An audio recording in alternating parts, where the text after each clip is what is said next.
Welcome to HOJO Radio.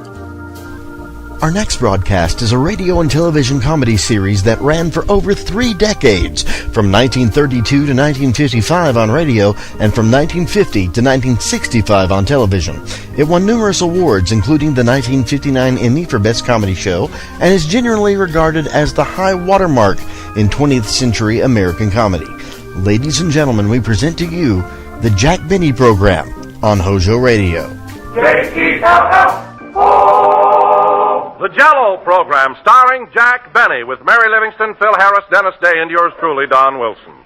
The orchestra opens the program with I Hear Bluebirds.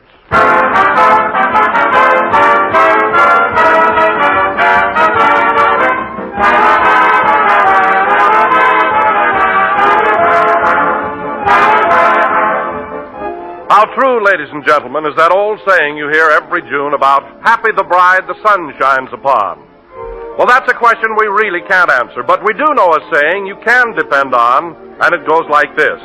Happy the bride who always keeps a plentiful supply of Jell-O on the pantry shelf.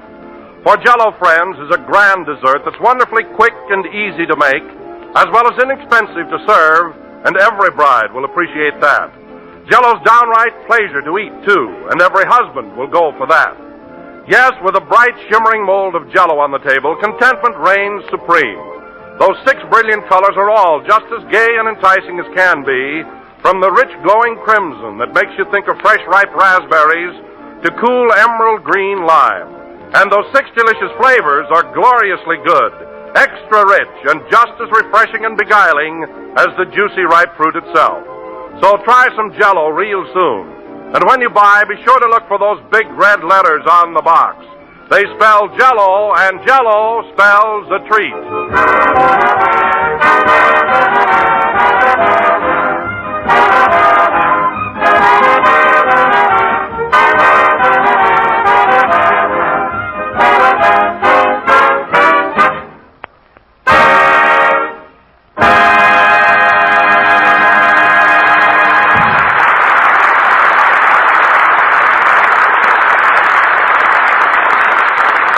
I Hear Bluebirds, played by the orchestra.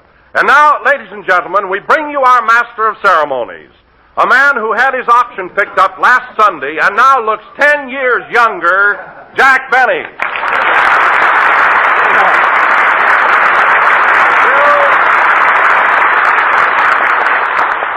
Thank you. Hello again, this is Jack Benny talking. And, Don, the fact that I'm in good spirits today and look younger has nothing to do with my contract being renewed. I'm always this way. Now, wait a minute, Jack. When our sponsor came to your house for dinner last Sunday, you were a wreck. Who, me? Why, I never saw anyone so jittery and nervous. Me, jittery? Yes, you. Until Mr. Mortimer picked up your auction, you made a darn fool of yourself. What are you talking about? All evening long it was, have a cigarette, Mr. Mortimer. Have a cigar, Mr. Mortimer. Here, take this chair, Mr. Mortimer. It's softer. Oh, I didn't make such a fuss over him. Go on. He happened to sneeze once, and you sent Rochester out for an oxygen tent.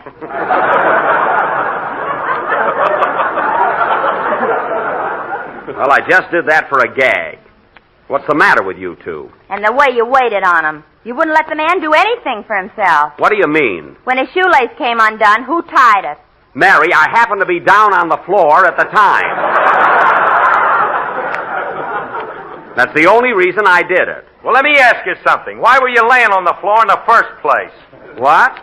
What was that, Phil? I said, why were you laying on the floor in the first place? Phil, you should be the last one in the world to ask anybody why they're laying on the floor at a party.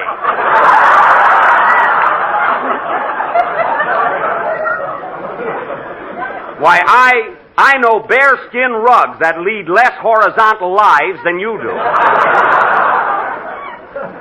And incidentally, Phil, you might at least thank me for the good time you had last Sunday. What good time? All we did was play bingo, and our sponsor won every game. Boy, was that oblivious. You mean obvious. However, there was nothing obvious about it. Mr. Mortimer is lucky at bingo, that's all. I only called the numbers the way they came up. And the way they came up shouldn't happen to a dog.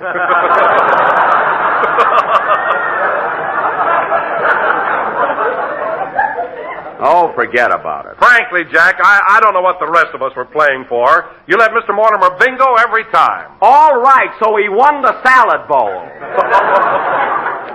But don't forget, he paid 25 cents a card, the same as everybody else. And that salad bowl was a Christmas gift from Eddie Cantor. That's a lie. I got it for my birthday from Olson & Johnson. Boy, are they cheap. Just because they're a team, they give one present. And incidentally, fellas, it seems funny that you can all criticize and complain, yet not one of you has the courtesy to mention the delicious food I served. Why, you guys all ate like it was your last meal. Well, until he picked up your option, Jackson, we weren't sure.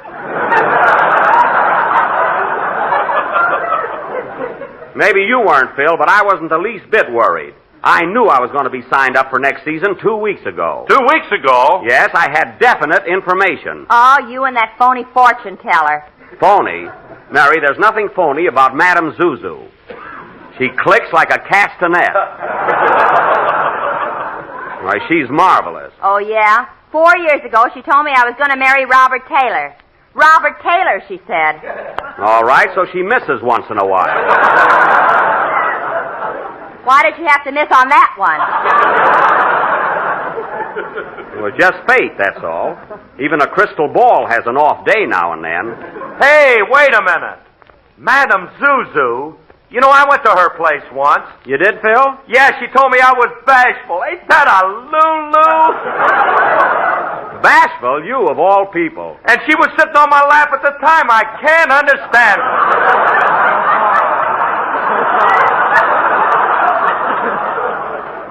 Me neither. I'd like to take that crystal ball and hit her over the head with it. Mary, will you forget about Robert Taylor? And speaking of Madame Zuzu, fellas, if you knew what she told me about my movie career, you'd all be plenty excited. What did she tell you, Jack? Never mind. You'll read it in the paper next winter. Come on, Jackson, tell us. No, nothing doing. It's a secret. Okay. Now, wait a minute.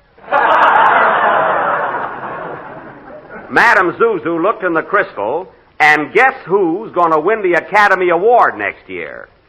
Guess who? She ought to be rated.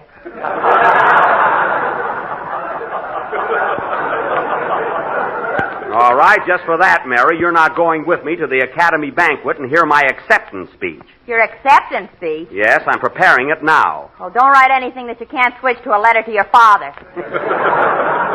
We'll see. I wouldn't laugh too soon. By the way, Jack, not changing the subject, but while Madame Zuzu was giving you the lowdown on your option, did she mention who's going to be your announcer next season? Well, I imagine you're the lucky man, Don, although there wasn't room for you in the crystal. But, I'm sure you're set, and we'll have the same little comedienne, eh, Mary? Darn it, and I picked out linen and dishes and everything. Mary, will you forget about Robert Taylor? Anyway, Don. Forget, he says. Mary. Anyway, Don, it looks like we'll have the same old gang again next year. Madame Zuzu saw all of us together in her crystal ball. She better see a lot more of that green stuff in there. You can count me out.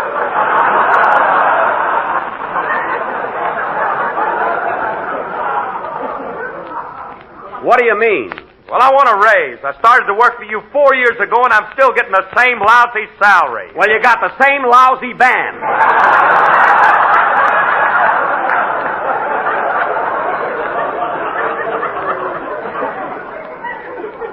I have a motto, Phil. As ye play, so shall I pay. Now, wait a minute. What's wrong with my band? What's wrong? You've got 3 violins that no one's ever heard. A guitar player who got his strings from a yo-yo top.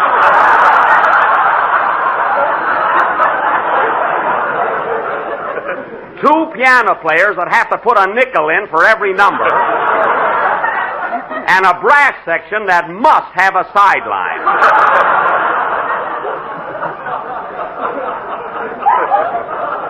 And you ask for more money. Well, there's no harm trying. All right, you tried. Incidentally, Phil, I've got your contract here in my pocket. So right after the broadcast, I want you to put your usual X on the dotted line. I understand. I can print Phil Harris now. I know. I saw it all over the wall. Stop showing off. Well, I guess that takes care of our contract problems for next season. You haven't straightened things out with me yet, Mr. Benny. Oh, hello, Dennis. I thought I mailed you a contract to sign. You did, but my mother tore it up. Oh. Well, I'll tell you what, Dennis. Supposing you and I go in the other room and talk matters over about next season. I guess we can come to an agreement. Well, my mother says... Come along, Dennis. Now, Phil, while we're in the other room transacting a deal, how about playing a number? Okay, you great big businessman.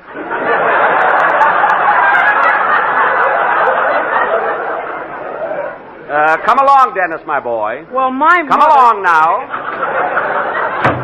Oh, Phil. What? Play loud so we can't hear Dennis screaming.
That was Alice Bluegown, played by Phil Harris and his orchestra. And very good, Phil. Say, Mary, is Jack in the other room yet? Yep, he's still talking business with Dennis. The kid must be holding out. Yeah, I'm going to open the door and listen. Oh, now, wait a minute, Mary. That isn't ethical. Ethical schmethical. Let's listen in, babe.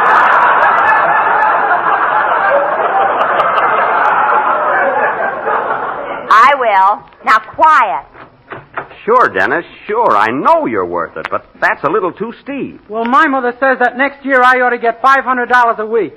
500, eh? Uh-huh. Well, I'll tell you what, Dennis. They're still at it, boys. How's Dennis making out? He's in the neighborhood of 500, but I don't think he'll move in there. You know, that Benny's terrific. You know, he's the guy that started the second cup of coffee is free movement. Yeah, what a character. Well, I think we ought to get going on with the program. See how they're coming along, Mary. Okay. Absolutely, Dennis. I agree with you, but my budget won't permit it. Well, my mother Look, says Dennis, that... look. Dennis, would you be satisfied with $250 a week? $250? Oh, sure, that's swell. I see. Well, now look, Dennis, you're young yet, and you've got your whole future ahead of you. I'll tell you what I'll do. Well, it's still going on. What's the latest report? Ceiling 500, vision 250. It looks bad. Why don't the kid walk out on him? He can't. Jack's sitting on his chest.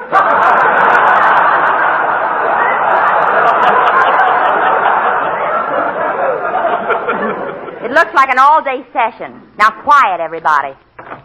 You're right, Dennis. You're absolutely right, but $85 a week is a lot of money.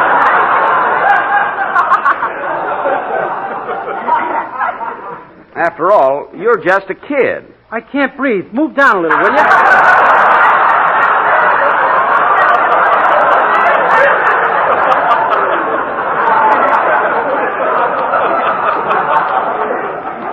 I'm sorry, Dennis. Now, let's talk this over carefully. I'm sure we can get together. I'll tell you what. Well, that beats everything. What's the figure now, Mary? 85, and they haven't struck bottom. I never saw a guy as tight as Jack. You remember that Gladys Zabisco he used to go with? Yeah? Well, he broke up with her because she took appetite pills.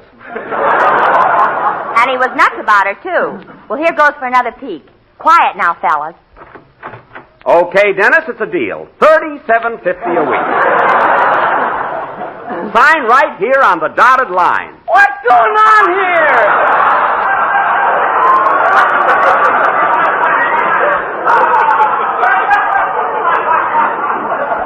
Dennis, please. Here's the pen. Sign right here. Well, I ought to speak to my mother first. All right. Now, here's what you tell her. It's the last round, and Dennis is on the ropes. What was Jack's final offer? $37.50 a week. $37.50? Why, the kid's getting $37 now. Yeah, but I guess Jack feels he ought to have a raise. You know. Well, let's go ahead with the program, fellas. We're all set, eh, Dennis? Yeah, I guess so. Hey, Dennis, what did Jackson offer you for next season? Well, I'm gonna... Don't tell him, Dennis. Don't tell him. We don't want the others to be jealous of you. Holy smoke, am I making more money than they are? Could be. You know what, Jack? What? You save more money by accident than Harry Lauder does on purpose. Oh, yeah? Well, Mary, I'd be quiet if I were you. Madame Zuzu looked in the crystal the other day, and you were wrapping up a pair of stockings.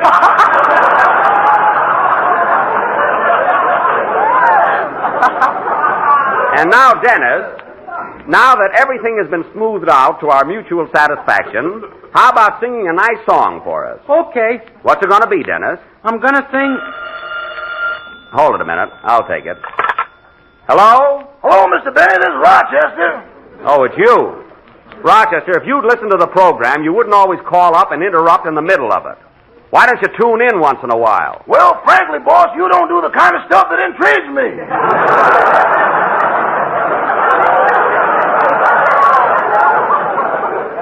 I know. You won't listen to any program where you don't tear something off, send it in, and get something back. Now, what do you want? What's on your mind? Well, boss, you know Hollywood Park Racetrack opened last Thursday. Yes? And you know how cheap oats are right now. Oats? What are you driving at? I bought a racehorse. Can I keep him in the garage? You bought a racehorse? Rochester, how can you possibly afford to buy a horse on your salary? Well, I paid $2 down, and I got 30 days to raise the other $1,800. You mean you have to raise $1,800 in 30 days? Yeah, ain't that fantastic? It certainly is. How are you going to get that much money in one lump? My back pay would do it.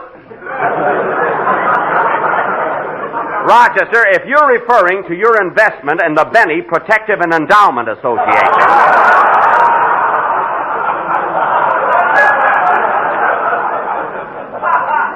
that doesn't mature until you're 40. I'll be 40 tomorrow. That's a lie! Now, Rochester, you take that horse back to wherever you got it. There's no room for it in the garage. There is now. I put the Maxwell out in the street for the summer. Well, put it right back in again. I don't want my car out in the street. Somebody will come along and steal it. I'd like to get a picture of that. I could sell it to Pick, Click, or Flick.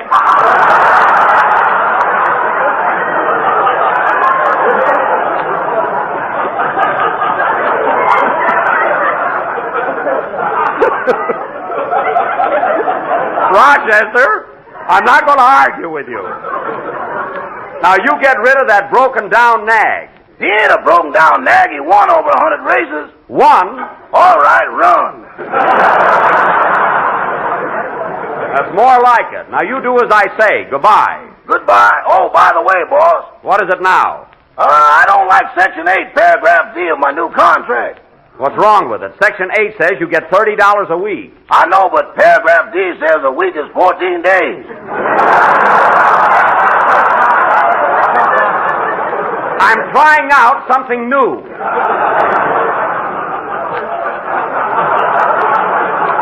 Anyway, we'll discuss that when I get home. Goodbye. Goodbye. The idea of buying a racehorse. He'll probably have me out in the morning clocking it. He'll never get up. Well, sing, Dennis. Don't stand there like a dodo.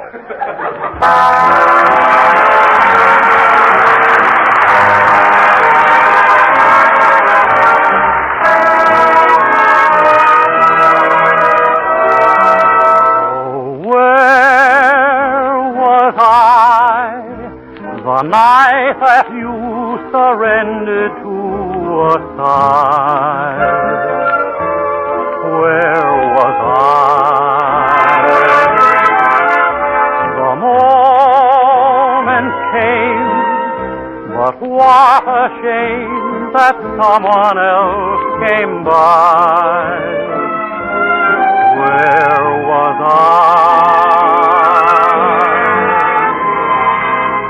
I waited long for you, my love was strong for you. I sang love songs, do you recall? One night you learned to care, it wasn't my affair. I wasn't even there at all.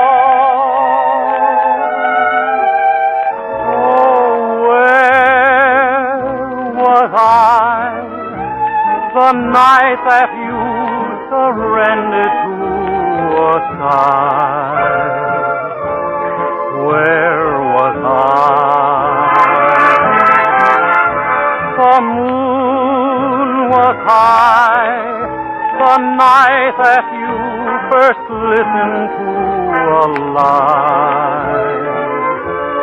Where was I?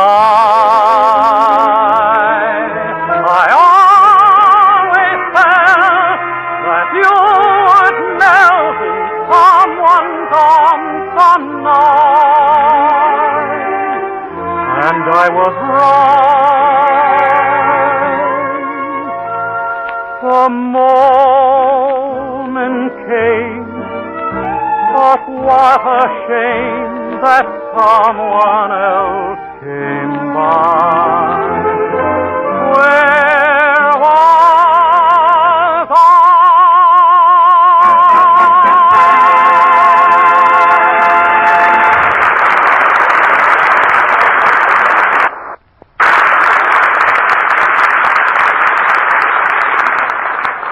racehorse he has to have. Oh, well. That was Where Was I, sung by Dennis Day, who I'm sure will be with us for many years to come. Yes, sir. If I ever get smart, watch out. Now, Dennis, you say one more thing like that, and I'm going to take you in the next room and give you a good talking to. Boy, will he be flat-chested. Never mind. And now, ladies and gentlemen, for our feature attraction tonight, Mr. Don Wilson, that eminent American playwright, has written another of his famous one-act plays. A hillbilly melodrama entitled The Code of the Hills, or Shoot Me in the Pants, Zeke, the rest is store clothes. Set the scene, Mr. Wilson. Gladly. The locale, ladies and gentlemen, is the cabin of the Jake Bennies in a remote section of the Ozarks. The Jake Bennies are in the midst of a feud with their longtime enemies and neighbors, the Fudd Allens. Oh, pardon me, Don. I would like to announce, folks, that any resemblance between the Fudd Allen in our play and the Fred Allen of radio is purely intentional. If he's not a hillbilly, I never saw one. Go ahead, Don. It is 6 o'clock in the evening, and the shooting has been going on all day. Curtain, music.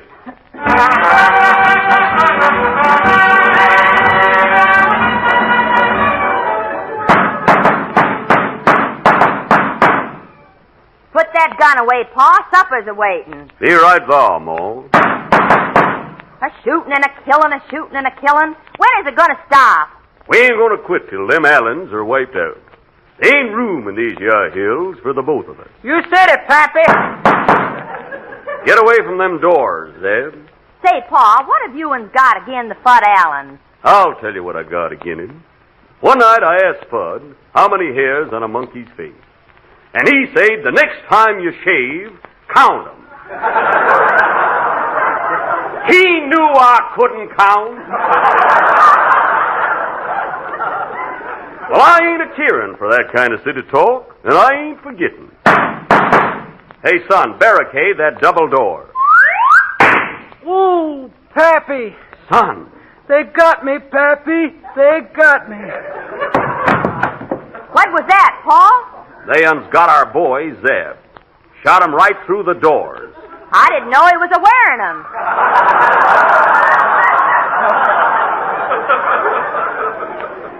I'll get them Allens for this. Kids don't grow on bushes. No siree. I'm a-going, Pappy. I'm a-getting weaker and weaker. Goodbye, Pappy. Goodbye, Ma. Goodbye.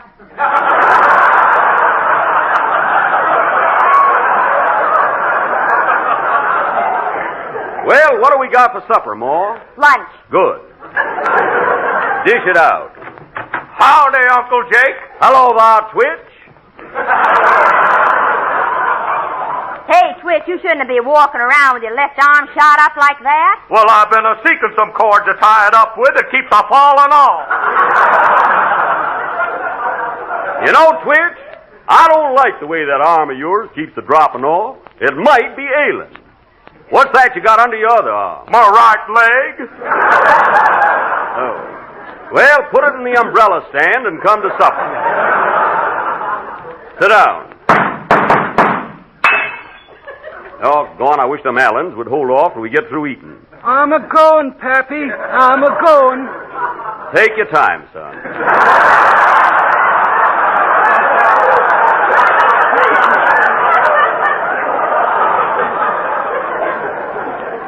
Pass the coffee, Ma. Hey, Jake, what happened to Cousin Zeb? One of the Allens plugged him. Have some coffee, Twitch.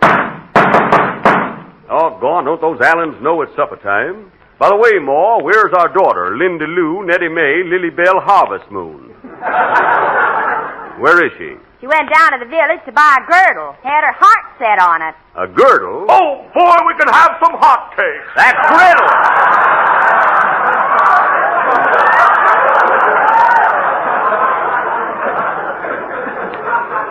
What's a girdle, Ma? Something them city gals are wearing. It's like a sweater, only it snaps at you. By gum, what'll they be thinking up next? Here she is now. Hello, Linda Lou, Nettie Mae, Lily Bell, Harvest Moon. Hello, Pappy. Hello, Ma. Hello, Lindy Lou, Nettie Bell. Lily Mae. Nettie Mae. Oh, nuts. Hello. We have been a-worrying about you, gal. You shouldn't be out of doors at a time like this. Why not? Them Allens couldn't hit the broadside of a barn. No, but they could hit yours.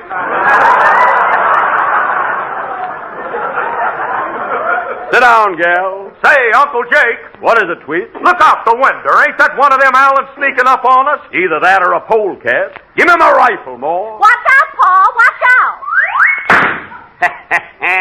He missed me. Oh, yeah? Where's your ear? Doggone, and I wanted to hear the Fitch bandwagon. Come on, Twitch, grab a gun. That'll teach them varmints. I wish Zans and we would stop this darn feud. Not Fud Allen. He's a feuding this man in these hills. I wonder what makes him so feudy. I don't know. Hey, Ma, pass me the sugar. Doggone them. Pick up that spoon, Ma. Never mind, I'll get you another one. I want that one. My hand's on it.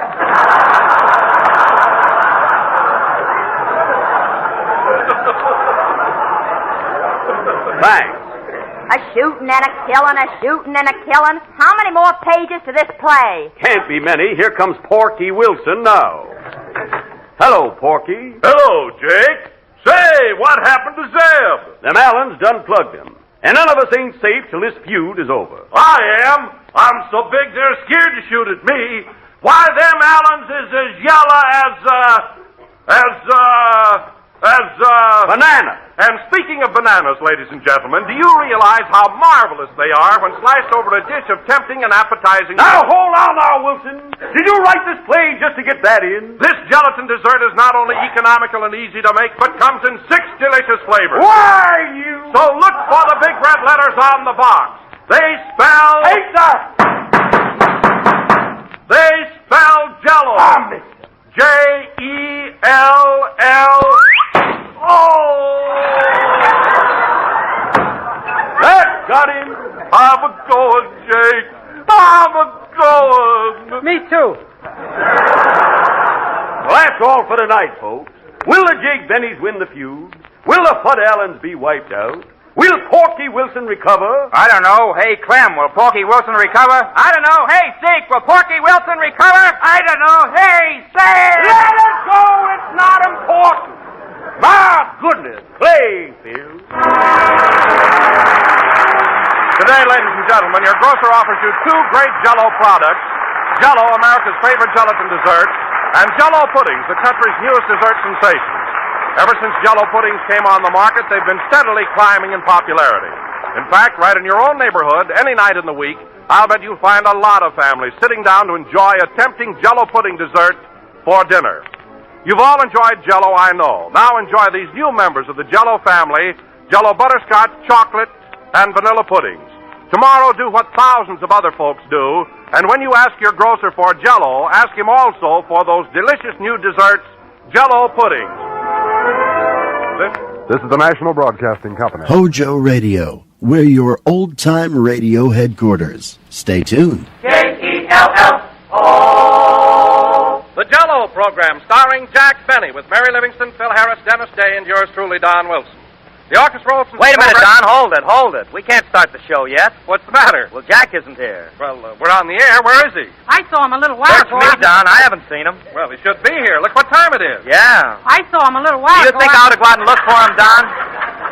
Maybe he's in the drugstore. Oh, he left there an hour ago. Wonder if anything could have happened. Gee, I don't know. I saw him a little while Hey, ago. maybe he's in the dressing room. You know, he said he was going to take a nap. Oh, that's right. Go see if he's there, will you, Phil? Okay. I saw him a little while Here ago. comes Mary. Maybe she knows. Hello, Mary. Hi, fellas. Hey, Mary, have you seen Jack? Yes, he's out in the hall talking to Mark Sandridge on the telephone. That's what I've been telling you. Oh, hello, Dennis. Hello, fellas. You know, Don, if Jack doesn't stop complaining, Mr. Sanders will never direct another picture for him. Well, that's just silly. Jack shouldn't worry about whose name's going to be first on the screen. Sure, what's the difference if it's Jack Benny and Fred Allen or Fred Allen and Jack Benny? Well, if you ask me, it's... That's not what they're arguing about, Phil. Jack wants the premiere of the picture to be held in Waukegan. Well, if you ask me... Waukegan? Another premiere in his hometown, huh? That's what he wants. Well, if you ask me, it's a swell idea. Bingo.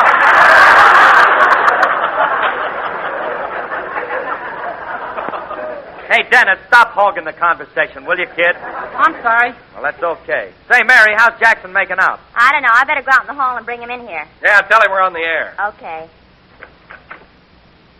Yes, but... Sure, but... Certainly, but... Absolutely, but... But Betty talks again. Mary, get out of here, will you? We're waiting for you. Hurry up. Be there in a minute. Now, look, Mr. Sandridge.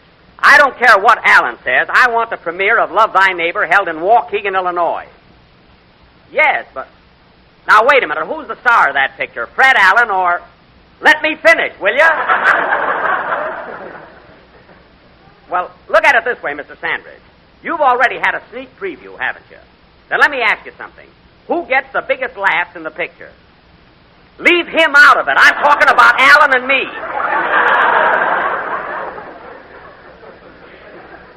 Oh. Well, I don't want to use pressure, Mr. Sandridge, but if you don't see things my way, I may get a new director for my next picture. What? Well, now hold on, Mr. Sandridge. Gee whiz, can't you take a joke? Wipe your forehead, Jack. Give me your handkerchief. Now, look, Mr. Sandridge, I've got a program to do, and I can't argue now. But that premiere is going to be held in Waukegan, or I'll take it up with Mr. LeBaron. Goodbye. Guess that'll hold him for a while. Who's Mr. LeBaron? He's in charge of production at Paramount, and he's a very good friend of mine. Come on. Wait a minute. Hello? What? Get the nickel from him. He called me.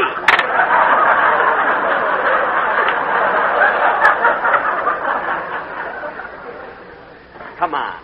Come on, Mary, let's go. Oh, don't get so upset about everything. I'm not upset. Who's upset? Hello, Mr. Benny. Hello. How's your program today? How do I know? Tune in and find out. My program. We're not even on the air yet.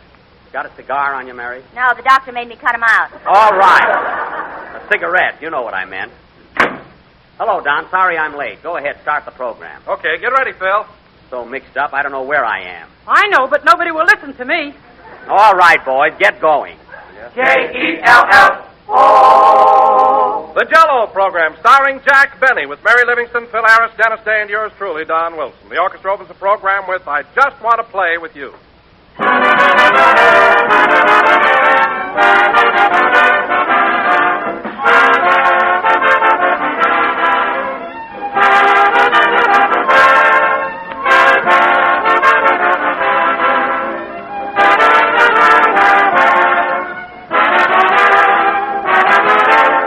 I was just thinking the other day, ladies and gentlemen, how easy it is to explain why millions of people like Jell-O. They like it simply because it tastes good. That's the whole story. And it tastes good because Jell-O has extra rich flavor. Flavor which is only rivaled by the juicy, ripe fruit itself. Yes, sir, for dessert at any time, there's nothing more delectable, nothing more inviting than bright, glistening Jell-O, smartly molded into an attractive shape and topped off, if you wish, with fruit or whipped cream. So try some Jell-O real soon, and any one of Jell-O's 6 delicious flavors. Strawberry, raspberry, cherry, orange, lemon, or lime. You'll especially enjoy strawberry and raspberry Jell-O because each of these grand Jell-O desserts has a new, improved flavor obtained by using a natural flavor base artificially enhanced. And that's why they have such a rich, delightful goodness. Get Jell-O tomorrow, and at the same time, order several packages of those Jell-O puddings. Jell-O puddings are made by the makers of Jell-O, so you know they're good.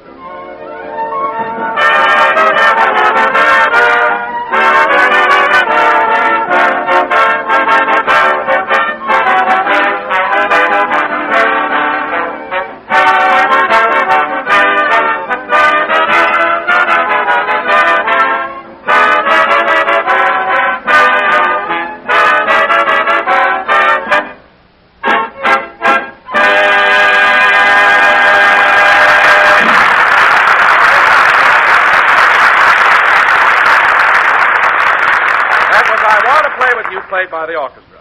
Ladies and gentlemen, now that the election is over and the ballots have been counted, tonight I take great pleasure in presenting to you the new dog catcher of Beverly Hills, California, Jack Benny.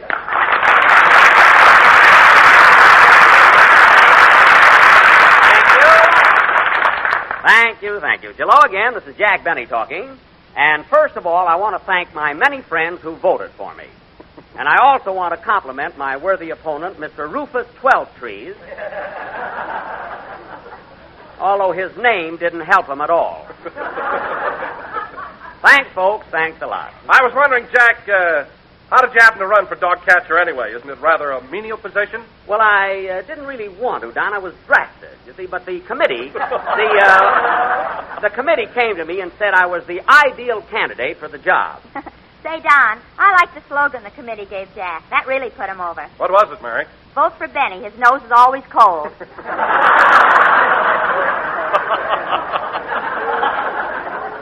That wasn't it at all. My slogan was, if you love your chow or poodle, vote for Jack, the Yankee Doodle.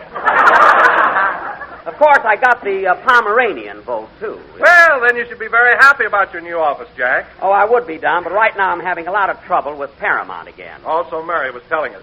It's about that picture you made with Fred Allen, isn't it? Yes, I told Mark Sandridge on the phone that regardless of what that Texaco termite wanted, the premiere of my picture better be held in Waukegan or I take the matter up with Mr. LeBaron.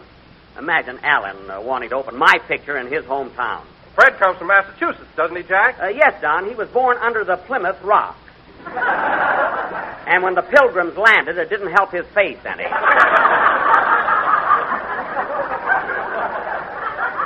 Not a bit. Say, Jackson, did you hear Allen's program last Wednesday? I had to, Phil. I was over to some friend's house, and they were trying to break the lease. Their furniture was on the sidewalk before Allen got a laugh. What a program. And the way he's wasting that Kenny Baker. I wish you'd waste me like that. Dennis! Now, let me tell you another thing, fellas. I don't like to say this, but Allen's humor is nothing short of puerile and banal. There he goes again with puerile and banal. Say, Jackson, I meant to straighten you out on that. You've been pronouncing them words all wrong. What do you mean? Well, I found out in night school that the correct pronunciation is puerile and banal. Oh, it is? That's what the hostess says. The hostess? You know, the dame at the head of the class. That's the teacher. The hostess. Phil, if you're paying tuition at that night school, you ought to get your diploma and your money back at the same time. I'm doing all right. You know, fellas, I took up hygiene last week. Hygiene? Yeah, you know, don't wait till Saturday night. If you want a bath, take it anytime. I see. Well, I don't want to run you down, Phil, but I bet you can't even spell hygiene. Ah, yes, I can. Well, go ahead. I can spell it. Well, what's stopping you? He left his blocks home. That's a good one, Mary. All right, you wise guys, I'll show you I can spell hygiene. Give me a chord, Frankie. A chord? Hygiene, hygiene. How about that? A hand for that, folks, huh?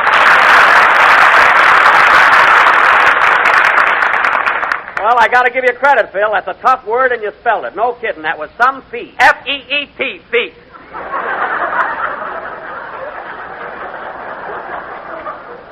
Oh, fine. I knew it was too good to last. Phil, when I said that was some feat, I meant F-E-A-T. Oh. F-E-E-T is feet like I've got. Nobody's got feet like you've got.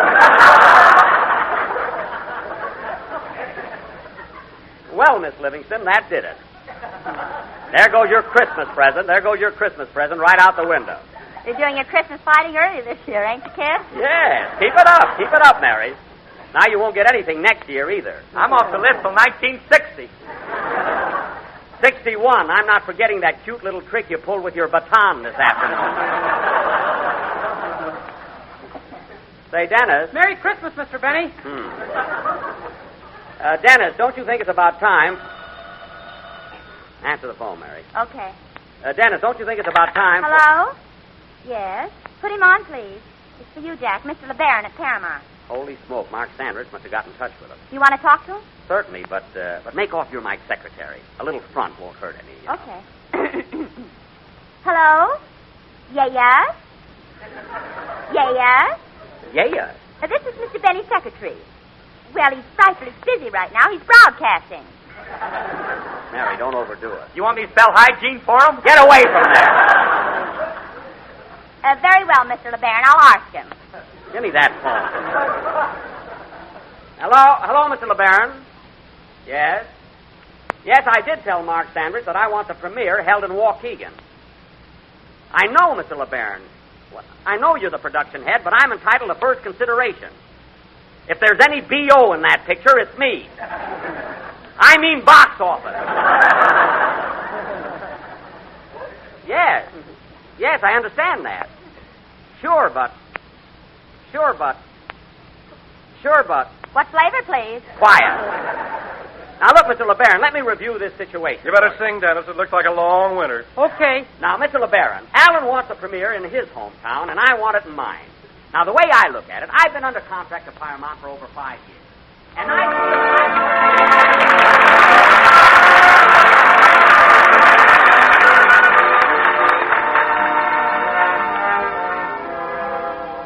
I found my thrill on Blueberry Hill,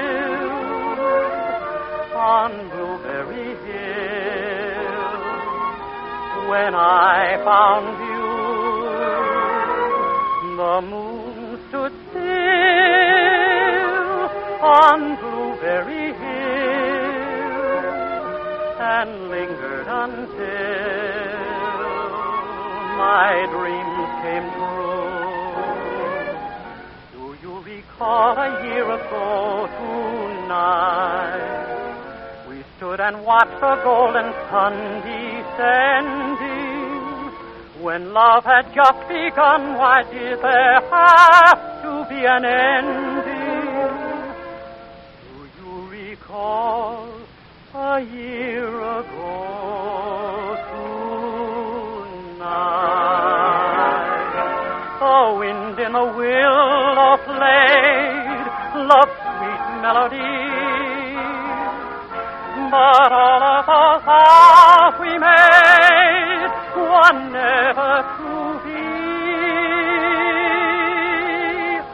Though we're apart, you're part of me still, for you were my thrill. On Blueberry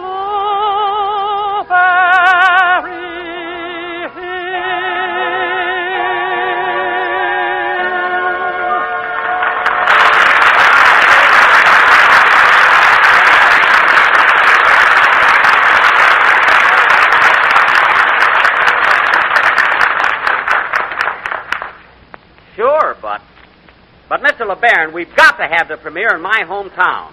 I've already told Bidey Talcott. Who is he? Only the mayor of Waukegan. Where have you been? Take it easy, Jack. Well, now, look, Mr. LeBaron, we're not getting anywhere, so I'll take the matter up with Mr. Freeman. Goodbye. More trouble over nothing at all. Say, Jack, who's Mr. Freeman?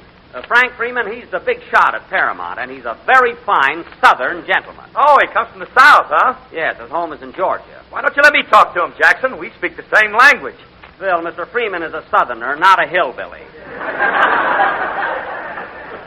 So, I'll do the talking. Oh, I suppose I'm a hillbilly. Well, Phil, all I know is when you came to work for me 5 years ago, I brought you in a shoe store to buy you a pair of shoes, and it took 3 men to hold you down. Remember? I go in alone now.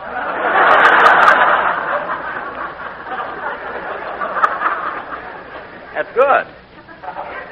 And while we're on the subject of your attire, Phil, that sport coat you're wearing is a little snug around the knees.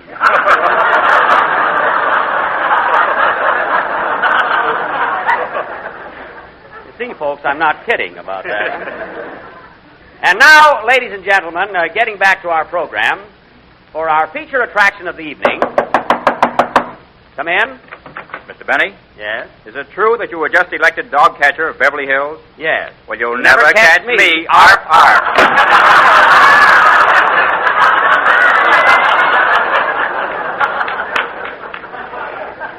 There's a Mexican hairless if I ever saw one.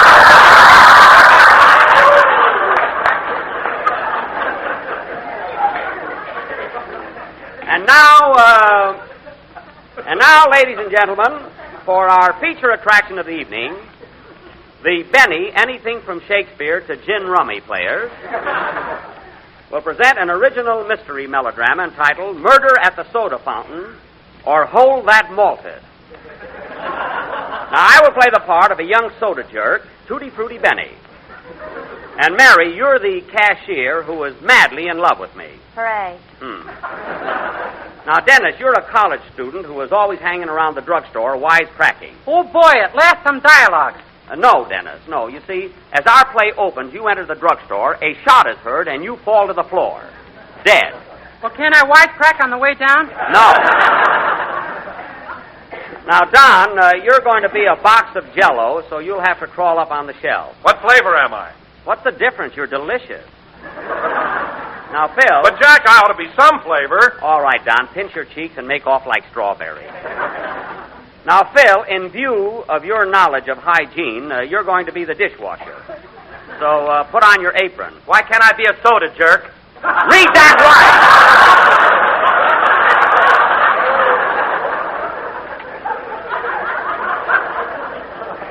There was no comma there.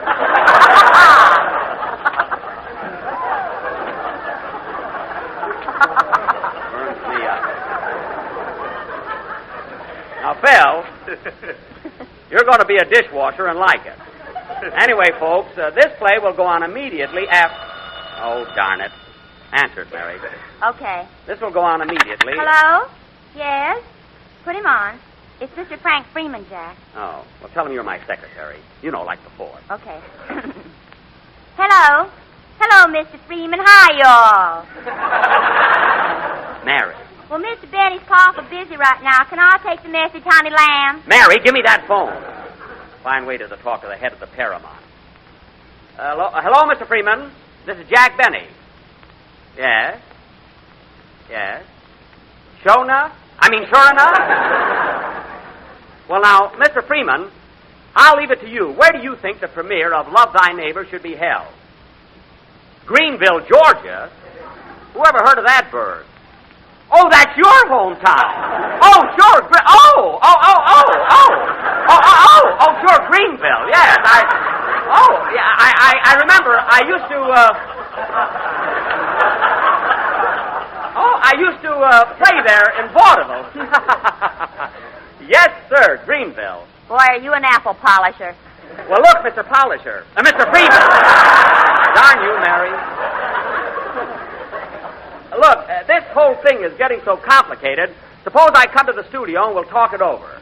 Yes, I can be there in a few minutes. Jack, we got a play to do. Who cares? I'll be right over, Mr. Freeman. Goodbye. Come on, Mary. I want you to go along with me to Paramount. Rochester got the car outside. But, Jack, what about the murder mystery? We can do that next week. But you announced it already. All right. Dennis walks in the drugstore. Bang, bang. He falls to the floor. Mary screams. Ah! Who did it? Was it me? No. Was it Mary? No. Was it Don? No. Phil gets hysterical. I did it. Police come. Yeah! There's your play. Come on, Mary. Let's go.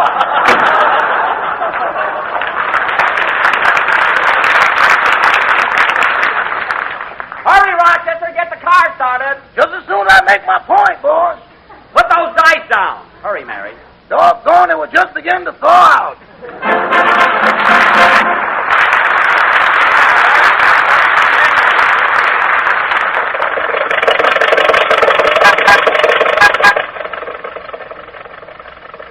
Hurry up, Rochester. I told you I had a very important engagement with Mr. Freeman. Now step on it. I'm giving it so much gas now, the carburetor's thinking of buying a home in the valley.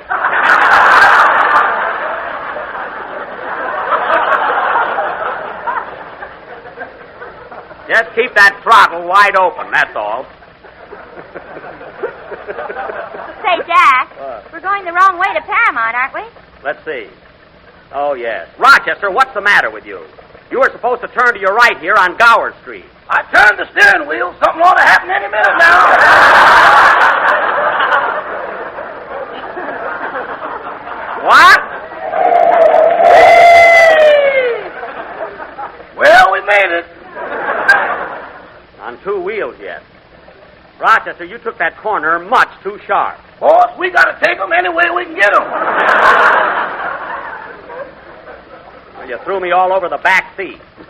Are you all right, Mary? Yeah. Say, Jack, What? you sure were neutral in the election, weren't you? What do you mean? Look at those 3 stickers on your windshield. Never mind. Root for Roosevelt, win with Wilkie, and bark with Benny. What was that first one you said? I don't know. Root for vaudeville? Rochester, the election is over, so you can scrape those stickers off the glass. And by the way, I'm making you a deputy dog catcher. Why don't you make me a dog? I work like one. Too bad about you. Gee, Mary, I hope Mr. Freeman waits for me. I want to get to that premiere matter settled. I brought your samples along, Jack. What samples? The Christmas cards. You might as well kill 2 birds with 1 stone. Oh, I won't have time for that. Say, Mary, I ought to stop at a drive-in stand and get Mr. Freeman an order of fried chicken. Fried chicken? What for? Well, he's from the South, isn't he? I can tell him I cooked it myself. Yeah, I got to do something to get in good with Paramount. Why don't you tear up your contract? Mary, you just don't realize how important. Well, I'll be darned. Oh, Rochester. Yes, boy. You went through a red light. Let's keep it a secret. Watch your driving.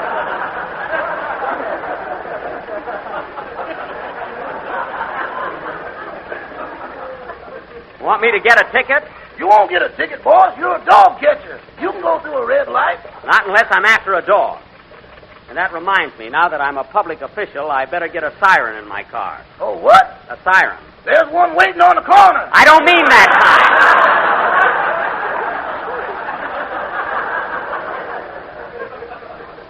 Talking about a horn. Someone wants to pass it. Pull over, Rochester. Okay. It's a sightseeing bus, Jack. Oh, yes. On your left, ladies and gentlemen, is the RKO studio. And oh, look, on your right is Jack Benny's Maxwell. Well, Would you mind sticking your head out, Jack? no. Get out of the way, Mary. Howdy, folks. Thank you, thank you. Say, you know, Mary, that was kind of a thrill. People from all over the country on that bus. Too bad you didn't pass out some autographed pictures. Yeah, darn it, I should have had them with me. See, I feel awful about that. Here's a gun. Blow your brains out. Now, Mary, remember what I told you a few minutes ago. You keep making those cracks, and that Christmas present will really be off. And if you remember, Miss Livingston, I hand out some pretty nice gifts. Uh-huh. Well, I do. Uh-huh. What are you a-hon about, Rochester? Last Christmas, I gave you a beautiful leather wallet to keep your money in. Yeah, I wish you'd give me another one just like it. What do you want 2 wallets for? I can put heels on them and use them for shoes.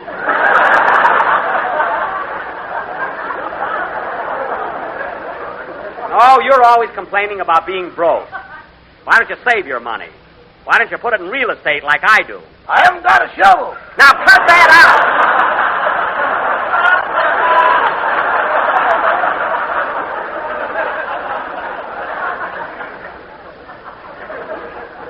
Rochester, if you're insinuating that I buried...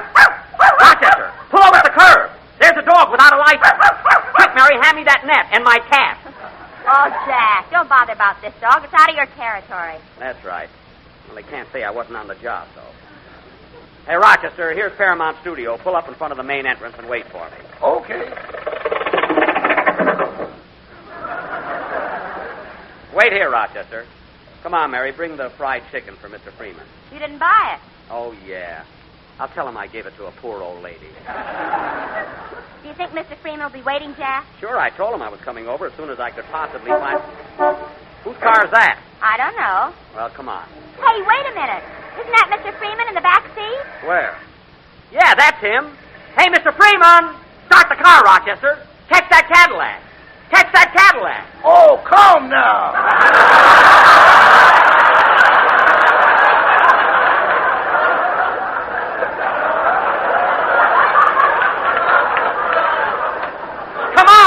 Come on, try. Step on. Oh, Mr. Freeman! Mr. Freeman, honk the horn, Rochester. Oh, Mr. Freeman! He must have heard you, Jack. His car's stopping. Oh, yes. Now, if we can stop, we're all set. Rochester, the brakes!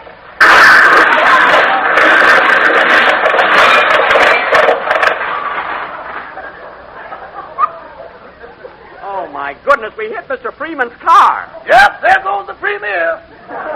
Darn you, Rochester. Here he comes, Jack. He looks mad. Yeah. Well, I'll straighten it out. Now, look, Mr. Freeman, here's exactly what happened. You see, we were parked right in front of the studio, and your bumper caught into the front of my car. Well, I saw you dragging us along, so I yelled at you, you know, and the first thing I knew, we were waiting. When it comes to cheering for football teams these days, you'll find some folks rooting for the colors of orange and black, while others will be cheering for red and white, blue and yellow, or maybe red and green. But when it comes to desserts, everybody will cheer for crimson and gold, the gay, glowing colors of Jell-O's delicious new treat, cherry cubes with pineapple. It's a mighty tasty dessert and a mighty easy one to make, too. Simply prepare 1 package of cherry Jell-O, as usual, and turn it into a loaf pan and chill until firm. Then cut into cubes and pile in sherbet glasses with 3 slices of canned pineapple diced. You just couldn't ask for a more tempting or more satisfying dessert. So how about treating the family to something extra special? Tomorrow night for dinner, give them this grand combination of diced golden pineapple mingled with shimmering cubes of ruby red cherry Jell-O.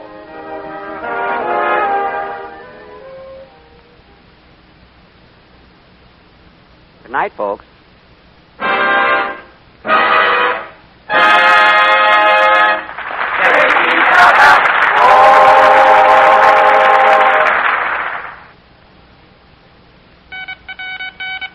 News for thrifty housewives. Log cabin syrup for less money.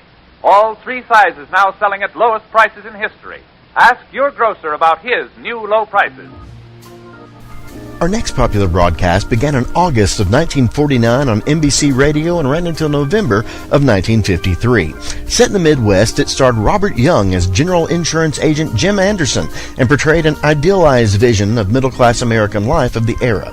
It was created by writer Ed James.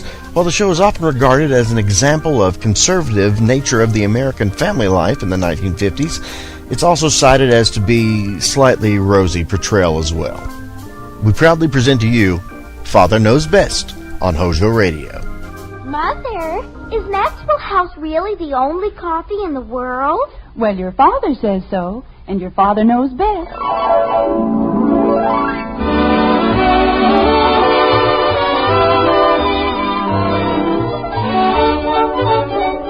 Yes, it's Father Knows Best, transcribed in Hollywood, starring Robert Young as father.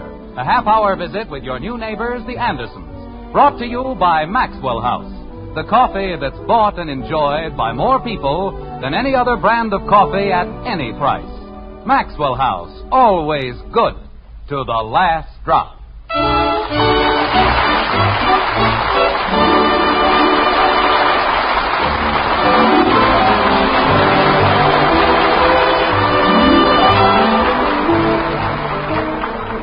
In every family, there are special days. Days which, though simple, will live forever in our memories. There's the day Junior had his first haircut. The day Dad backed into the garage door. Or the day Mother didn't back into the garage door. In Springfield, in the white frame house on Maple Street, it's dinner time. And one of those days is in the making. It will be known as long as an Anderson remains as the day Father received the Christmas bills. Like this. It's outrageous, that's what it is. The most outrageous thing I've ever seen in my entire life. Pass the potatoes to your father, Betty. Yes, Mother. Potatoes, Father. Thank you. It's gotten so that Christmas isn't a period of joy and celebration. It's a plot to collect all the money overlooked by the government. I've never seen such an assortment of bills. Kathy, won't you please eat your dinner? But I have to watch Daddy. I'm sure he'd much rather you ate your dinner. But I want to see the steam come out of his ears. The what? Well, Bud said when you saw all those bills... Holy cow, Kathy. I didn't mean it really would. I was just, you know... It sure was cold out today, wasn't it? Well, for certain people, it's going to get warmer. Much warmer. Now the bread, please. Here you are, Dan. Thank you. Say, Dad... Look at this. $17.70 for mucklucks. Now, what the devil are mucklucks? They're knitted slippers, dear. For $17.70? That's for 6 pair, Jim. I sent them to my sister Kathleen and her family. Oh, fine. And what did she send us? 5 napkin rings painted by hand in the kindergarten of a school for backward children. Jim, that's not the proper attitude to take. Oh, it isn't it? You don't see that brother-in-law of yours shelling out any $17.70 for mucklucks, do you? I tell you, Margaret, we've got to realize that we aren't the Morgans or the Rockefellers. We're just plain, simple people, and we've got to act that way. Yes, dear. Say, Dad. When I was a boy, thrift was an important part of the daily life. The family worked together to see how little it could spend, not how much. They tried to help put something away for a rainy day. Not us. This family lives in a continual cloudburst. Dad. What is it, Bud? As long as we're talking about money, I need $5. Bud. Oh, that's fine. That's just great. I give out with a long lecture on thrift and economy, and all it does is remind my son that he needs $5. Now, why do you need $5? To be a bird watcher.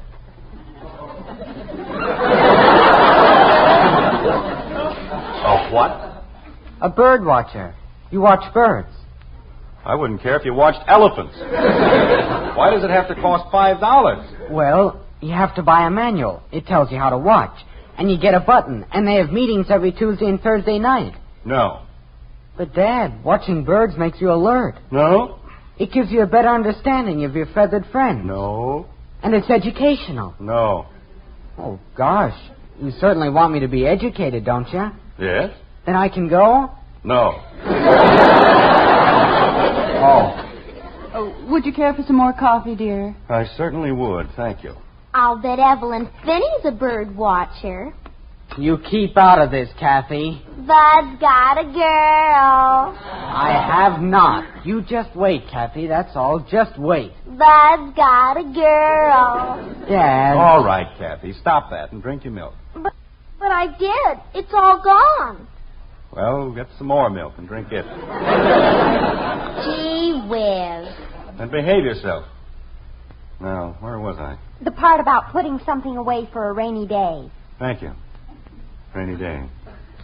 Oh, look, I don't want you to think I'm being stingy or that I don't want you to enjoy a healthy, normal life, but what's that? What's what, dear? On the buffet. Is that another album of records? Oh, you ought to hear them, Father. They're simply dreamy. You see, that's what I mean. A new album, and we've got so many records now we can join the Disc Jockeys Union.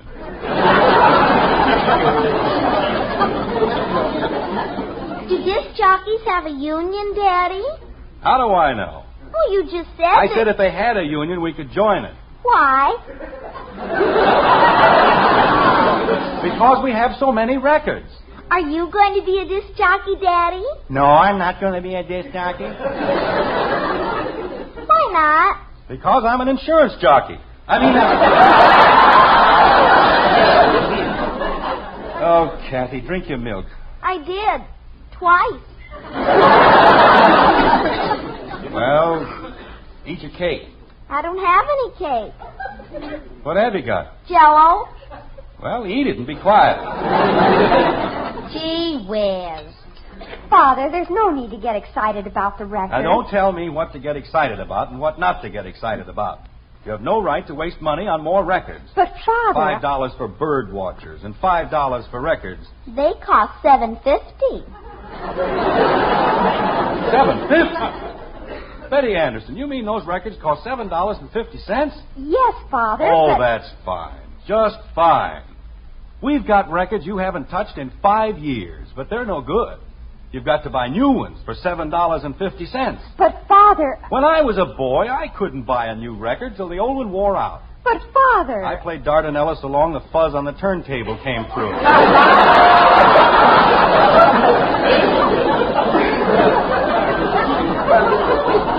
Father... And stop but-fathering me. You have no right to waste $7.50 on records. But, Father, I didn't. I borrowed them from Janie Liggett. I don't care where you got them. You have no right to... Oh. Well, where was I? A rainy day, dear. Page 2.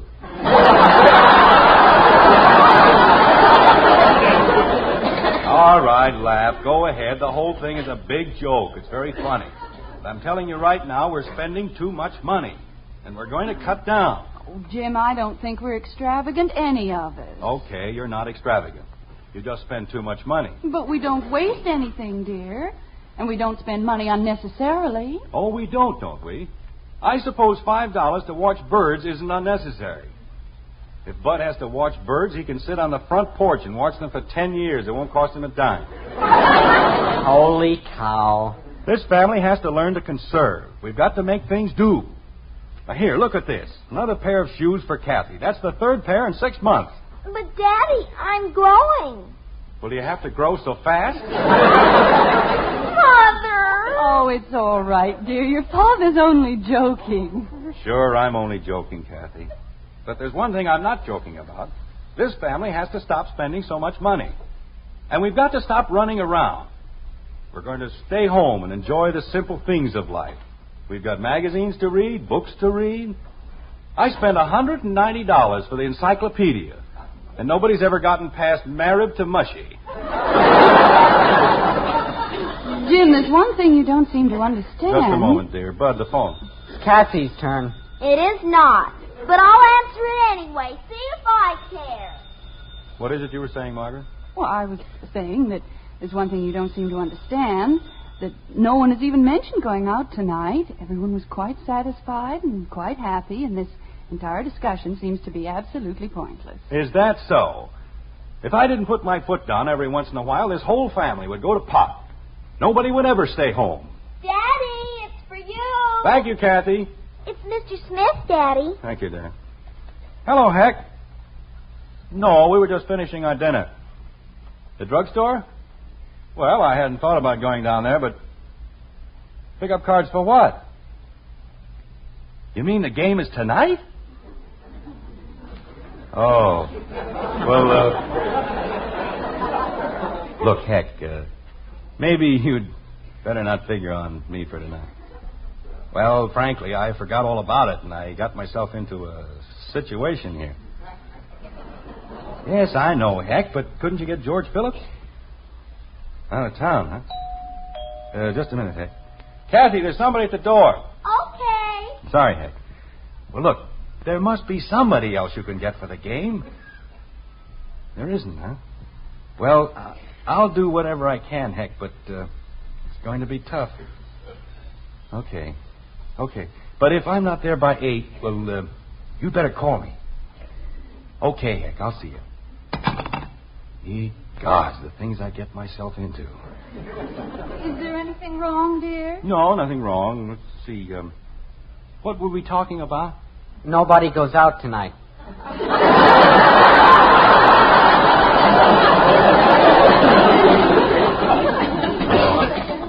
Well, of course, I don't mean that we have to live like hermits. Of course not, dear. There are circumstances when it will be necessary and proper for us to spend an evening away from home. A special picture that we won't want to miss, or a meeting, or something. You're so right, dear, but after that long lecture you just finished, naturally you don't mean tonight. Do you, dear? Oh, no, naturally not tonight. We'll all spend a quiet evening at home tonight. Daddy? Yes, Kathy? Daddy, may I please have $1.25? You certainly may not. But, Daddy... You see, Margaret, that's just what I meant about discipline. This entire discussion about thrift and economy was absolutely wasted. Everything I said went in one ear and out the other. I spent 15 minutes explaining that we had to take it easy, that we had to cut down on our spending, and what happens? As soon as I stop to take a deep breath, Bud needs $5 to watch birds, and Kathy needs $1.25. Now, why on earth do you suddenly need $1.25? To pay the paper boy.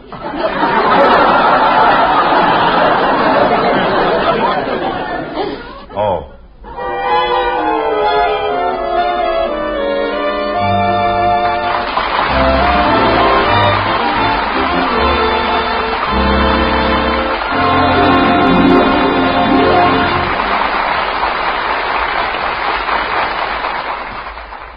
You know, for all his talking, Father wouldn't think of doing without that paper. It's one of those things that means so much to every day that comes along. And something else we count on, you and I, day in and day out, is coffee. I mean really good coffee, like our Maxwell House. Coffee you sit down to and enjoy, cup after cup. That good to the last drop flavor. You won't find it in any other coffee. No coffee but Maxwell House. And as you'd expect, there's a very real reason why. It's a recipe, the only recipe there is for that good to the last drop flavor. It's mighty important, that recipe of ours, because the flavor of the coffee you enjoy depends on the blend, the kind of coffees in it, and how they're put together. Now, coffee grows in many different varieties, and you can blend them in all sorts of ways. But there's only one way, one recipe for our famous Maxwell House flavor. And when all's said and done, it's this recipe of ours that makes the difference. The big difference between just another coffee and the wonderfully good flavor of America's favorite brand. It's a difference you'll taste for yourself the very first time you pour a cup of our Maxwell House coffee. And I hope you will, tomorrow. Hope you'll start enjoying the coffee that's always good to the last drop.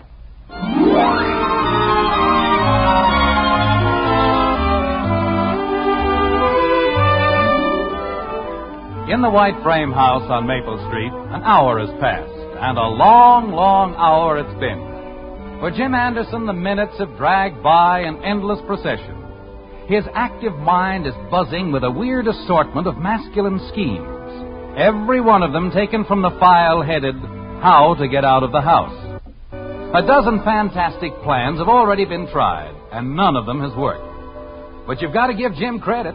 The kid's still in there pitching, like this. Margaret? Yes, dear? Do you have the correct time? Oh, I think so. It's 5 minutes of 8. Uh-huh. Just what I thought. This doggone watch is on the blink again. Just won't keep time. Well, what time do you have, dear? 7 of.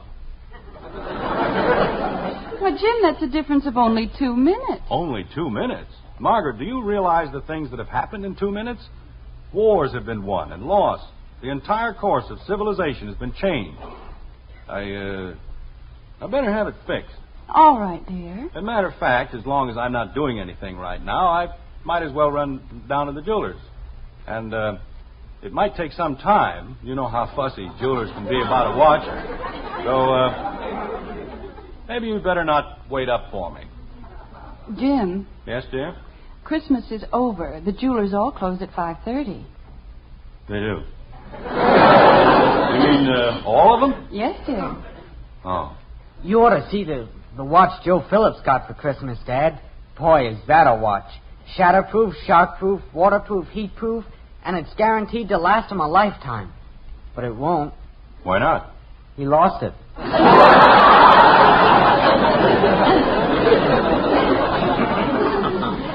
Bud, instead of making bad jokes, why don't you go upstairs and do your homework? That wasn't a joke, Dad.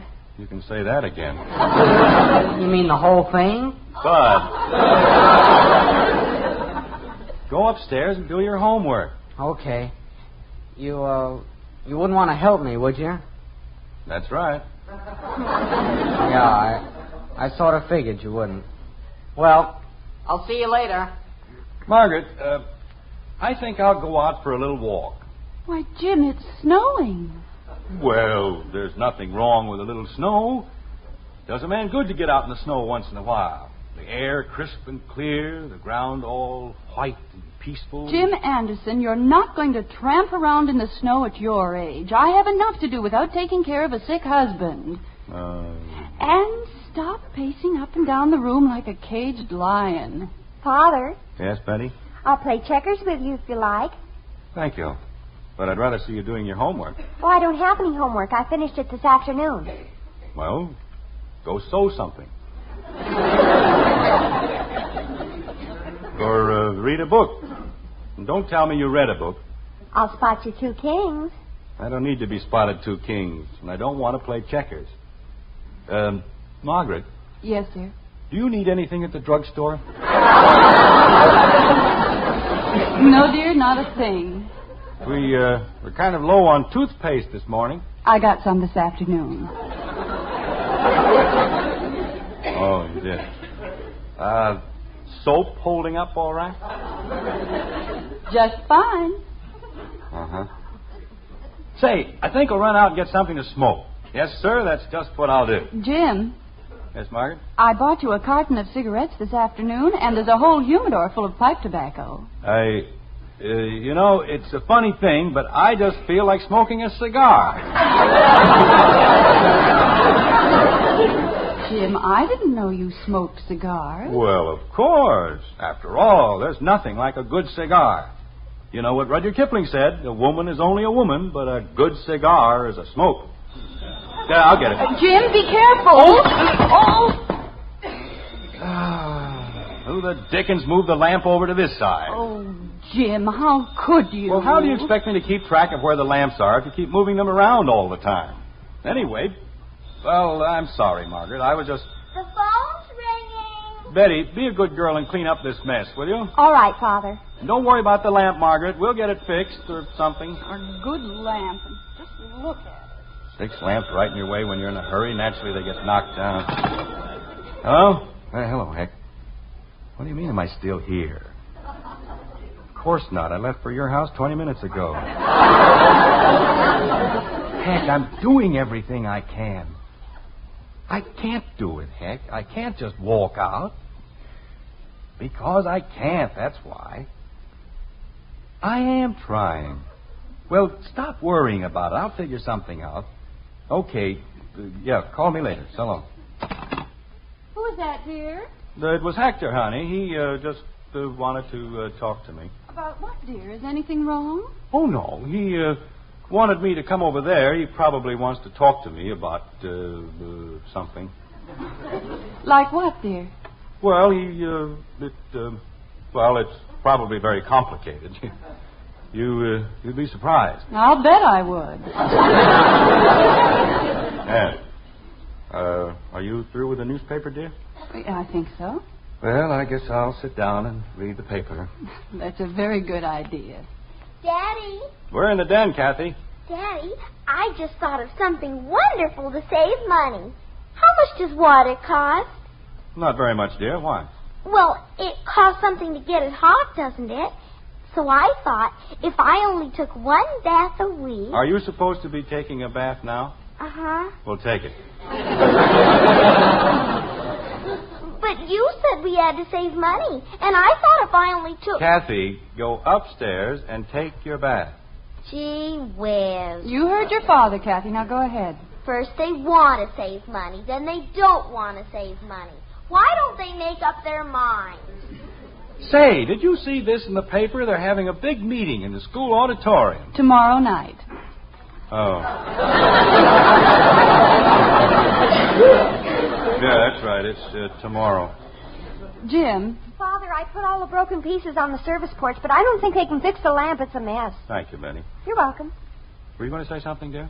Oh, no, it's all right. Mother. Yes, Betty. Have you seen the records I borrowed from Janie? Well, no, dear, I haven't. Where did you leave them? Well, I put them over there on Father's chair. Father, you're sitting on them. I am? Oh, I thought it felt kind of funny. Oh, Father, how could you? $7.50 worth of South Pacific, and look at it. Well, they're only cracked a little, Betty. Now, look at this one. Only the front part of it's broken off. You can still play the whole chorus, and that's all anybody listens to anyway.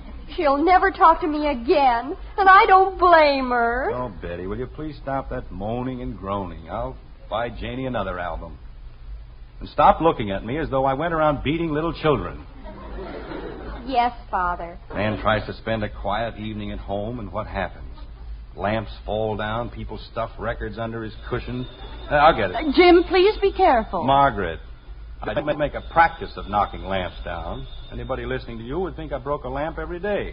Yes, dear, but be careful just the same. Never liked the darn lamp anyway. Silliest looking lamp I ever saw in my life. Hello? Yes, I'm still here. Look, Heck, I told you in the very beginning I didn't think I could make it. Well, I did try. I tried everything but chloroform. It won't do any good to call me back later. Why don't you just forget the whole thing? Jim? Just a minute, Heck. What is it, Margaret? Is that Hector again? Yes, dear, it's, Hector. Well, Jim, if it's really that urgent, why don't you run over there? You wouldn't mind? No, but if they can't get anyone else, why don't you have them come over here for the game?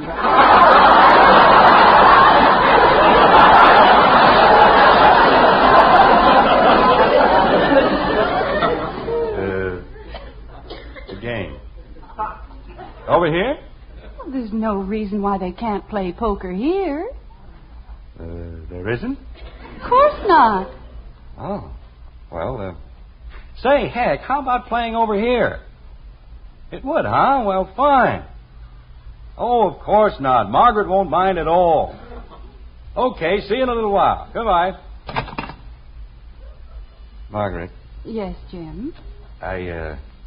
Well, you see, I'd forgotten all about this date I had with the boys, and, well, I told them to get somebody else. Just a moment, but, dear. Bud! You want me, Mom? Yes, dear. I want you to go to the delicatessen. Okay, I'll be down in a minute.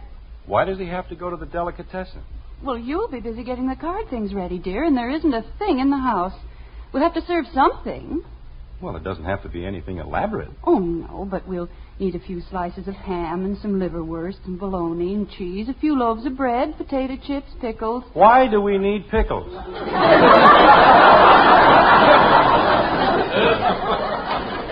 There's no sense in running hog wild just because a couple of men are coming over to play poker.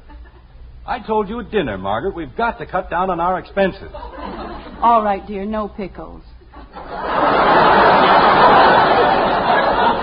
After all, Father knows best.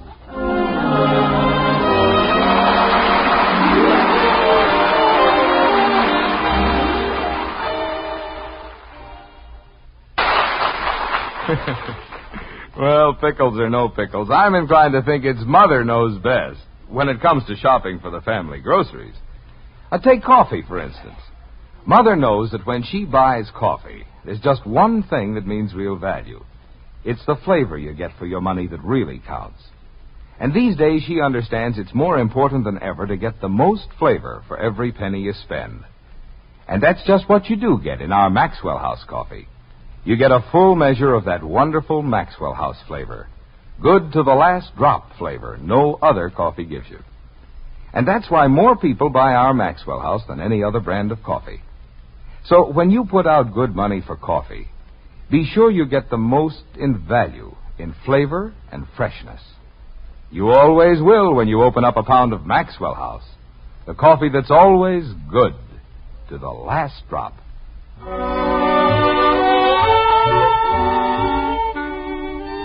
The lights are out in the white frame house on Maple Street. The children are asleep. The guests are gone. The last chip has been put away, and the poker game is a thing of the past. Jim. Oh, you're still awake, dear? Yes, I've just been lying here thinking. How did the game go? Fine, just fine. I guess I showed that Hector Smith how poker should be played. Bluffed him right out of two of the biggest pots you ever saw. Jim. Yes, dear? You know, I've been wondering about this sudden wave of economy. There isn't anything wrong, is there? Oh, no. Well, it was those darn Christmas bills. They really got me down. Tonight didn't help much, did it? I mean, we'll have to buy a new lamp and records for Janie. Well, it won't amount to much. No, I suppose not. Including the food and drinks, I figure that the quiet evening at home came to just $32.50.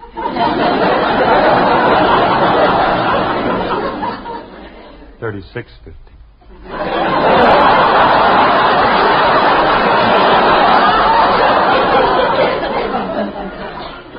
No, dear. $32.50. I can get a new lamp for... Oh. You mean you... I certainly did. $4.22. Good night, Mark. Good night, dear.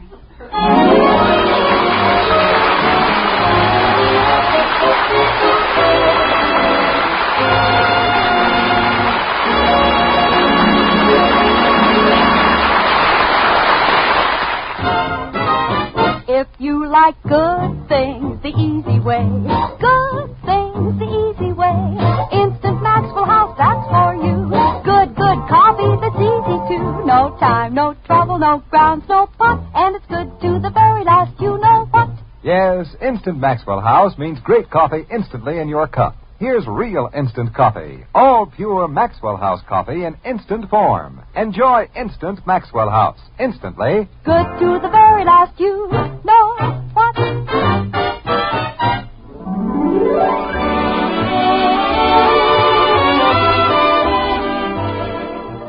Join us again next week when we'll be back with Father Knows Best, starring Robert Young as Jim Anderson, with Roy Bargy and the Maxwell House Orchestra, and yours truly, Bill Foreman.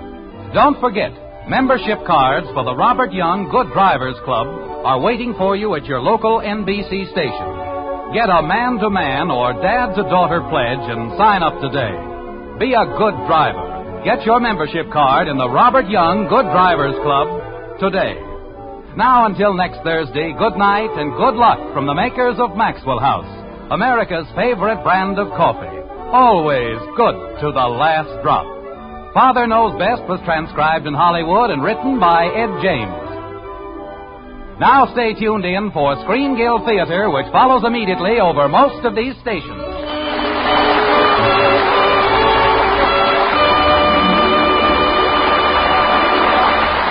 Stay tuned to HOJO Radio. Mother, is Maxwell House really the only coffee in the world? Well, your father says so, and your father knows best.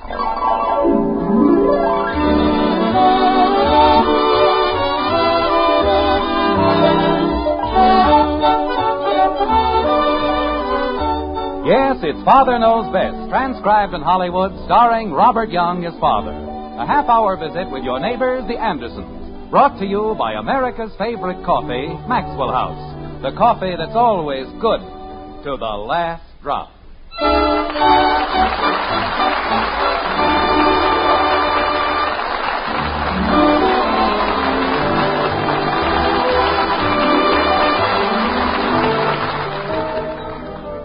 A decade or so before the turn of the 20th century, the city editor of the New York Sun came up with a remarkably simple definition of news.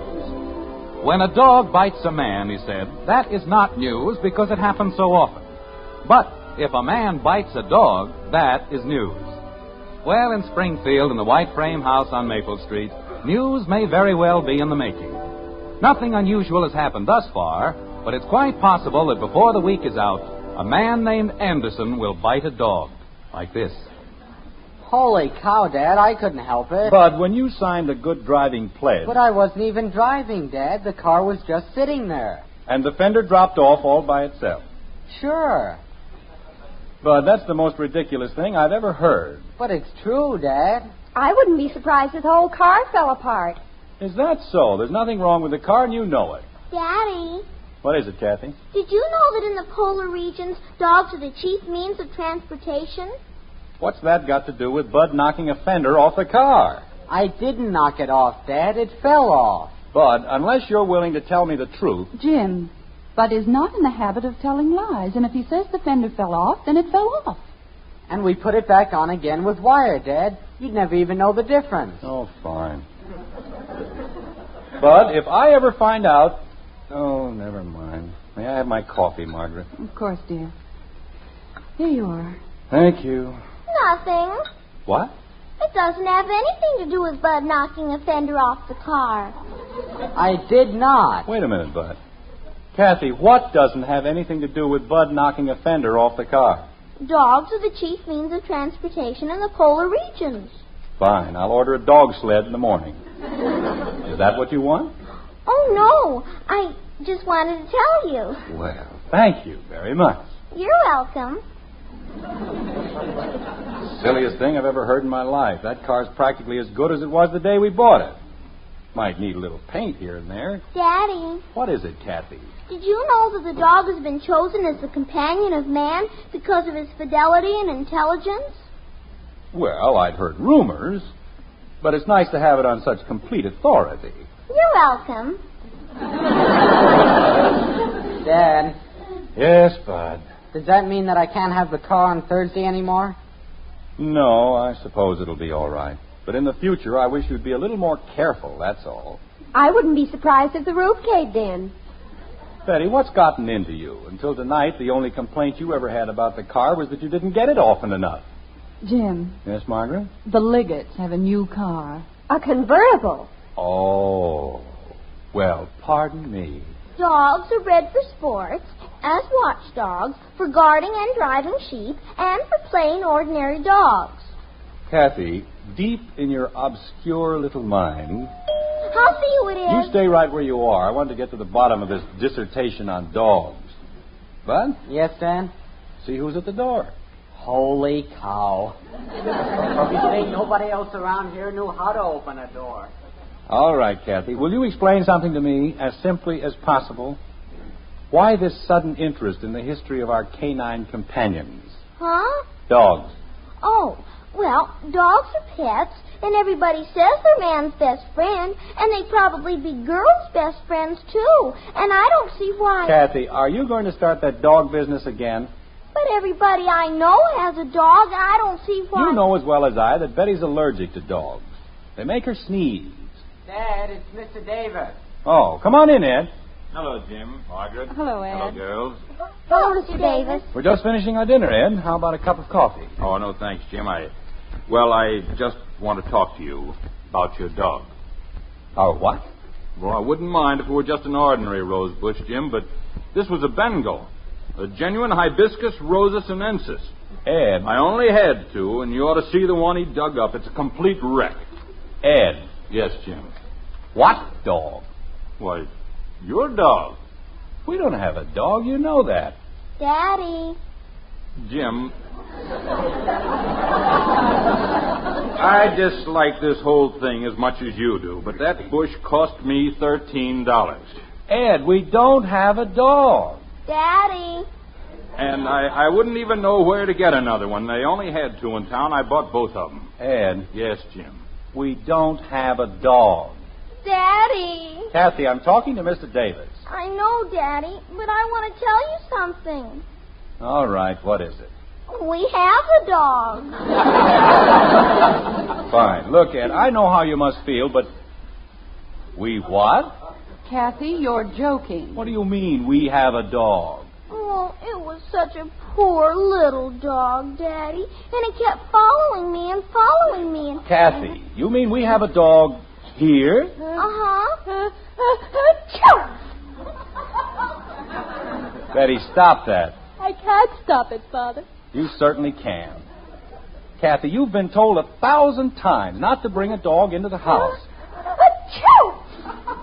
She's just doing that to be mean. I am done. She wasn't sneezing before, and the dog was here all the time. Where? What? Where is it? Where's what? The dog. Oh, the dog.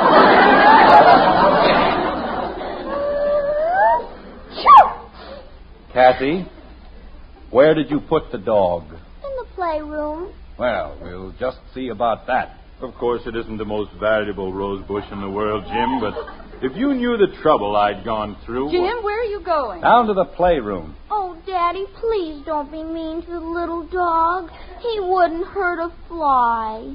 Where do you think you're going, Bud? Well, can I come with you? Gosh, I just want to look at it. I didn't mean to start all this trouble, Jim, but after all, he did dig up the rose bush. I know, Ed. I'll be very glad to pay for it as soon as we... Oh... my aching back. Look at the size of that thing.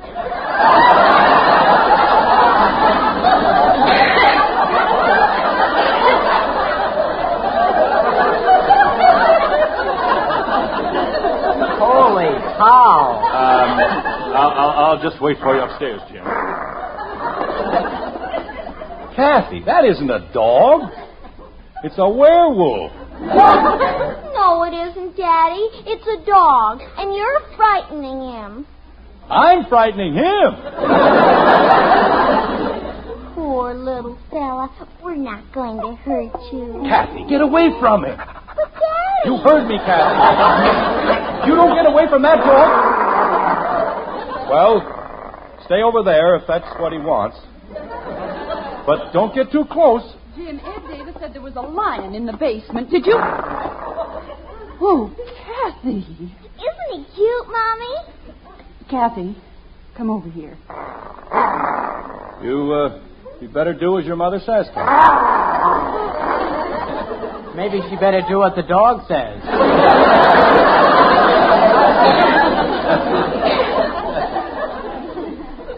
Oh, Jim, what are we going to do? We're going to find out where he belongs and get rid of him. That's what we're going to do. Oh, Daddy, you can't. He's such a beautiful dog, and he's so easy to feed. All he eats is cookies. Bud. See what the tag says on his collar. On his collar? Oh, he won't hurt you, Bud. Will you, George? Well, go ahead, Bud. There's nothing to be afraid of. That's a nice fella.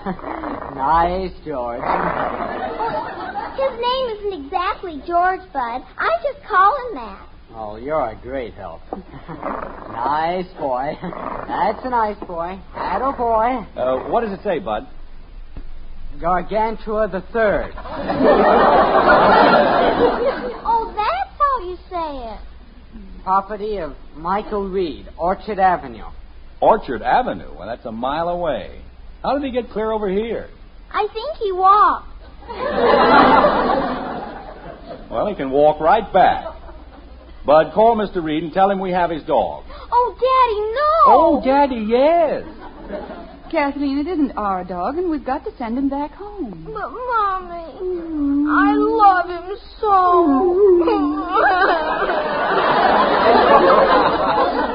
Oh, don't cry, Kathy.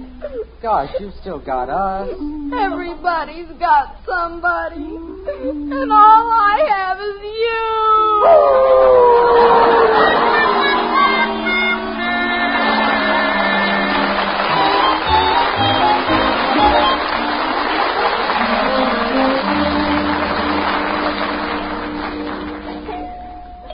You want me to answer it, Dad? No, never mind. I'm right here. Mr. Anderson? Yes? I'm Mr. Reed's chauffeur. Oh, yes. Come on right in. Oh, thank you. Very nice of you to go to all this trouble. Oh, it's no trouble at all. Mr. Reed was quite concerned about Gargantua. Quite concerned. Well, we weren't too happy about him ourselves. Kathy. You want me, Daddy? The man is here for the dog. Gee whiz. She'll have it up here in just a minute. Peculiar-looking animal, isn't it? Oh, no, it's a very valuable dog. Weimaraner. You don't say. Yes, it's a German hunting dog. Very intelligent. Well, that's a matter of opinion. Kathy, will you please hurry? Daddy, I can't find him. You what? Oh, Daddy, the most terrible thing happened. He got away. Kathy. But he did, Daddy. I just opened the door, and he was gone. You didn't happen to give him a push. Oh, Daddy, how can you say... Well, maybe one little push. Now, see here, Kathleen. Oh, you don't have to worry, Daddy. I think I can find him again. Later. I'm awfully sorry about this. I understand. Oh, hello, Ed. Oh, Jim, I don't like Ed, please, I told you I'd get you another rose bush, and I will. First thing in the morning. I know, Jim, but after all... Now... George got away. Yes, I know he got away. Only he didn't get far enough away. Have you seen him? Yes, I've seen him. He's in my backyard, and he's having a wonderful time. All right, Kathy, go get him. Gee whiz. And, Jim. Yes? When you get that hibiscus sinensis tomorrow, make it 2. Oh, no.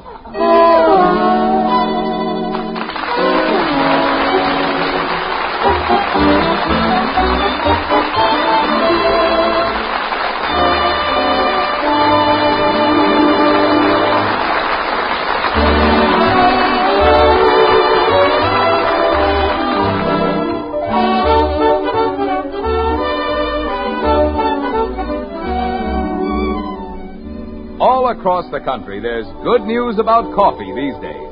Grocers everywhere are featuring Maxwell House at lower prices. That's right. These days, the coffee with that wonderful good to the last drop flavor comes to you at the lowest prices in months. A mighty welcome occasion for everybody. You, your grocer, yes, and for Maxwell House, too. With Maxwell House Coffee, we've always aimed at one thing, to bring you the best in coffee at the lowest possible price. And that's meant a lot. Meant you could always count on more flavor for your money in every cup of Maxwell House, more wonderfully good cups of coffee in every pound. It's the reason why, year after year, folks everywhere have found Maxwell House is true economy. And nowadays, Maxwell House is more than ever today's coffee buy. The world's most famous coffee flavor is yours to enjoy every cup you pour. And the price is the lowest in months. So tomorrow, get your money's worth and more. Bring home a familiar blue tin of Maxwell House and start enjoying coffee that's always good to the last drop.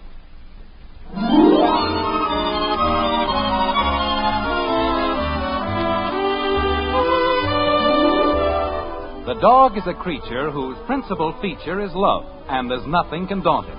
He'll stay by your side as though he were tied, especially if you don't want it.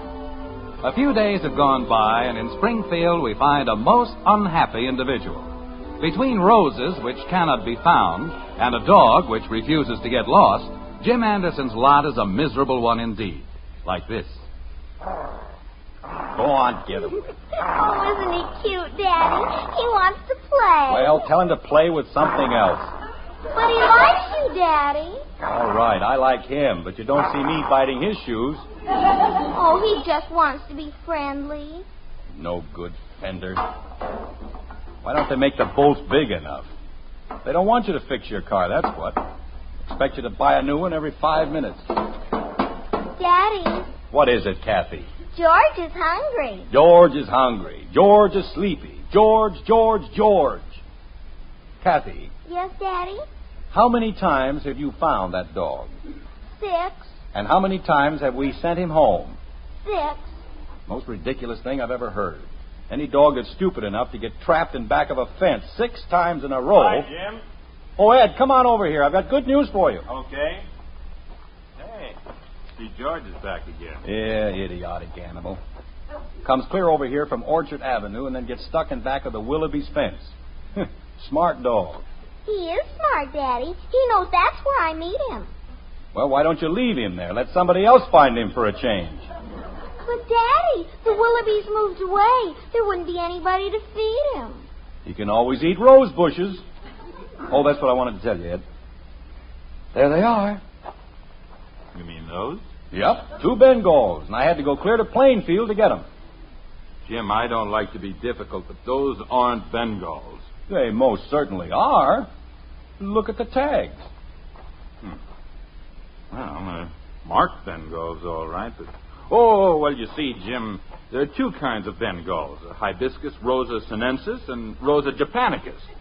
Now, mine were Hibiscus sinensis, and they're a much hardier variety. Ed, a rose is a rose.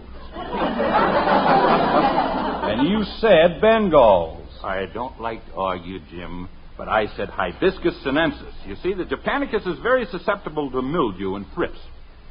That's bad, huh? Oh, yes, especially around here. The japonicus doesn't do well in Springfield at all. It needs a much milder climate. I see. You wouldn't consider moving? Nothing. I'll keep looking, Ed. After all, what's a few more days? I wouldn't be able to do anything but work anyway. Mr. Anderson? Oh, hello there. We're back here near the garage. Mr. Anderson, I don't know what to say. Mr. Reed is most apologetic. Yes, I'm sure he must be. Well, I'll be getting back to my gardening. I've got another bed of geraniums to set out. I'm sorry they weren't the right ones, Ed. Oh, that's all right, Jim. There's no particular hurry, I guess. Mr. Anderson, I want to assure you that we've done everything in our power to keep Gargantua at home. I'm sure you have. I've gone over the fence with a fine-tooth comb. We've fixed everything, and still he gets out. Maybe the fence isn't high enough. Well, it's quite high, but we're going to make it higher. And now, if I may have the dog. Yes, Kathy. Now, where the dickens did she go? Kathy! You want me, Daddy? Where's George? George? No, we call him George. Kathy! I'm coming, Daddy. Maybe if you called him George, he'd stay home. Well, it might be a little confusing, but we'll try. Kathy, why is it... What happened to George? I don't know, Daddy. Isn't he with you? No, he isn't with me. Where'd he go? I don't know. Kathy, why is it that every time Mr. Reed's chauffeur... George. Thank you. Every time George shows up, George... George? Yes, sir. George. Oh. Well, why is it every time George shows up, the dog disappears? I don't know. What do you know? I don't know. I'm sorry, George, but George, Gargantua... George! Jim! Ed, is George over there? He certainly is, and I'm very slowly reaching a point where I don't think it's at all funny. Ed, he didn't tear up another rose bush. No. Well, thank goodness. This time he got the geraniums. George dug up the geraniums? No, but I made a bed, and he's lying in it.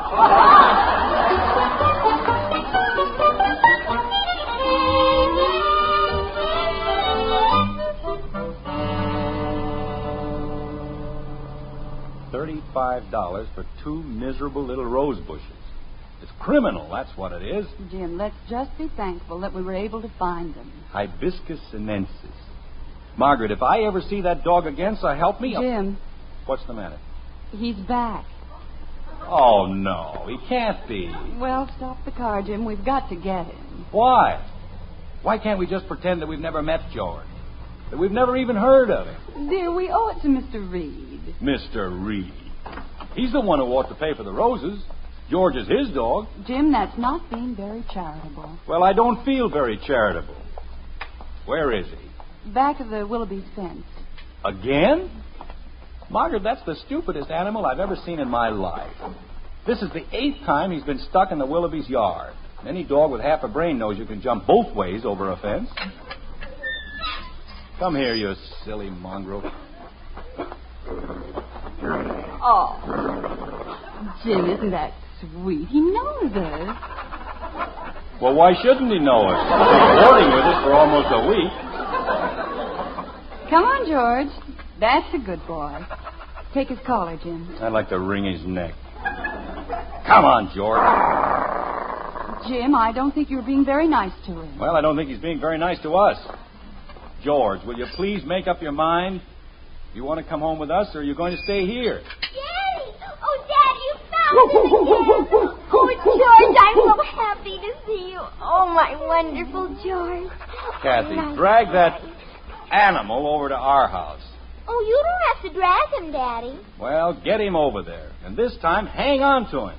Okay, Daddy. Come on, George. I'll race you to the garage. Man's best friend. Intelligent and loyal.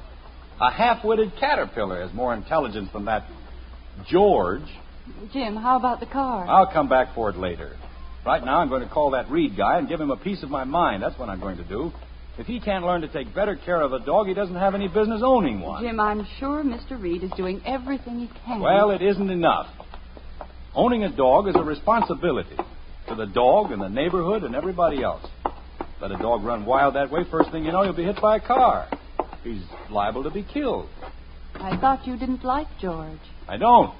I mean, well, he's all right, I guess, but they have no business letting him run around the way they do. Jim, please don't be too abrupt.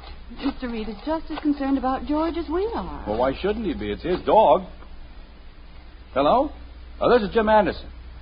Yes, he's here again. And look, George, I think it's high time... Well, okay. He's coming right over.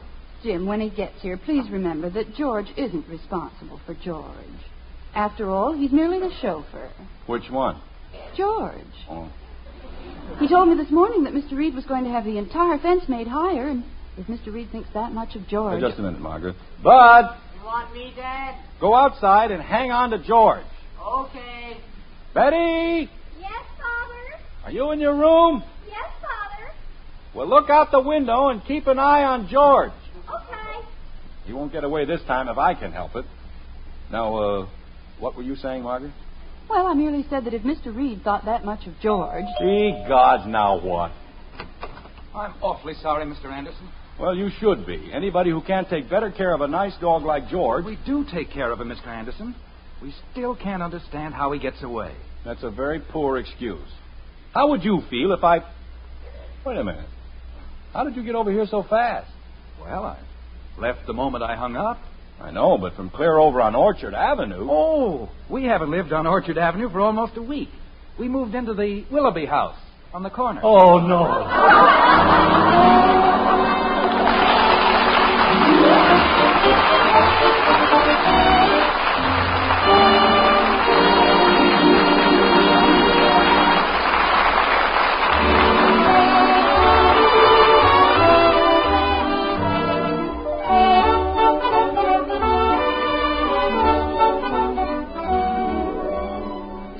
When you go grocery shopping this weekend, be sure to see the welcome news about coffee in your store.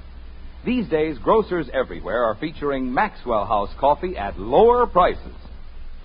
Now, all of you who know and love that wonderful good-to-the-last-drop flavor can enjoy it at the lowest price in months.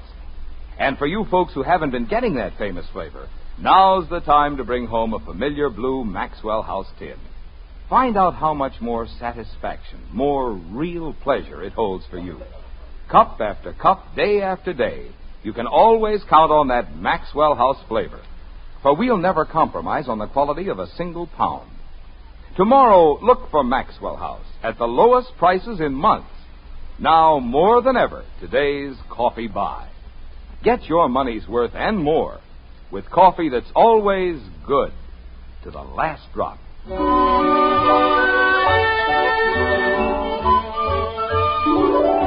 Another day has come and gone, and so has the perennial George. There's peace once more in the Anderson household, but we wonder just how long it will last. It never does it? Like this. Most ridiculous thing that ever happened in my whole life. Stealing a dog out of his own yard. They could have had us arrested. Father. Yes, Betty? Have you noticed how quiet it's gotten around here? I certainly have. Nice and quiet. How was I supposed to know anybody moved in? Why didn't they put up curtains or something? That George is a pretty smart dog. And what a character. You know what he did yesterday? Whatever he did, I'm not going to pay for it. Oh, it wasn't anything like that, Dad. Kathy taught him how to play hide and seek. And he was really hiding. Good. I hope it's years before anybody finds him. Why, Jim, you know you miss George as much as any of us. I do? I miss George? Huh. Margaret, this is the first peaceful moment I've had in almost a week. Daddy! Daddy! Daddy! Kathy, what is it? What's wrong? Oh, Daddy, the Mr. Reed gave me a reward. Why, how nice, Kathy. Oh, I'm so excited. Well, it was certainly the least he could do. What was the reward, Kathy? I can borrow George anytime I please. No.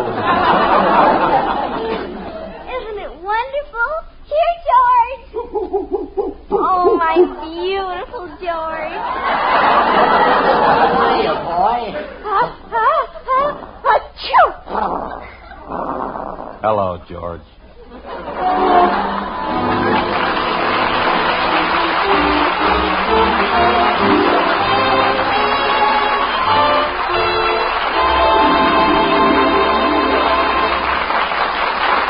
Now yours to enjoy, an instant coffee you'll love for breakfast every morning.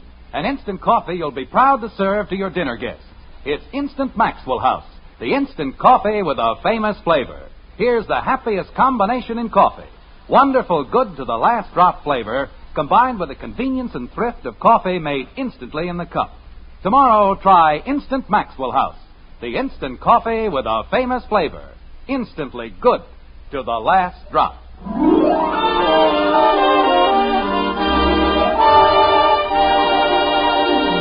In lands across the seas, many people still lack the simplest necessities of life. Food is inadequate, clothing scarce. Help is needed from each of us who can send it. The time to send that help is now. The way to send it is through CARE, C-A-R-E. For this is National Care Week, and Americans everywhere are joining in sending food and clothing abroad.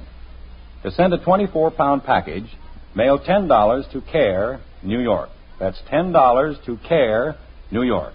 Enclose your name and address and the address of the recipient. Delivery is guaranteed. Join in National Care Week now.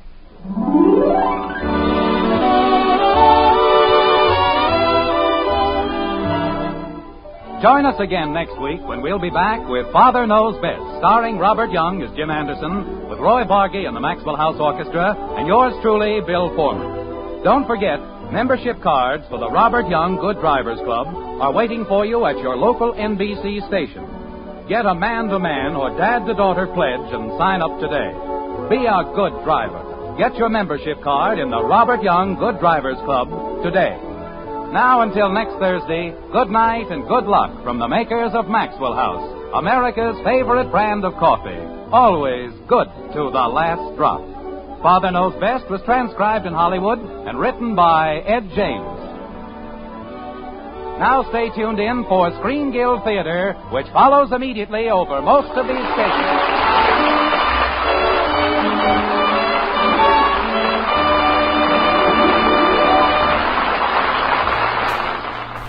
Our next broadcast premiered in 1935. The program struggled in the ratings until 1940 when it became a national sensation.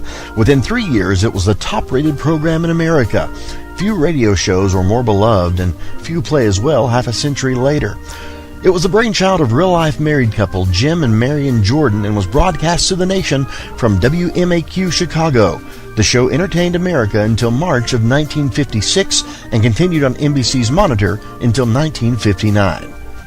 We invite you to join us at 79 Wistful Vista with Fibber McGee and Molly right here on HOJO Radio.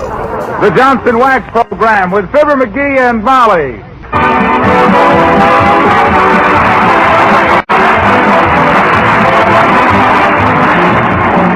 The makers of Johnson's Wax and Johnson's Self-Polishing Glow Coat present Fibber McGee and Molly, written by Don Quinn, with music by the King's Men and Billy Mills Orchestra. The show opens with Sweet Dreaming.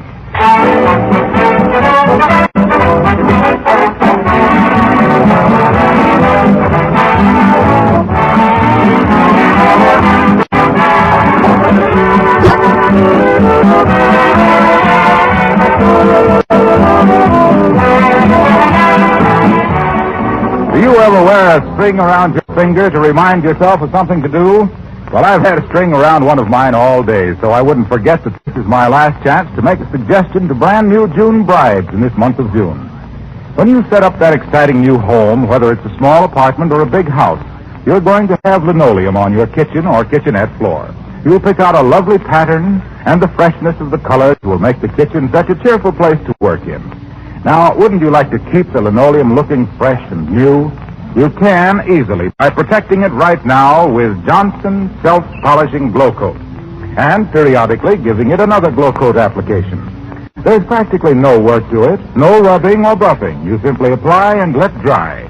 In 20 minutes, the linoleum will be sparkling with beauty that is safe against scratches, wear, and dirt. Glow Coat makes linoleum last much longer. You can use Glow Coat, of course, on your other floors, too. So get that good old Glow Coat labor-saving habit. Order Johnson Self-Polishing Glow Coat right away.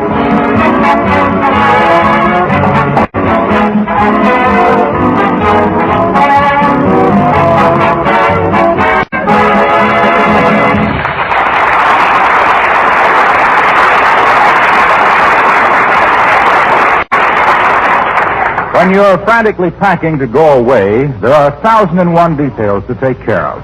And the division of labor is the same at 79 Wistful Vista as in any other home. The wife does 1,000 things and the husband does one.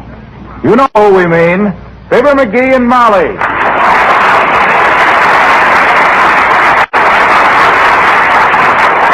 Did you call the gas company, McGee? Did I? Baby, what I call that gas company. They said they couldn't come out to shut off the gas till a week from Wednesday, and I says, oh, no, I says, and they says, no, and I says... Never mind the snappy dialogue. How about the telephone? I'm not going to take any chances with them. I'll cut the wires just before we leave the house. Now, let me see. I got to put the car in the dead storage. Oh, dear. Come in. How do you do? How do you do? How do you do? I'm Dr. Davenport, Mr. McGee, from the Here Today and Gone Tomorrow Insurance Company. I believe you applied for additional insurance. Oh, did you, McGee? Yes, I thought I'd better, Molly. You know how it is. We're going to be in the movies. I can't be too careful. Might have to do stunts like leaping off a boxcar onto an airplane or something. Oh, dear. What you go through for your public. Yeah. And vice versa. Now, if you just open the top of your bathrobe, Mr. McGee. That's it. Yes. Now, don't worry about my chest, Doc. It's the sound of the dollar. Try it with inflation. I hope I'm not here at an inconvenient time, Mrs. McGee. Oh, you are, Doctor, but so are we, and there's nothing to be done about it. You go ahead and examine my husband. I'll just go about my work. Hey, Molly, don't forget to call the light company now. For the last time, McGee, I tell you they won't buy back those burnt-out bulbs.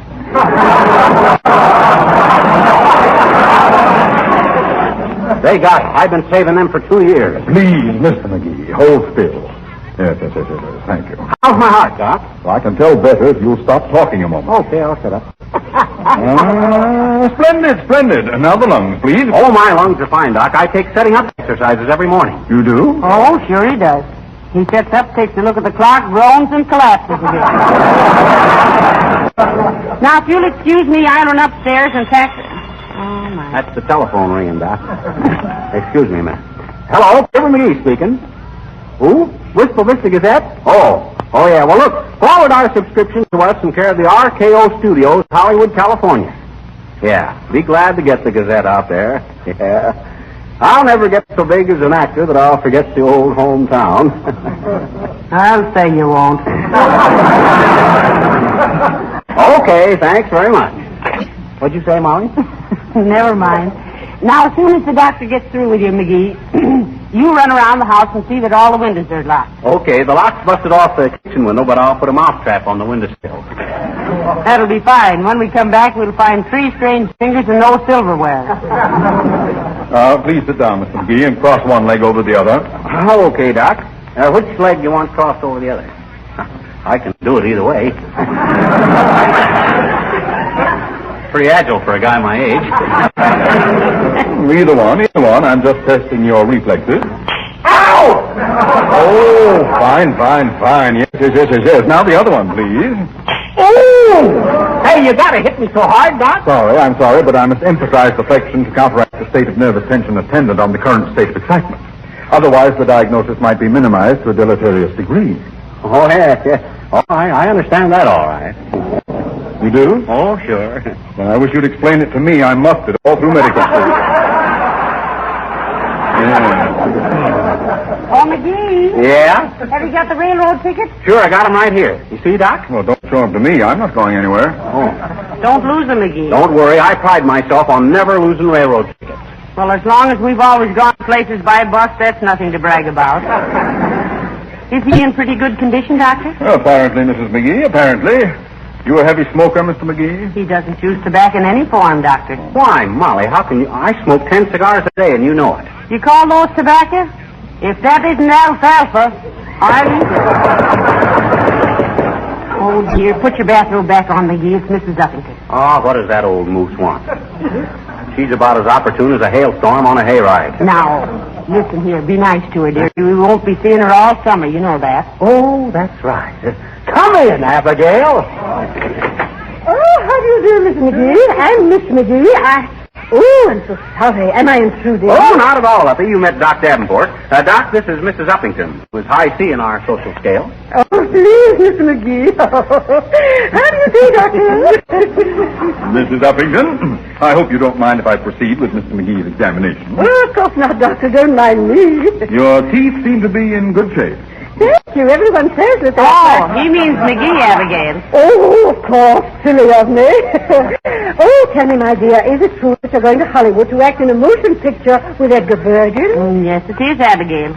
Isn't it thrilling? Oh, promise me you'll do something for me, dear. While you're out there. You ought to have your tonsils out. Really? I didn't realize. He means me, Uppy.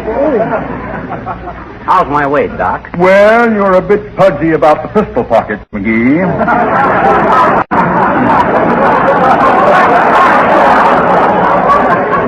What games do you play? Well, let's see.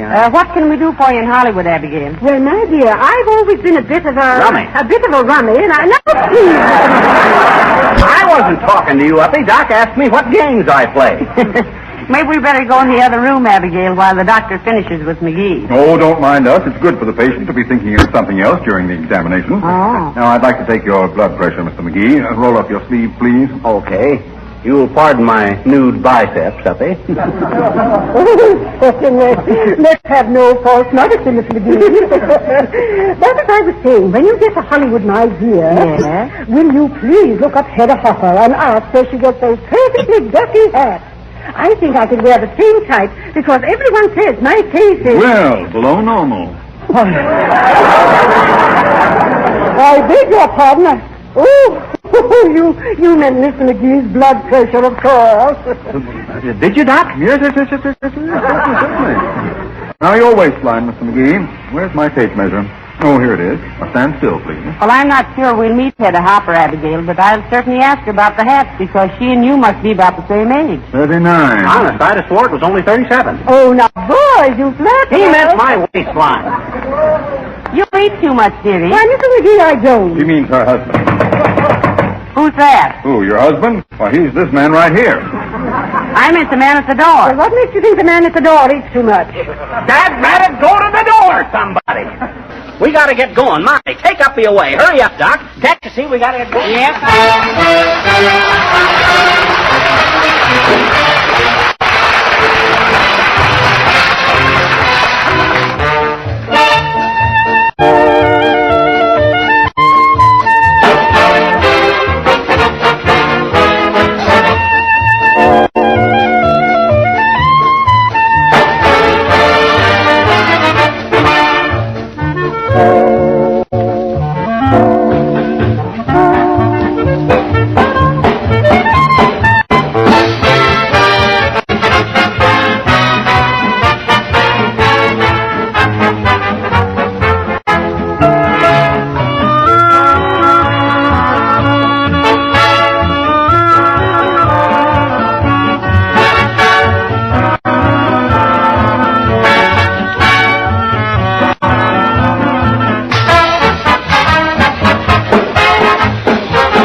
call, Pack dearie. Did you finish with the insurance doctor? Yes, he's all through. He's gone. All but a couple of the usual details. Hey, did you call the dairy to tell him we won't want any more milk? No, I've been too busy. You call him. Okay, give me the phone. Thanks. Hello, operator. Give me the whistle, Mr. Derek. Oh, is that you, Mert? Oh, How's every little thing, Mert? It is, eh? What's that, Mert? Your sister's wedding? Oh, that's terrible. Train wreck, eh? Oh, heavenly days, McGee. What happened? Her sister got her wedding dress caught on one of the pews and wrecked her train.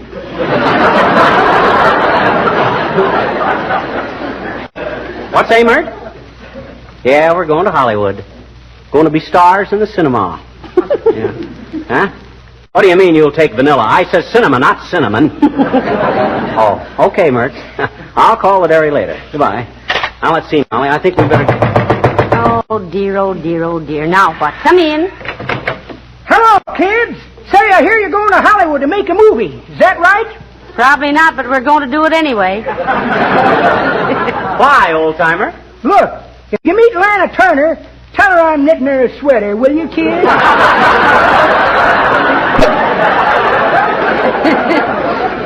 Well, I think she has a sweater, Mr. Oldtimer. Yeah.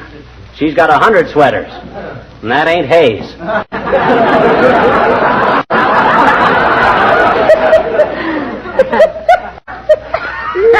That's pretty good, Johnny. That ain't the way I heard it. The way I heard it, one feller says, t'other feller says. See where Fibber McGee and Molly are going to make a picture called Look Who's Laughing. Ain't that terrible? What's terrible about it, says t'other feller.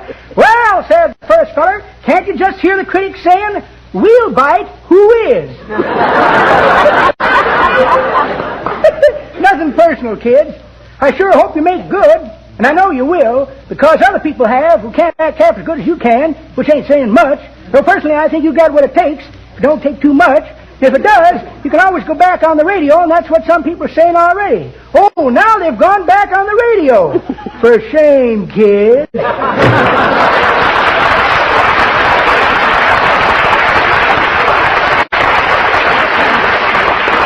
What on earth was he talking about? I don't know. That old fuddy-duddy wouldn't know which end was up at a fraternity initiation.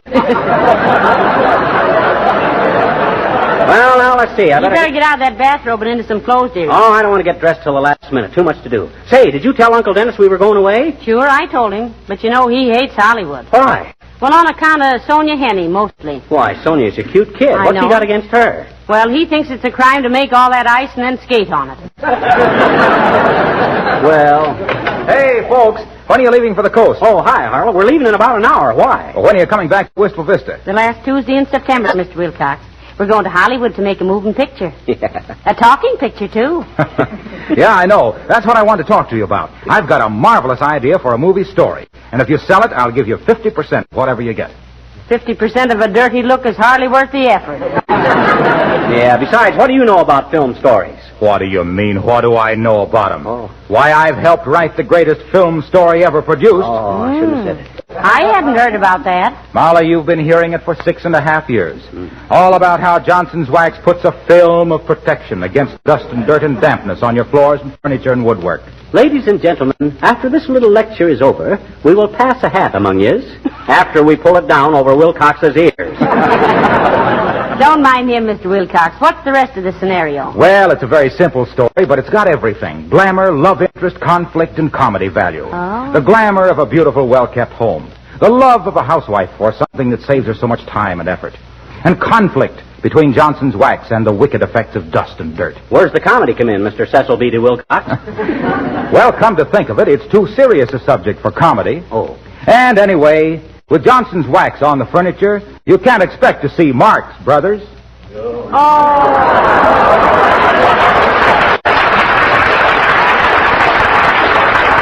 Well, you'll feel better after you rest 13 minutes. Well, I hope you enjoy your trip, folks, and I'll see you in the fall. So long. Goodbye, Mr. Wilcox. Have a nice summer. So long, Harlow. Marx Brothers. Wow. That guy's going to wind up with his arm in a sling, reaching for him like that. Incidentally, McGee, I want to hear all the Johnson Wax shows this summer. Yeah? You know, I think Ransom Sherman is a very funny man. Yeah? They're going to call him haphazard on the radio. Well, I hope he doesn't get too funny, because... Heavenly days, we'll never get ready to go this way. Come in. Hello, Mr. McGee. Hello, Mrs. McGee. Oh, hi, Wimple. Won't you come in and sit down, Mr. Wimple? Oh, no, thank you, Mrs. McGee. I just wanted to come and tell you goodbye for the summer and wish you a very nice vacation. Well, thanks, Wimple. You going away yourself? No, I don't think so. I should go away for my health, but my wife doesn't want me to. Well, why don't you go away if it's for your health? The healthiest thing I can do, Mrs. McGee, is not argue with my wife. Well, it was on a vacation trip that I met her, you know. Oh, on a vacation trip. That's very romantic. Yes. She was paddling a canoe and it tipped over. I swam out and rescued her. Oh, that's wonderful. A hero. That was very brave of you, Mr. Wimple. Yes. Sometimes I wish I had it all to do over again.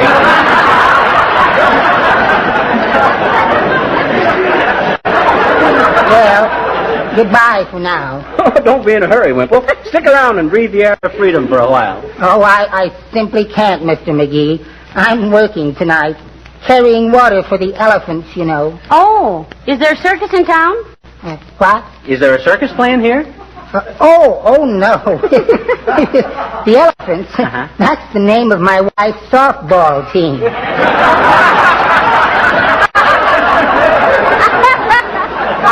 I carry water for them. Well, do have a nice trip and goodbye.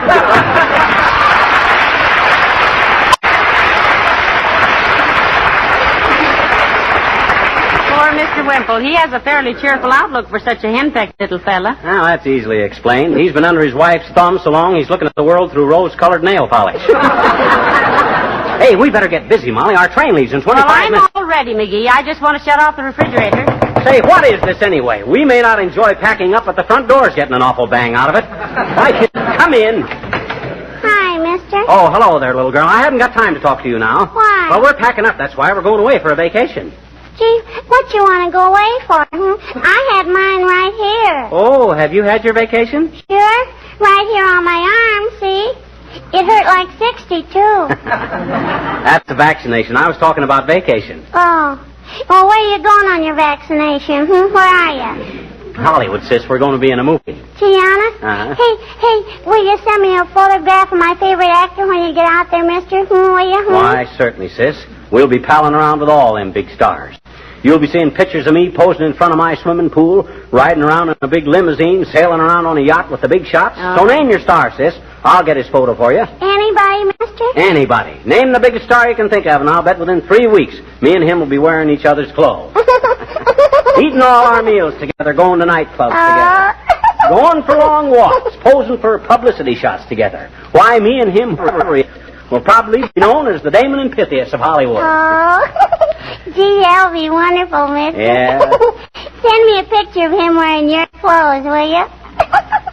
I don't know what's so hysterically funny about that, sis. Who is your favorite star? Gene Autry's horse.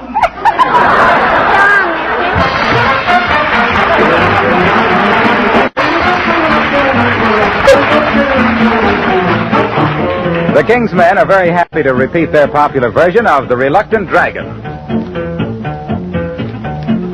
One fine day while on my way to Ipswich by the sea, I met a rather charming chap who asked me into tea. It seems he was a dragon, you know, the kind with wings, teeth and tails and claws and scales and all those dragon-like details. I admit I jumped a bit when he began to sing. I'm the reluctant dragon, what ho, quite so, the very reluctant dragon. Oh, very, very, don't you know, they call me the timid dragon. What rot, I'm not, I just won't fight, I'd rather play, I know I shan't get hurt that way. Here we go gathering nuts in May, I'm so reluctant, oh, so reluctant. After we had sipped our tea, a thought popped in my head. A dragon here? Ah, Jove, that's queer. He really should be dead. I say, look here, I said, aren't you a bit extinct? He looked at me and gave a cry and wiped a teardrop from his eye. Heaved his bosom with a sigh. Then he coyly winked. I'm the reluctant dragon, that's me, carefree. I'm the reluctant dragon. Reluctant since 1911 D.C. Could be. They call me the timid dragon. La la la la la. What rot? What a lot of rot. I'm not. What a lot of rot. When others fight, I run away. I guess that I was born that way. I'm to be queen of the May today. I'm the reluctant dragon. I'm frail and pale. The awful reluctant dragon. Don't step on my tail. They call me the timid dragon. What rot? I'm not. I just won't fight. I'd rather play. I know I shan't Get hurt that way. Here we go gathering nuts in May. Nuts in May. Nuts in May. I'm so reluctant. Woo. Yup, yup, yup, yup, yup.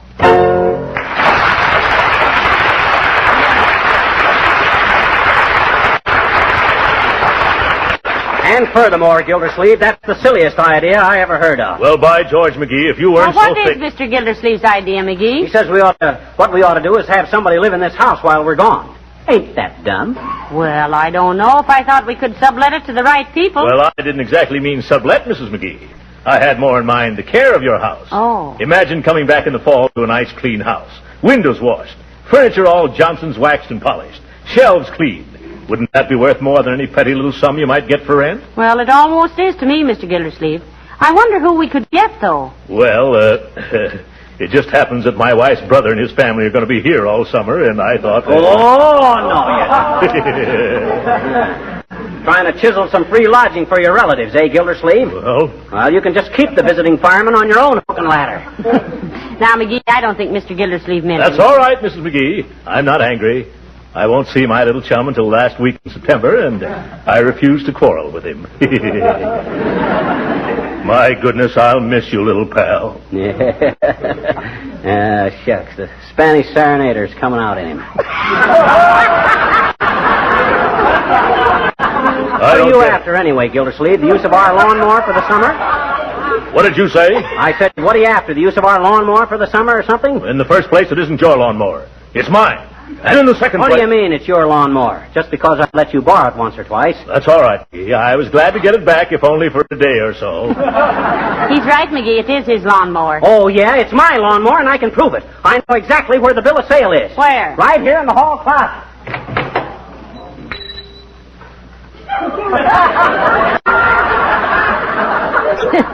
I straightened it out this morning, dear.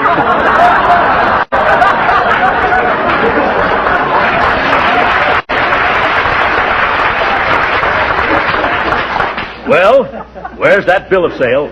Okay, so it's your lawnmower. Take your old clover clipper, Gildersleeve. I'm a movie actor now anyway. I ain't mowing my own lawn anymore. You're not, eh? You probably will be too busy at that. Yes. Mowing other people's lawns. You don't seem to have much faith in McGee's future in Hollywood, Mr. Gildersleeve. Mrs. McGee, if all his fans were gathered in one spot, yes, they wouldn't make enough breeze to ruffle baby Sandy's hair ribbon. You wait, Gildersleeve. You'll be reading in the papers about me. Hometown boy makes good. Read the rest of it, McGee. Huh? Hometown boy makes good time hitchhiking home from coast. Now you look here, you All people. right, boys, that's enough. Do you realize we only have a few minutes to catch our train, dearie? Oh, boy, that's right. Go on home, Gildersleeve. Can't you see you're holding us up? That's all right. If I have to pay more than a dime to see you in the movies, you'll be holding me up. Have a nice trip, Mrs. McGee. Oh, thank you, Mr. Gildersleeve, and goodbye. Goodbye, little chum. So long, Truckee.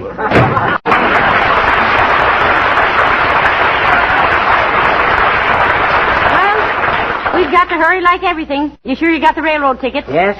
I got the tickets here. You see? Did you send for a taxi cab? Yes, it ought to be here any minute. Now, how about the trunks? Are they on the way to the station? Shucks, they're all in the baggage car by this time. I sent them trunks down there long ago. You did? You got to hand it to me, Molly. I'm efficient at this traveling business. I think of everything. Well, I guess you do at that, dearie. Now, hurry up and get out of that bathrobe and into some clothes. We've got to go. Okay, I'll run upstairs and... What's the matter? Oh, gosh. I ain't got any clothes. I packed them all in the trunk. Heavenly days. How are we going to... There's the taxi cab. What are we going to do? Oh, I don't know. I can't go to the station in my bathrobe. Oh, hand me the phone, quick. Here. Hello, operator? Give me the Union Station. No, Mert. I haven't time for one of those now. Get me the Union Station. Hello, Union Station? Mrs. McGee calling. We're leaving on the train in 10 minutes for the coast. And my husband... Oh, boy, am I sick. My husband is sick, so have a wheelchair meet us at the taxi entrance. Thank you. Get your hat, dearie. I'll get a blanket. Give me some face powder. I want to look pale. Okay. Okay. Come on, McGee. Oh. Hollywood, here we come. The hard way.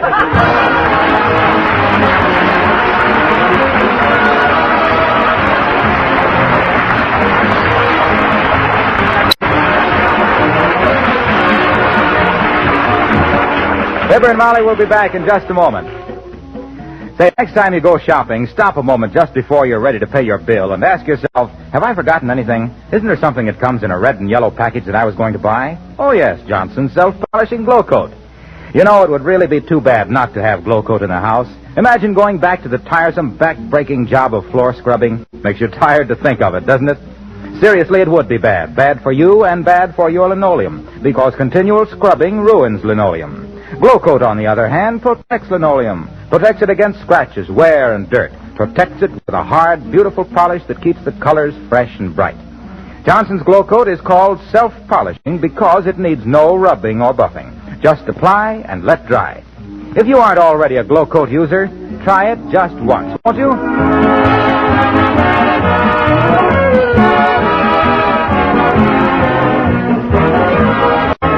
Ladies and gentlemen, once again, we want to thank all of you for your wonderful support and encouragement during the past year. It's people like you who make people like us like people like you. And we wish the new Johnson Wax show, Haphazard, starring Ransom Sherman, all the success in the world. We think the sponsor has made a great choice in him, and he's made a great choice in sponsors. Don't you think so, McGee? I don't know. What? After all the Johnson Wax people have done for us? What's the matter with you? Well, take a look. Almost 7 years on the air for them, and what have I got? No pants. Oh, my. Good night. Good night, all.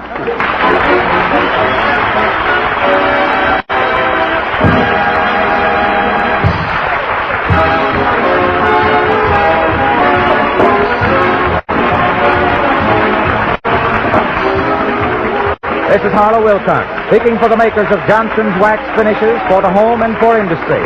Inviting you to be with us again next Tuesday night for the premiere of the new Johnson Summer Show, Haphazard, starring Ransom Sherman. And we remind you that America's first line of defense is you and your support. So invest to the best of your ability in defense savings bonds. Good night. HOJO Radio, where the classics come alive. Johnson Wax Program with Fibber McGee and Molly. The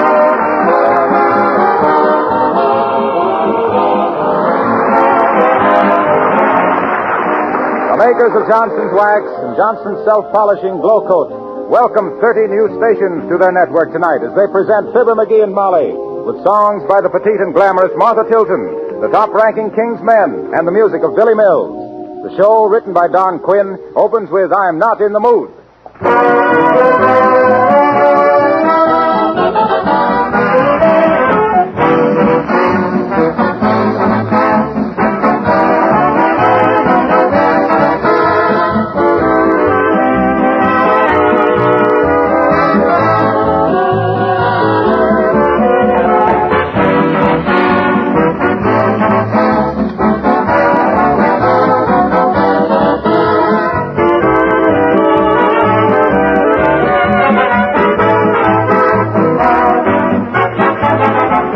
Well, it's great to have Fibber and Molly back again, isn't it? They're all tanned and rested after their vacations, and I'm sure they have lots of good fun in store for your Tuesday evenings from now on. Our sponsors, the makers of Johnson's Wax Products, would like to join all of you in giving them a royal welcome. Here's to Fibber and Molly and Don Quinn, the writer, and all the members of this fine cast of performers. May they live long and happily, and may they continue to be your friends and your favorite radio program. And may I thank all of you for our sponsors, because after all, it's your continued and enthusiastic loyalty to Johnson Wax Products that has made this whole affair so successful.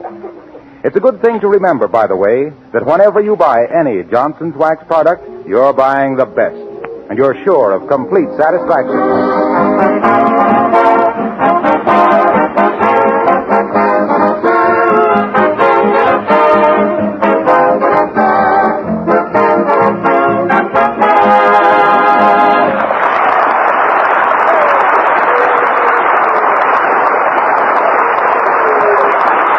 Well, all good things, even vacations, must come to an end. And a good thing, too, because a bank account is a good thing, too.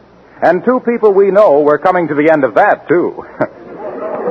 And here, just arriving home at 79 Wistful Vista, we find for the first time in 13 weeks those travel-weary, train-tired, ship-shapeless, map-happy homecomers, Fibber, McGee, and Molly.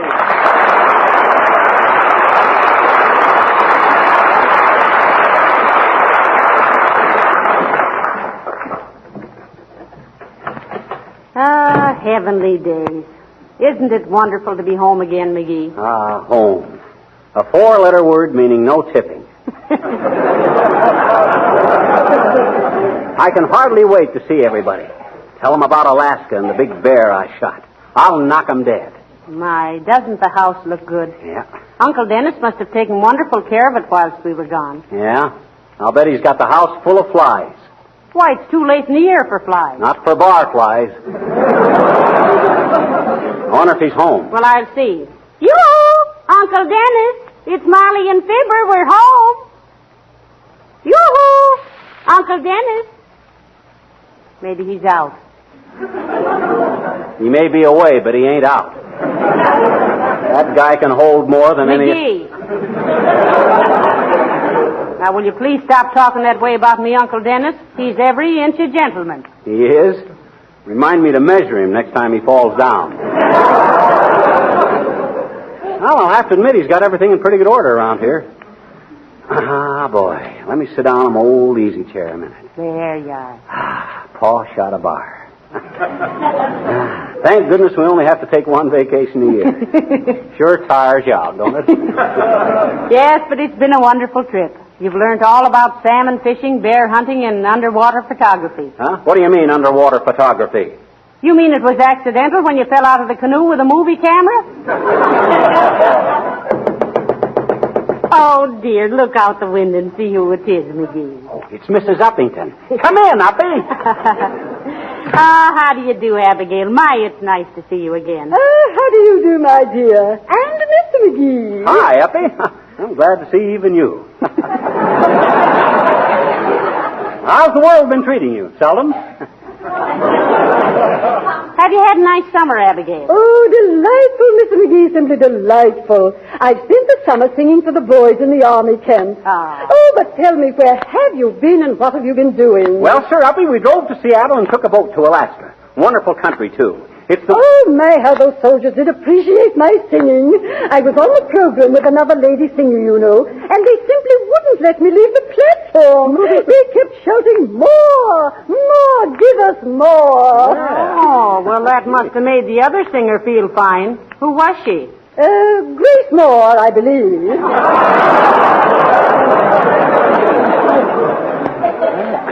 Well, let me tell you about Alaska, Uppy. It's a beautiful country. You ain't seen anything till you've seen the first rays of the Arctic sun glinting on the icy waters of Ketchikan Creek with... Oh, you must tell me all about it, Mr. McGee. Sometime. But now I simply must be going. I must let nothing interfere with my work for the boys. Oh, did I ever show you the lovely letter of appreciation I received from the White House for my work in a previous national emergency? Yes, you did, Abigail. And I must say it was real thoughtful of President Lincoln to do it. Yes, indeed it was. I beg your pardon. It was President Wilson. Goodbye. Wow. If I'd have been you, Molly, I wouldn't have been quite so... I almost forgot.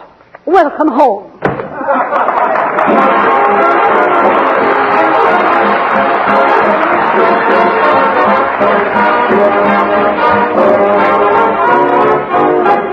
Folks, we're happy to welcome to our show tonight that sensational young songstress, Martha Tilton. Martha? You will shout when it hits you, yes indeed. You will shout when it hits you, yes indeed. When the Spirit moves you, you shout hallelujah. Oh, you'll holler, yes indeed. Can you play sweet music? Yes, indeed. I mean that really sweet music. Yes, indeed. Yes, indeed. It's sweet as sugar candy, yes indeed. Can you play hard music? Yes, indeed. I mean that extra hard music. Yes, indeed. Yes indeed. It's harder than a blacksmith's apron, yes indeed.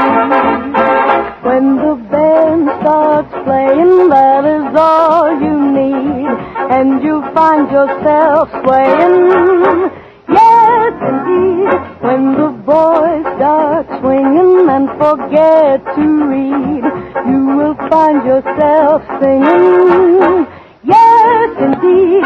You will shout when it hits you, yes indeed. You will shout when it hits you, yes indeed. When the spirits start to move you, you'll be shouting hallelujah. Oh, you'll holler, yes indeed. Oh, you'll holler, yes you'll holler, yes indeed.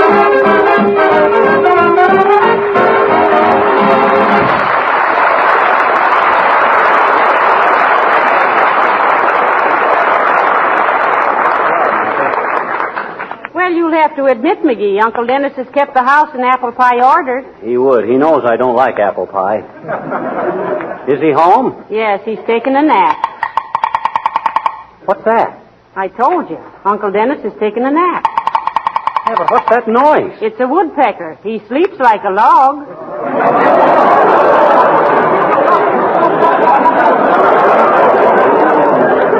Yes, indeed. By the way, I wonder if that taxidermist in Seattle has sent me that bearskin yet. Oh, it's too soon, dearie. Takes a little time to cure it, you know. Not when I shoot 'em. When McGee draws a bead on 'em, bang. They're cured of whatever troubles they ever had. Come in. Well, Billy Mill. Hello, Billy. My, it's nice to see you again. Hello, kids. Welcome home. Thanks, Billy. And what kind of a summer did you have? Swell, babe. Very groovy.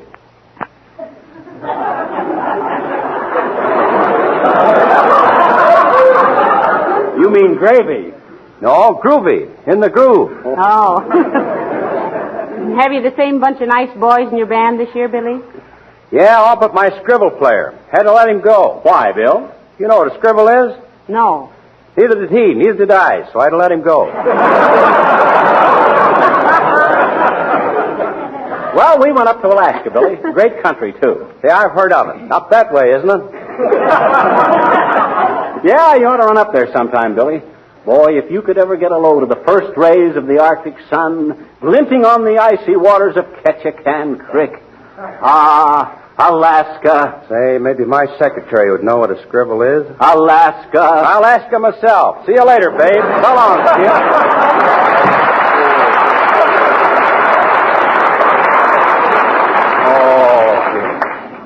Alaska myself. If that ain't the worst pun. Well, he couldn't help it. He just reads what's rotten. You mean written? I know what I mean. All the time we have... Oh, Mr. Wilcox. Hi, Harlow. Welcome home. Or no, you're supposed to say that. All right, welcome home. Have a nice trip? Simply grand, Mr. Wilcox. Did you know we went to Alaska? Yes, I heard about it. Have fun? I'll say. Paul shot a bar. He did? Yes, sir. Gee. 7 feet 3 inches from Beezer to Bustle, too. That's a great country, Harlow. If you could ever see the first rays of the Arctic sun glinting on the icy waters of Ketchikan Creek. I had a great time myself this summer, right here in Wistful Vista. You did? Yeah. Boy, if you could only see the beauty as I do, in the first rays of the Wistful Vista sunshine, glinting on the lovely surface of a freshly glow-coated linoleum, bringing out new life to the pattern and coloring and protecting it from scuffing and cracking, you wouldn't have to go to Alaska. Yes, but you can't shoot bear in somebody's kitchen. He doesn't shoot bear, he shoots the... McGee.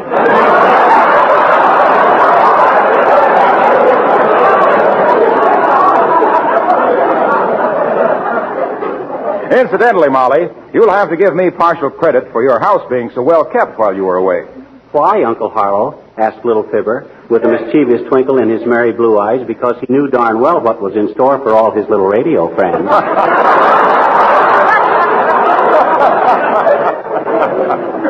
Well, I stopped by and gave Uncle Dennis a lecture on the value of Johnson's glow coat in the home. Oh. I made him set down his tray of ice cubes and really listen. Look, Dennis, I said, Molly took great care in selecting that linoleum, and you've got to take good care of it. How, he says, putting the corkscrew back in his pocket. With glow coat, I said. It shines as it dries in 20 minutes or less, and dirt and dust wipe right off. Well, that was the story, and now I've got to be getting along, folks. Say, I'm glad you're back. Hey, wait a minute, Harlow. I want to tell you about Alaska. It's the most wonderful... Wait a minute. Have you told anybody else about it? No, he hasn't, Mr. Wilcox. Why? Then don't tell me. You know I can't keep a secret.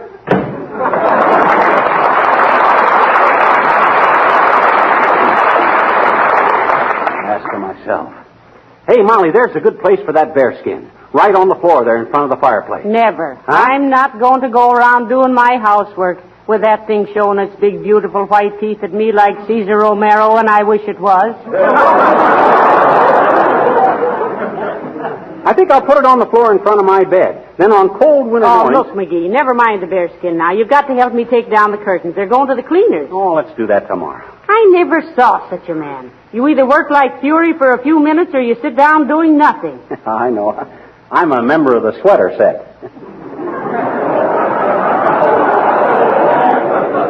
What's that? Yeah.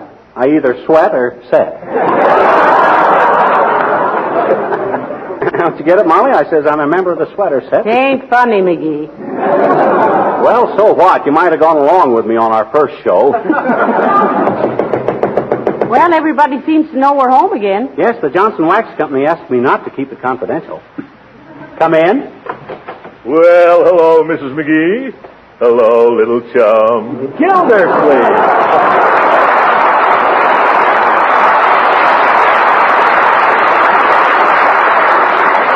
My, it's nice to see you, Mr. Gildersleeve. Won't you have a chair and a cup of tea? No, thank you, Mrs. McGee. I can't stay but a moment. I just dropped in to say goodbye. Goodbye? Where are you going? I'm not going. I've gone. I've moved to Summerfield. I'm managing the estate of my niece and nephew. Whoa, well, what you going to do with your house here, Gildy? Sell it or rent it? Sell it. Would you care to buy it as an investment? Me? Why, I wouldn't give you a nickel for that rat-ridden rabbit hutch, Throcky. Oh! Remember when that house had an iron deer out on the front lawn, Molly? Yes. Whatever happened to it? It looked around one day and took a look at that house and ran away. No, look here, McGee. I've taken plenty from you in my day, but by George... Oh, my goodness. What's the matter? I must remember to buy George, my caretaker, a little gift. He's been taking care of my house this summer. Did you meet him? No, we were up in Alaska, Throcky. There's a wonderful place. I shot one of the biggest bears that... Yes, and how did you like it, Mrs. McGee? Oh, I had a wonderful time, Mr. Gildersleeve. The way I happened to shoot him was, I was walking around the bend to catch Can Creek when all of a sudden... What time is it? It was early in the morning. Just as the first rays of the Arctic sun were glinting on the ice... I mean, what time is it now? 3:30, Mr. Gildersleeve. Oh, dear. Just got time to catch my train. But I just couldn't go without coming in to say goodbye to you, Mrs. McGee. And Fibber, my little chum.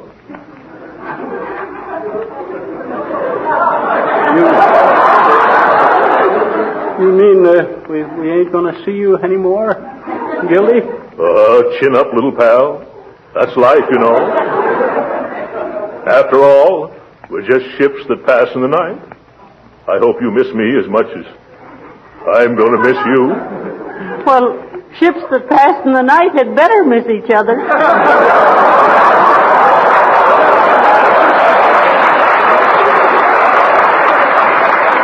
Really, old man, I hardly know what to say. Well, let's just say this isn't goodbye. It's au revoir. Oh, I can't say that, Gildy. Why not? I can't pronounce it. Let's just say goodbye. Goodbye. Yes, goodbye. Oh, another thing. My lawnmower. What about your lawnmower? McGee never returned it, and I'm going to need it in Summerfield. Now, wait a minute, Gildersleeve. You know very well that ain't your own lawnmower. It is, too. You borrowed it. It was mine, and you borrowed it. That broken down clover clipper has changed hands oftener than the World's Wrestling Championship. Can either of you prove ownership? Yes. How? It's got my initials carved on the underside of the handle. Well, if it has, it's yours, Mr. Gildersleeve. Go get it, McGee. I will not. If he wants it, let him go get it himself. All right, I will. Where is it? It's right in there. Here? Yes. Okay. By George, Oh, my goodness!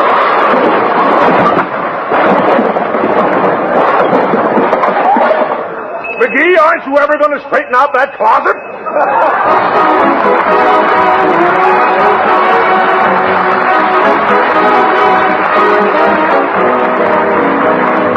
And here, back from their summer vacation, no bigger but better than ever, your favorites and ours, the King's Men, singing Little Liza Jane. I got a gal and you got none, little Liza Jane. I got a gal and you got none, little Liza Jane. Oh, little Liza Jane. Oh, little Liza Jane. Come, my love, and marry me, my little Liza Jane. How happy we will be, my little Liza Jane. I'll go buy a wedding ring, my little Liza Jane. We'll be married in the spring, my little Liza Jane. Oh, little Liza Jane. Oh, little Liza Jane. Then one day in the middle of May, little Liza Jane, away she ran with a traveling man who stole my Liza Jane. Oh, little Liza, when I heard the news, oh, little Liza, I got the blues. Liza, come back, my Liza, come back, my Jane. Liza, little Liza Jane.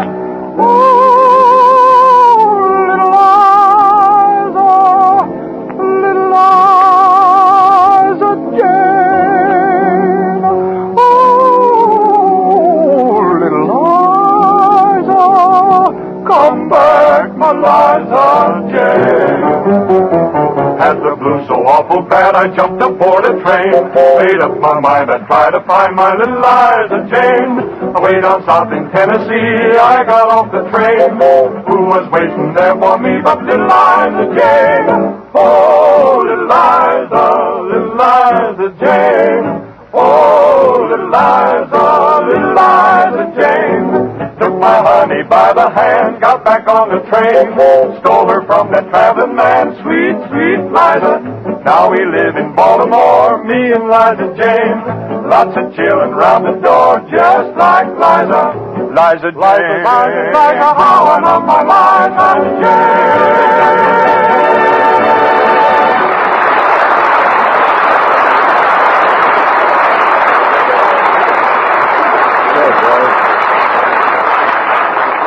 Hey, Molly, must have been a bad storm in Whistle Vista while we were gone. What makes you think so? You know that ship in the bottle on the mantel? Yes. Well, 2 lifeboats are missing.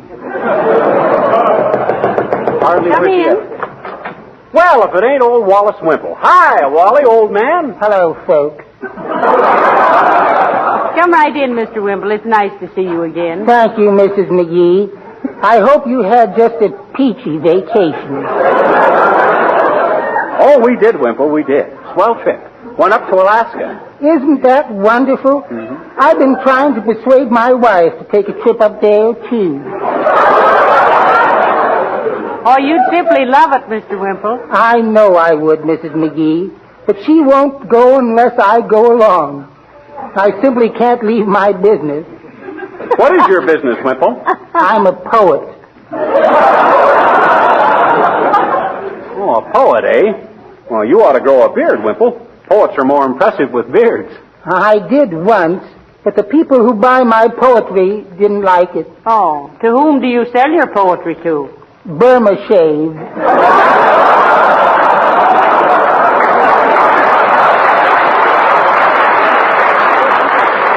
Incidentally, how is your wife, Wimple? Same as ever? Oh, yes. She had a wonderful time listening to the Lewis-Nova fight on the radio last night. Oh, how did you like it? I didn't hear it. I was doing the dishes. Wimple, what you need is a few weeks in Alaska. Make a man of you. Go up there and hunt and fish and rough it. Then come back and assert yourself. That sounds like a wonderful idea, Mr. McGee. Betcha. But do I have to come back? Why, of course not. Maybe you wouldn't want to.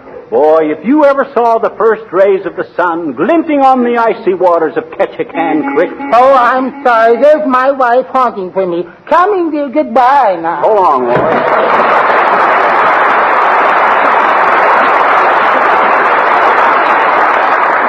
Poor Mr. Wimple. Say, what's his wife like, McGee? Well, roughly like the backfield of the Green Bay Packers. I hate to say that, loving football the way I do. Oh, well, look who's here, Molly. Hi, mister. Well.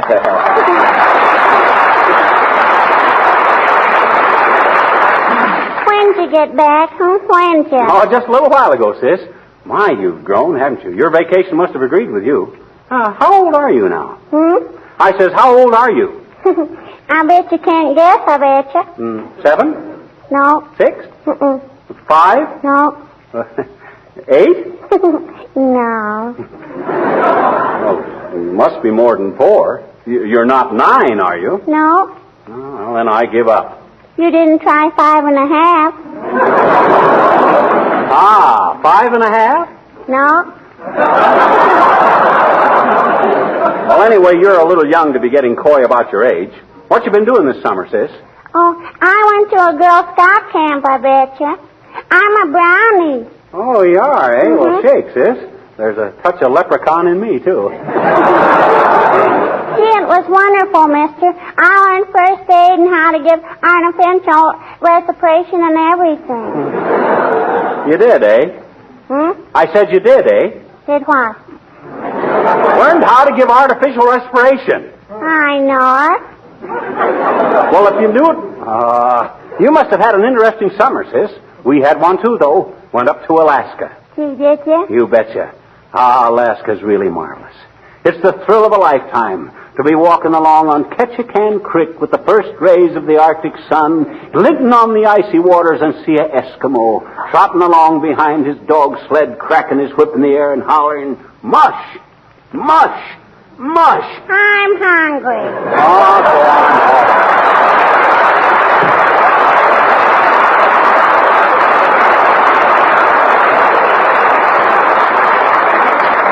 Ever see a kid with an appetite like hers, Molly? Well, she'll outgrow it.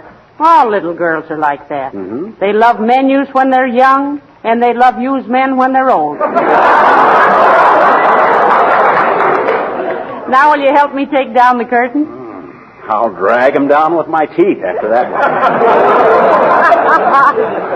I don't know, Molly. I don't think I will. I don't feel like that. I don't feel good. What's the matter? I'm worried about my skin. Well, take a warm bath and rub a little oil on it. No. I mean my bare skin. Oh. Those guys promised they'd send it to me just as... Come in. Hello there, kids. How's everything?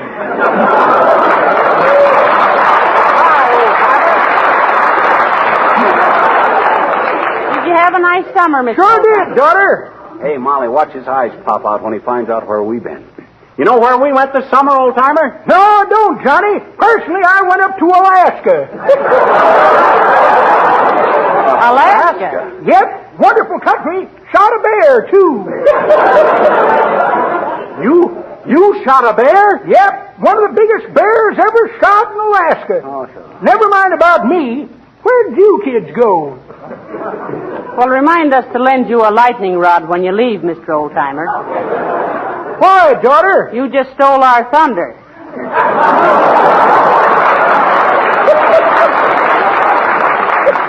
That's pretty good, daughter. Or it would be if I knew what you meant.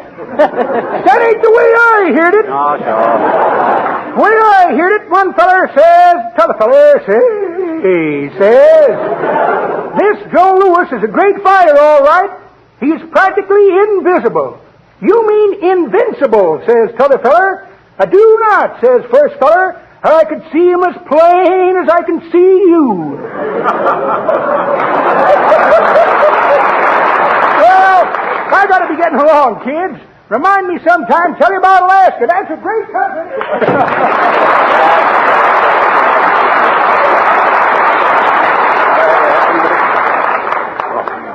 That does it. What, McGee? Sit down, Molly.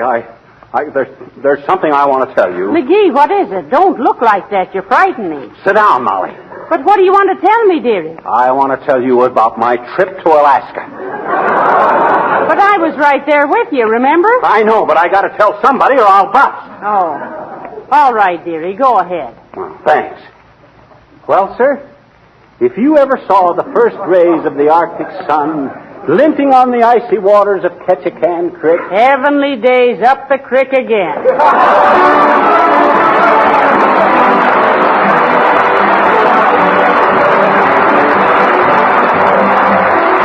While we're waiting for Fibber and Molly to return, I'd like to have a moment with you to say farewell to September and hello to October.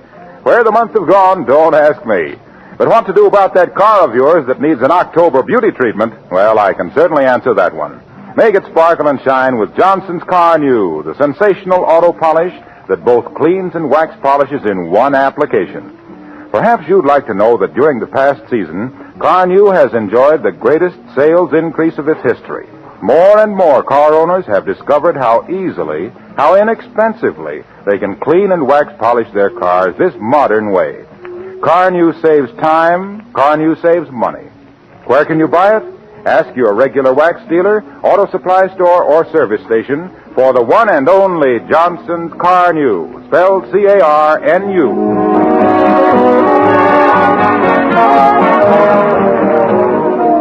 Ladies and gentlemen, Molly and I and the Johnson Wax people and all of us would like to take this occasion to wish Harold Perry every success with his new Sunday afternoon program, The Great Gildersleeve. Yes, we'll miss him on Tuesday nights, but we're proud that our association was a stepping stone toward his own show. And if he learned anything from me about the finer points of acting and timing and characterization... It'd be a miracle. Yes. Huh? Good night. Good night, all.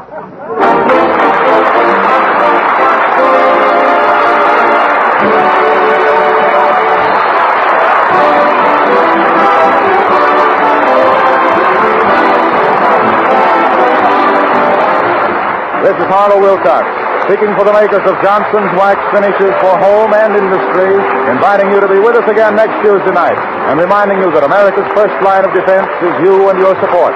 So invest to the best of your ability in defense savings bonds. Good night. Our next broadcast is the brainchild of American comedy duo George Burns and real-life wife and partner Gracie Allen. In September of 1934, their 30-minute program premiered as The Adventures of Gracie. The title changed in 36, and from 36 till 50, the series switched back and forth between NBC and CBS until it was canceled. They re-emerged on television with a successful situation comedy which lasted from 1950 to 1958.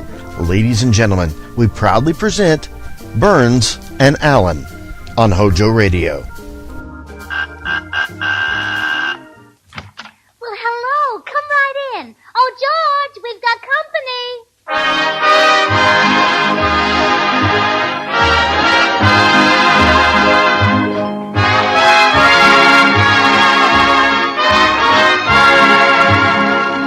This is Bill Goodwin speaking for Lever Brothers, makers of Swan, the new white floating soap that's purer than finest Castiles. Well, it's Tuesday night again.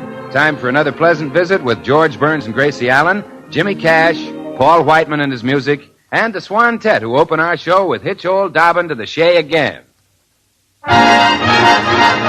Hitch old Dobbin to the Shay again. You won't use the car anymore. Old Dobbin remembers each shady lane where Dad and Mom went swooning that led to honeymooning. Hitch old Dobbin to the Shay again, like Granddaddy did before. When Grandpa went courting with Grandma at night, We hitched up old Dobbin and we did all right.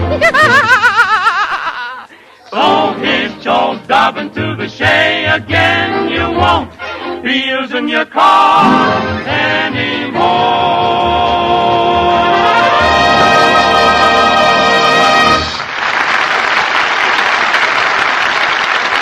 And now, meet the people who live in the Burns house. George and Gracie, here they are.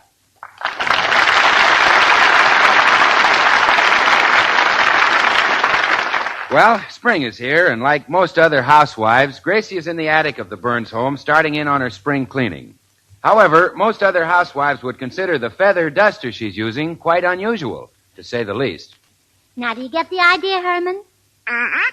All right. Now, you just back up to the furniture and wiggle your tail until it's all dusted. Understand? Uh-huh. And that way I won't have to vacuum the whole place. I'll just have to vacuum you. All right, now, we'll start with this old trunk. Wiggle away, Herman. Oh, no, Herman. The dust is flying all over the place. You've got to dust more carefully. Wiggle your tail slowly and deliberately. All right,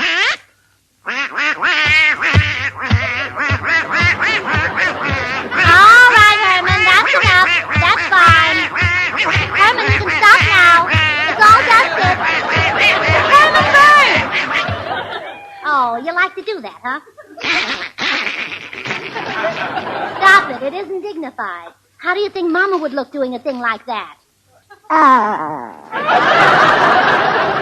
Herman, I think you've been seeing entirely too many Dorothy L'Amour pictures. How are you getting on, dear? Oh, fine, George. Herman, you may go to your room now.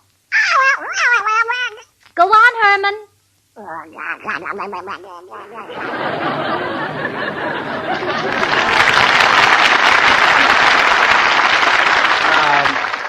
What's with him? Oh, he's been wiggling his tail in a way no gentleman would dream of. Really?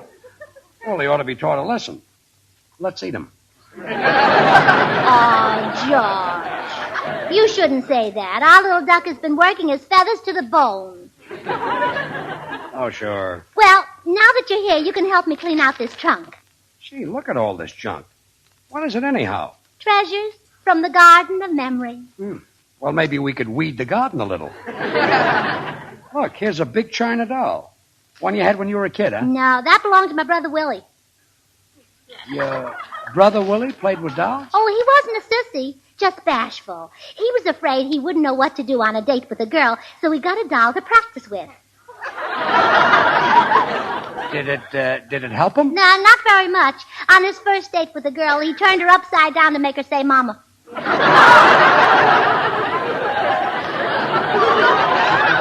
That's a very bright Willie. What's in this envelope? On the outside it says, my dearest memory. Oh, well, that's the very first note you ever wrote me. Really? We went to the drugstore, and we each had an ice cream soda, and after we finished the sodas, you wrote that note and gave it to me. Don't you remember what it said? I love you, baby. No. I owe you 20 cents. I really had the gift of expression in those days. Oh, George, Gracie, where are you? In the attic, Bill. Come on up. Okay. Say, can't we get rid of this trash, honey? I really don't see any reason for hanging on to this old tin dipper. Oh, I couldn't part with that dipper, George. It's a very intimate souvenir of the day we were married. Well, what do you mean? I filled it with cold water and threw it on my mother when she had hysterics. Dear old mother. Hiya, folks. Hey, George, where's Gracie? Right there with her head in the trunk. Her head in the trunk? Oh, murder, George. You shouldn't have done it. Oh, brother. Oh, George, look what I found. The yearbook of your graduating class in school. Oh, Gracie, please put it back. It recalls the awful, the horrible tragedy of my own school days, which I'm trying to forget. Oh, I'm sorry, Bill. A great sorrow which I'd rather not speak of. Well, of course, Bill. A dark cloud which I'd just as soon not mention. Well, we understand, A catastrophe Bill, which I'd rather not recall. Well, Bill... A blight upon my childhood which I don't want to think of. Well, forget it. Forget it. All right, I'll tell you all about it. You see, when I went to school... Yes? Swan soap hadn't been invented. Oh, no. No. There was no such thing as Swan, the new white floating soap that's purer than finest Castiles or regular Suds and Wiz. Now, look, Bill. Thank goodness the children of today and their mothers can know the joy, the thrill, The ecstasy that comes from plunging their hands into a brimming dishpan and washing the dishes with Swan. Oh, and to know that those Swan suds are so mild that they actually help protect your hands, help keep them soft and lovely. That's why you should use Swan for every soap and water job around the house. Bill, you don't No have more to tell squabbles, no more quarrels among the children over their favorite soap. Because Swan breaks in two with an easy twist of the wrist. Bill, you So don't that have- baby sister can toddle off to the kitchen with half for dishes and cleaning, and baby brother can toddle off to the bathroom with the other half for hands and face, shower, or tub. Well, I'm going to toddle off myself. Gracie, call me when the bubbles have cleared away. Oh, wait, George. Don't you want to see your class picture? Show it to Bill. Yeah, let's see it, Gracie. Which one is George? Oh, Bill, it's easy to find. Just pick out the handsome, most intelligent-looking boy in the picture. Well, let's see. I'd say this kid right here. Correct. And that's George right in back of him.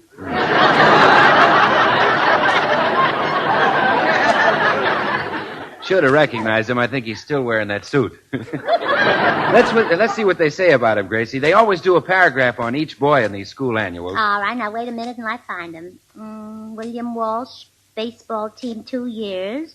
Alan Smith, basketball team, 3 years. Oh, here it is. George Burns, debating team, 1 debate. Well, read what it says. All right. George Burns, golden voice orator of our Golden debating... voiced? Well, maybe there is gold in George's voice. After all, they get gold from gravel. Go ahead, Gracie. George Burns, golden voice orator of our debating team, will undoubtedly become one of our finest lawyers after graduation. Lawyer? George a lawyer? Oh, they really missed the boat with that prophecy. Yes, they certainly... Hey, wait a minute.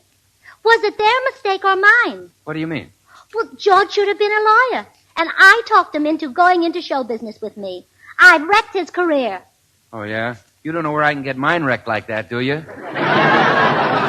Oh, Bill, this is terrible. George was meant to be a lawyer. Why didn't I see it? All my friends did. They always said that George was no actor.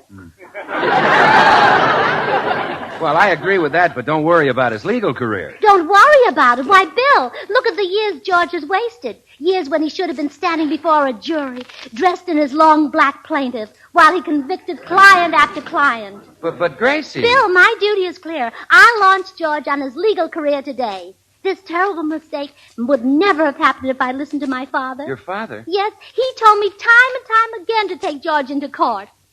Oh, I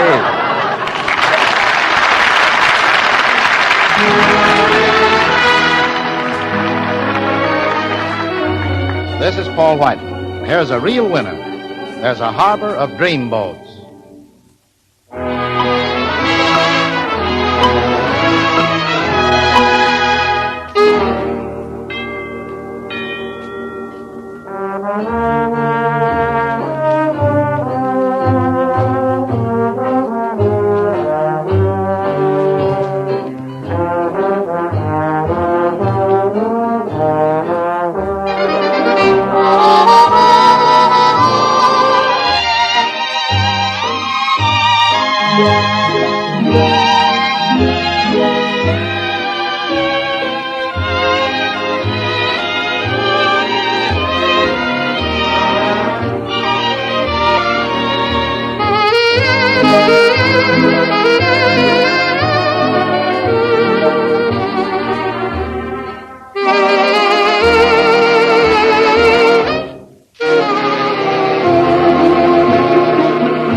Well, there's no reasoning with Gracie once she gets an idea. She even had business cards printed and is now going from house to house soliciting clients. Yes, ma'am? Good afternoon. I have one of my husband's cards. Let's see. George Burns, attorney, solicitor, advocate, barrister, jurist, and counselor, also handles law cases. Yes. He's a lawyer, you see. Can you use his services? Oh, no, ma'am. Here's your card back. Oh, but don't you ever want to sue anybody? No, ma'am. Nobody ever does anything to me. Good day. Should I? Yes. You broke my window. I know. Have one of my husband's cards.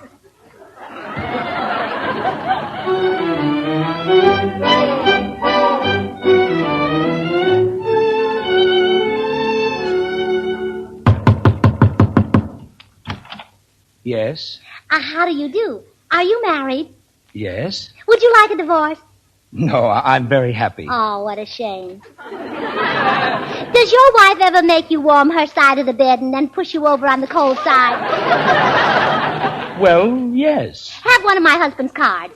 But really, I don't want a divorce. What is it, honey? Who are you talking to? Oh, this lady's husband's a lawyer, and she's trying to sell us a divorce to get him some business. Say, there's something screwy about this. Oh, what do you mean, baby? Well, people don't go from door to door peddling divorces. I've got a hunch your mother sent her here. Are you crazy? She wouldn't do a thing like that. Oh, no? That old biddy never did think I was good enough for you. Now, hold on, baby. You can't call my mother an old biddy. Yeah, hold on, baby. Don't get tough, honey. I'll say what I please.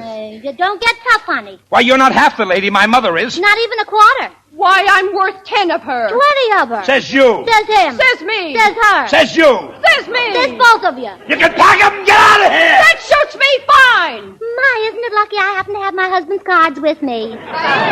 Here's one for you, baby, and one for you, honey.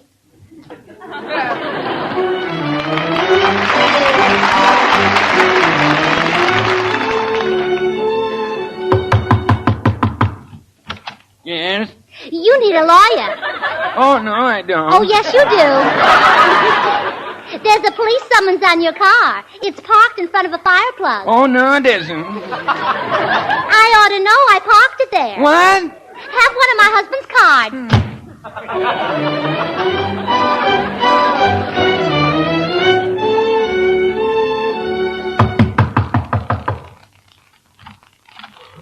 Yeah?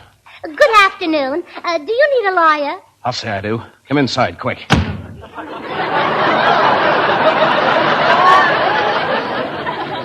I can't leave that door open long, sister. I don't want the bulls in here. Oh, are you a cattleman? Now quit wisecracking. Louis sure took his time sending you. Been waiting 3 hours. Where's the mouthpiece? The mouthpiece? You heard me. Why, well, there it is, right on the telephone. What are you doing, playing dumb? Oh, no, I'm not playing. And where's the lawyer? Where is the lawyer? Oh, the lawyer. Oh, he's home. He's an awfully good lawyer, too. His name is George Burns. Burns, huh? Must be a new one. Guess Louis had to shoot the old one. Had to shoot him? Why? He knew too much. Oh, well, you don't have to worry about that with George. Well, he better be good. I'm in plenty of trouble. I've been sitting on a pile of hot rocks. Oh, my goodness, have you tried Ungantine? Ungantine? Say, wait a minute, sister. You're acting too dumb to be on the level. You're working for a flatfoot named Murphy. Oh, no, I'm not. I'm working for a knock-knee named Burns. Well, I guess I gotta trust you, chum. I got nobody else. Now, here's what you tell this lawyer. Drip it, chum. Huh? Drill it. What? Chill it? You mean spill it? You said it, chum. Okay. Me and Lefty was in a jug, see? And the day we got sprung, we put the finger on a jewelry joint. Now we're hot, and we can't find a fence to unload. You got it? Got it, chum. Say it back to me. You and Lefty were unloading jugs when you noticed a finger with some jewelry around the joint, so both of you sprang over a fence. Forget it, chum. I'll go see this lawyer myself. Oh, well, that's fine. Here's his address. Well, goodbye. Hey, wait a minute. I might be walking into a trap. Once and for all, are you sure you know Louis? Louis? Yeah, Louis. If I didn't know him, what would you do to me? They'd find your body in the river. Well, I guess I'd better tell the truth, mister. Yeah? Louie's my father. Goodbye.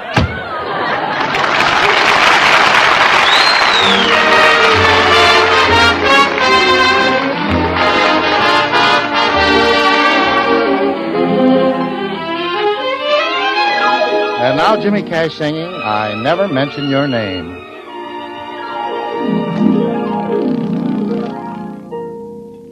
I never mention your name, oh no. I never dream of your eyes. I never go where we used to go to hear the echo of your sighs. I never mention your name, oh no. I never ache for your kiss. I never turn all the lights down low to let the shadows reminisce. I never wait by the fire, expecting you to call by 10. I never feel the slightest desire to hold you when it's light again. I never mention your name, oh no. I never know you're away, except for every minute of every hour of every night and day.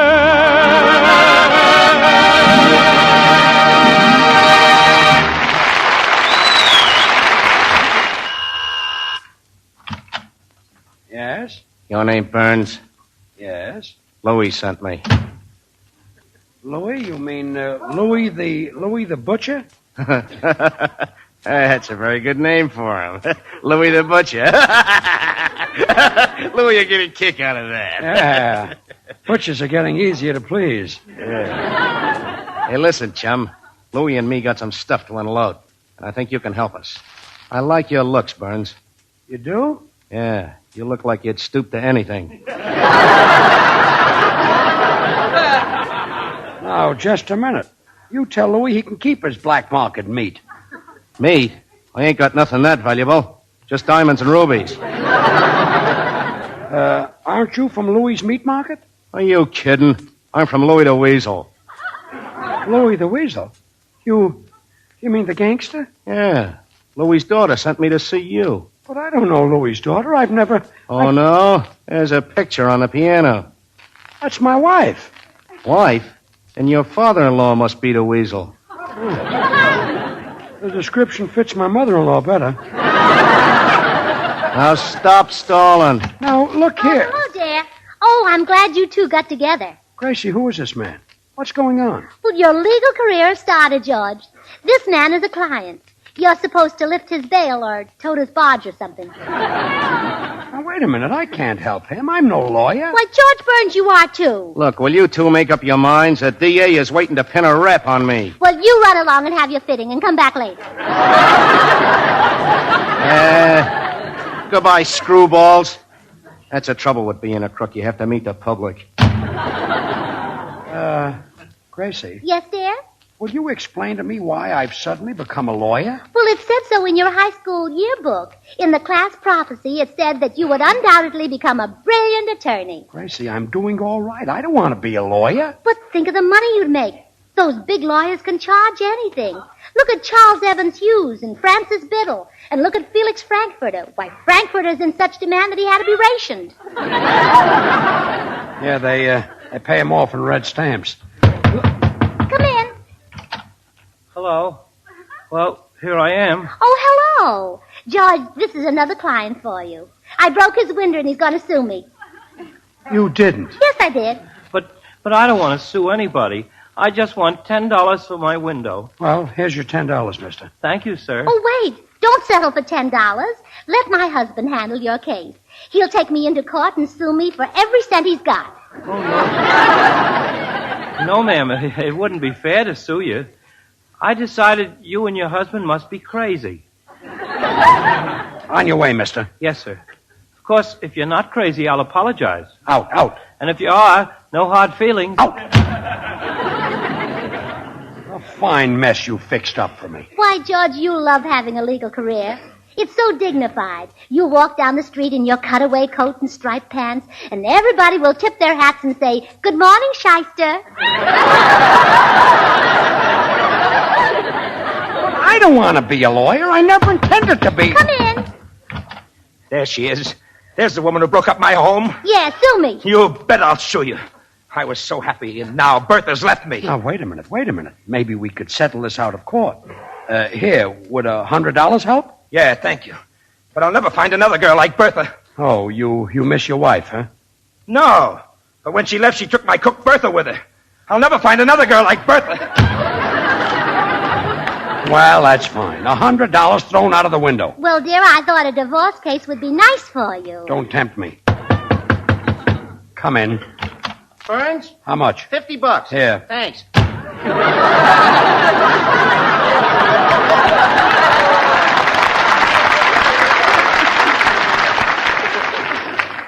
Well? I don't remember what I did to him. Oh. Say, George. How much? Oh, it's you, Bill. Yes. Oh, boy, am I in the clouds. Guess who I just saw walking down your street? Claudette Colbert. Really, Bill? How was she dressed? Oh, never mind, Gracie. I want to talk to you in the library right for now. heaven's sake, George. Let me tell your wife how Claudette Colbert was dressed. Women are interested in those things. Yes. Well, she had on a cute little hat with shoes to match. My goodness, she'll freeze. Oh, well, Gracie, that isn't all. She had on a beautiful gladiolus-colored dress. Her spring coat was a sort of a gladiolus shade, and she was carrying a bag of gladiolus-colored leather. But, Bill, gladiolus are all kinds of colors. How can I tell what Claudette Colbert looked like? Well, just send for the Swan Rainbow assortment of gladiolus bulbs, and when they come, you'll practically have Claudette Colbert in your backyard. Oh, no. You see, these gladiolus bulbs are the kind florists use for their choicest cut flowers.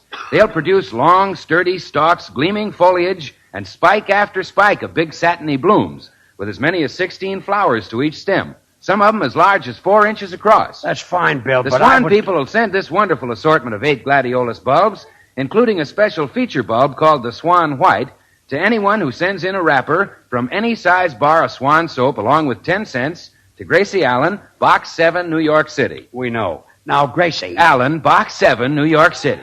Bill. Oh, here comes another one of Gracie's victims. Get rid of her, Bill. Okay. And you come with me, Gracie. We've got some talking to do. Why, Claudette Colbert.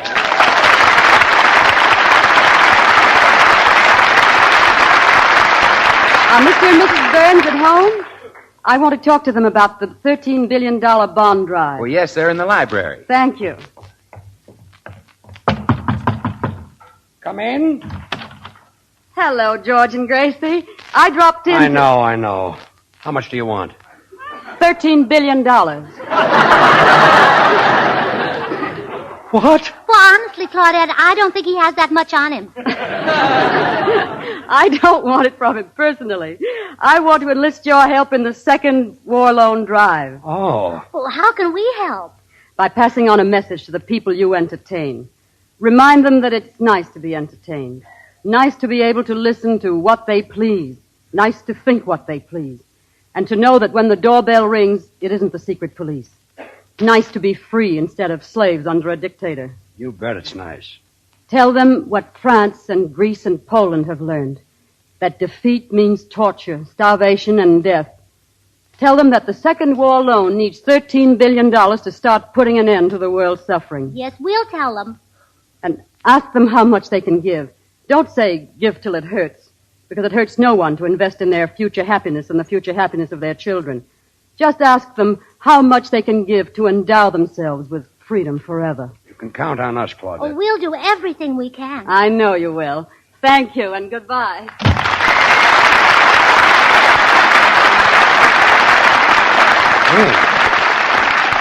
$13 billion. Well, that's a lot of money, but The American people will lay it right on the line. Of course they will. And you'll be able to make a big contribution when your lawyer's fees start coming in. Look, will you stop with the silly talk? I am no lawyer. Why, George Burns, you are too. I am not. You are. I'm not. You are. Gracie, I'm not a lawyer. Do you understand? I am not a lawyer. Well, that only leaves me one thing to say. What? You are too. Oh. Do you realize what you've done to me? This has cost me a fortune. Oh, I'm sorry, dear. Well, you ought to be. And I'll tell you what I'm going to do. I'm going to stop your allowance until I get back all my money. You are? I am. Well, George, that's wonderful. At last you've got a case. A case? Yes. I'll sue you for non-support, and you can be my lawyer. Oh, no.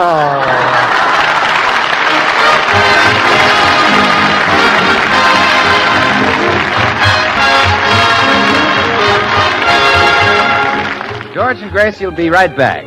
Meanwhile, lots of families are finding that under wartime restrictions, life has to be a lot simpler. Well, one of the things that helps is Swan soap. Swan does every soap and water job. It's purer than finest Castile soaps, and it suds like 60, even in hard water. It's grand for your shower or tub, for your face or hands, for baby, and for dishes or light laundry. And by the way, don't forget that Swan Glad offer. 8 rainbow Glad bulbs, including a separately wrapped feature bulb of purest white color, the amazing Swan White Glad. You get them all for a Swan wrapper and only 10 cents in coin. Send now to Gracie Allen, Box 7, New York City. Now remember, that's Gracie Allen, Box 7, New York City. And now here are George and Gracie. Well, I guess you're right, George. But I did want you to be a lawyer so I could come to your office and read those beautiful verses in your law book. Verses in law books? Sure. Smith versus Jones, Jones versus Smith, Jones versus Jones.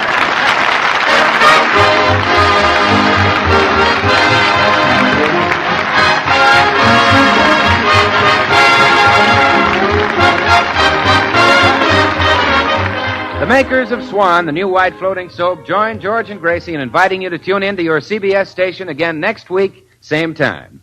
Remember, George Burns and Gracie Allen, CBS, next Tuesday night. And don't forget to listen to Swan's other show, Tommy Riggs and Betty Lou, next Friday night over another network. And now, till next week, this is Bill Goodwin saying, well, I, Swan, how about you? Good night. This is the Columbia Broadcasting System. Keep it tuned right here to HOJO Radio for more classic old-time radio. Well, hello. Come right in. Oh, George, we've got company.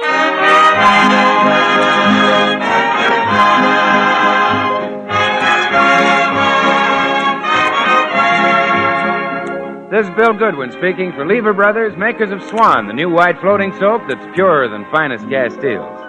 Well, it's Tuesday night again, time for another visit with George Burns and Gracie Allen, Jimmy Cash, Paul Whiteman and his music, and the Swan Ted, who open our show with I Dug a Ditch. I dug a ditch, and struck it rich in Wichita. Yippee-yi-yay, yippee-yi-yay, I made it pay in Wichita. Oh, I could keep on digging like I've been digging before, but now I'm feeling so hot diggity, I want something more. I've got an itch to leave that ditch. I want to go back to Marie, who stuck to me before. I dug a ditch and struck it rich in Wichita. I've got an itch to leave that ditch. I want to go back to Marie, who stuck to me before. I dug a ditch and struck it rich in Wichita.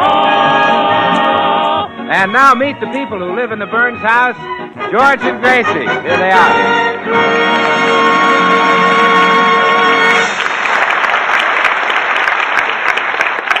Well, it's early afternoon in the library of the Burns home, where George and Gracie are quietly reading.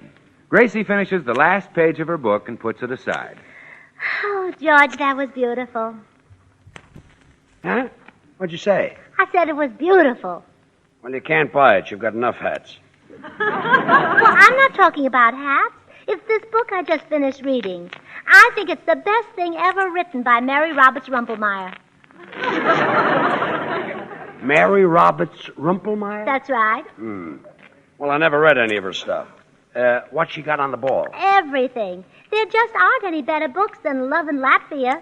That's about a pure young American girl who wins a haughty Latvian nobleman. Or Desire in Denmark. That's about a pure young American girl who wins a haughty Danish nobleman. Or Rapture in Russia. That's about a pure young American girl Who wins a haughty Russian nobleman. I thought you'd never read any of her books. Well, I just had a hunch about that one. Now, I'm reading two, and if you don't mind, Gracie, but I would... great as those books were, they can't equal a new one. Passion in Pundagaba. Passion and where? Pundagaba, a country in India. Pundagaba. It's about a haughty Indian prince whose father leaves him a harem of 250 wives, but the prince is a woman hater. He is, huh? Yeah, so he gives away 50 of the wives. That only leaves him 200 to hate. Yes. Mm. Then along comes this pure young American girl, and in spite of the prince's gold and money and jewels, she wants to marry him. Greater love hath no babe. Yes, but the prince doesn't love her, so she drops a secret love potion in his coffee, and he proposes, she accepts, and they spend their honeymoon on top of an elephant. That's the worst piece of tripe I ever heard. Why, George, it's beautiful. It's awful. Why don't you read something that's intelligent and might improve your mind? What are you reading? Cowboy love tales. I don't care. I still think Mary Roberts Rumpelmeyer is... Say, if I could find a love potion for Tootsie Sagwell, she could get a husband. Gracie, that dame couldn't get a husband with a Mickey Finn. Oh, George, that's not nice. Why do you waste your time on her, Gracie? She's homely and skinny and... You just refuse to see her good points. I'll admit she only weighs 76 pounds, but she's 6 feet 3 inches tall. Take my advice and forget Tootsie and forget the love potion. Hi, people. Oh, hello, Bill. You're just in time for Gracie's latest brainstorm. It's not a brainstorm, Bill. It's a problem. I want to get a love potion that Tootsie could drop in a man's coffee. Oh, well, gee, that is a problem. Where could you find coffee? Bill, I've been trying to tell Gracie that love potions are a lot of hooey. Oh, and he's right, Gracie. Love potions can't help you unless you've got that certain something. Call it oomph, call it it. Some people have got it, some people haven't got it. Have I got it, Bill? Oh, sure, Gracie. Oh, thank you. You've got it too, Bill. Oh, thanks. Ain't misbehaving. Yes, as I said, Gracie, some people just haven't got it. Thanks, kid. Yeah, look what happened to me last Sunday down at the beach. I started for the locker to take my shower, and the women mobbed me. Oh, brother. Well, Bill, the women saw you had it. Oh, sure, I had 2 cakes of it. And they wanted one. 2 cakes of it? Yeah, Swan, the new white floating soap. You see, Swan's not only swell for a shower or for your hands and face, but it's great for bathing the baby. And just the soap for your dishes and your light laundry. 4 grand soaps in one. Well, what happened, Bill? Did the women take the Swan soap away from you? After a delightful struggle.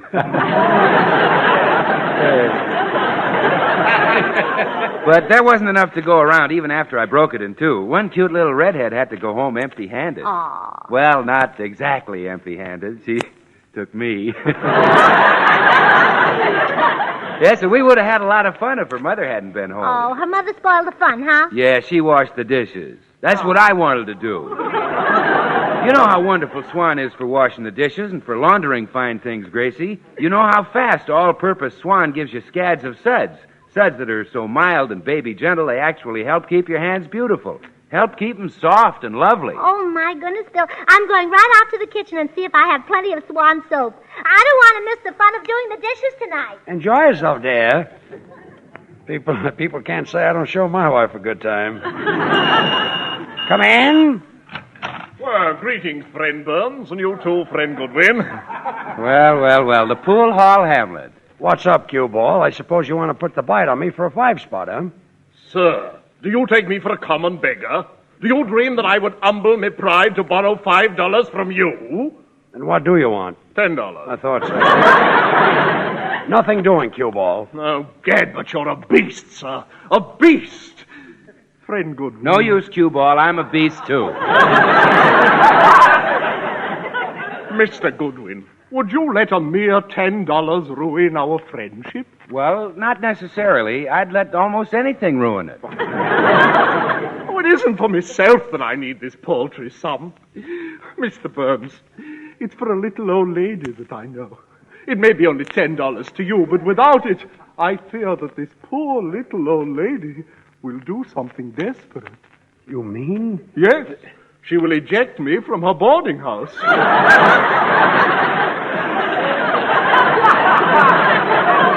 You're not getting the money out of me, cue ball, and that's final. Well, look who's here. Mr. Bolingbroke.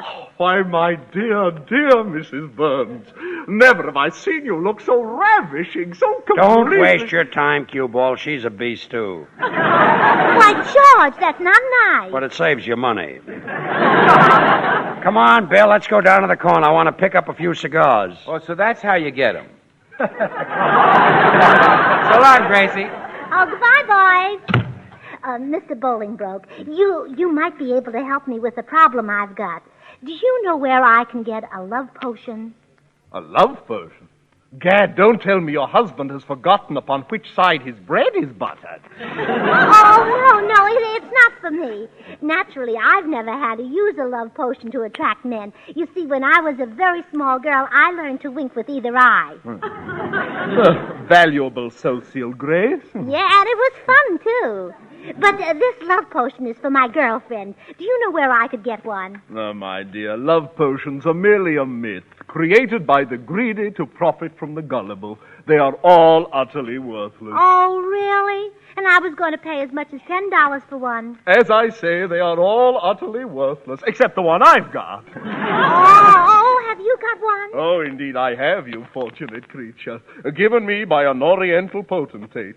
1 ounce will transform cold indifference into flaming desire. Oh, wonderful. My girlfriend could use about 5 pounds of it.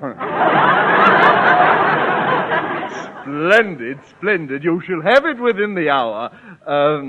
I wonder if I might trouble you for the $10 now. Well, of course. Here you are. Thank you.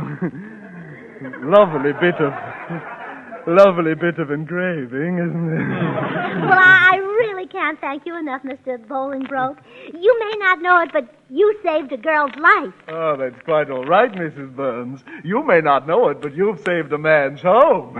Good day. Good day.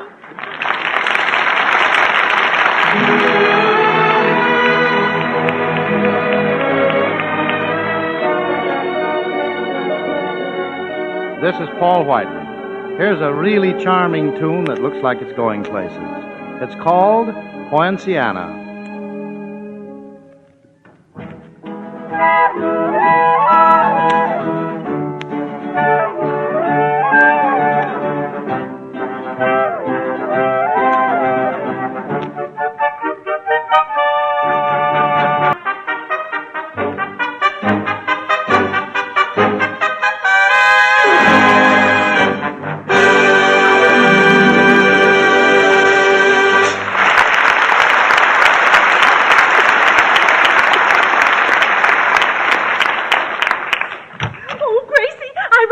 As soon as I hung up the phone. Is it here? Is the love potion here? Oh, yes, it came a few minutes ago, Tootsie. Oh, marvelous. Let's see it. Oh, Tootsie, for goodness sake, get a grip on yourself. I'm tired of getting a grip on myself. I want to get a grip on a man. Where's the love potion? Well, this is it right in this can. It's just a powder. But I hear only 1 ounce will make a man want to kiss you and kiss you. You say Mr. Bolingbroke got it from an Oriental potentate? Well, I guess he was even bigger than a potentate. Really? Oh, sure. Look what it says on the can. He was a bicarbonate. Oh, I just can't wait to try it out. What time does the next bus leave for the Navy Yard? Oh, that isn't the way to use it. No. Pick out one man you'd like to marry, and we'll give it to him. Well, let's see. How about Alan Ladd? Oh, Alan Ladd. Tootsie, you don't want to rob the cradle. I do if Alan Ladd's in it. Well, I think you'd better take someone more mature. How about Victor? Oh, I love Victor Mature. Oh, I know just the husband for you. How do you like Humphrey Bogart? Oh, I'm mad about the boy. Oh, how I loved him in action in the North Atlantic. Yeah, hey, if he puts his arms around you, there'll be action in Beverly Hills. Oh, yes. But he's so tough, I don't think we could get him to swallow the potion. Oh, that is a problem. Say, I know how we could get Charles Boyer to swallow some. How? Put it on Irene Dunn's neck. But then he'd fall for her. Oh, yeah, I guess so. What about Walter Pigeon? Don't even ask. Just give it to him. You know, Tootsie, your husband doesn't necessarily have to be an actor. I'm very happy with George. Well, I kind of like actors. Oh, my, it's so hard to decide. Alan Ladd, Humphrey Bogart, Charles Boyer, Walter Pigeon. Would you rather have a nice butcher? No, I think one of those will do. Say, we're not even absolutely certain this love potion will work. Maybe we ought to try it out first, huh? That's a wonderful idea, Gracie. Who can we try it on? Well, Oh, it's my precious little ducky. Gracie, why don't we try a dose of the you-know-what potion on Herman? Oh, well, that's silly. He's too young to know anything about you-know-what. Oh, I'm sure he's never you-know-whatted. Maybe he's smarter than you think. Well, I'll find out. Herman, let's have a little game. Now, suppose you were out in the yard playing with your rubber fish. Uh-huh. And a little girl duck came in and sat down beside you. Uh-huh. You'd just keep on playing with your rubber fish, wouldn't you? Herman. Oh, I was wrong, Tootsie. He's old enough. Herman, here, eat some of this. It's very nice. That's a good boy. Well, how do you feel, baby? My goodness, that's a funny effect. Yes, love has made me hysterical, but it never gave me the hiccups. Now we can find out how strong the potion is. I'll call George. Oh, George, would you come in here a minute? What is it, sweetheart? Well, I want you to stand there and say, do you love me, Herman? Are you kidding? That silly duck is... please, George, say it for me. Oh, all right. Do you love me, Herman? Well,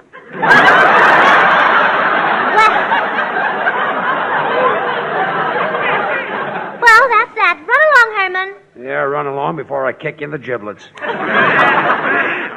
on, beat it. Go on.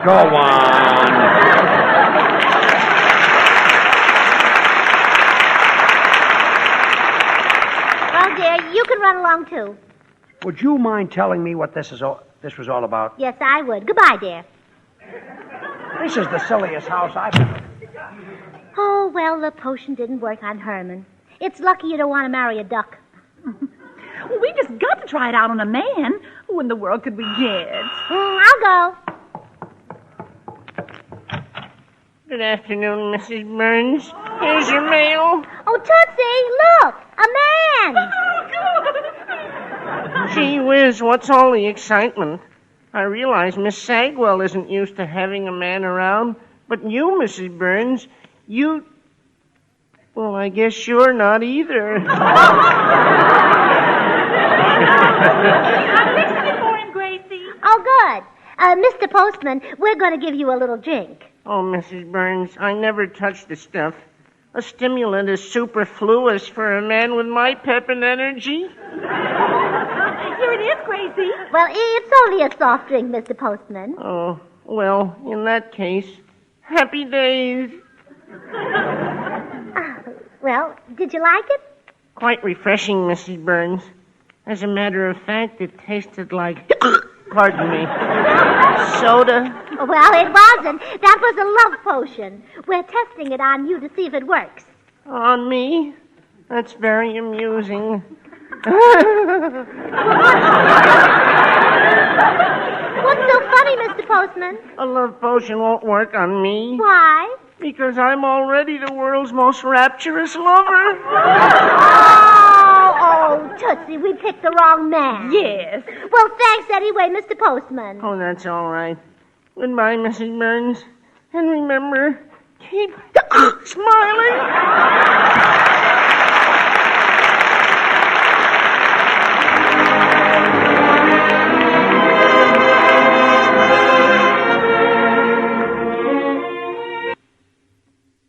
Jimmy Cash comes up with a mighty pretty contender for the all-time long title. You rhyme with everything that's beautiful.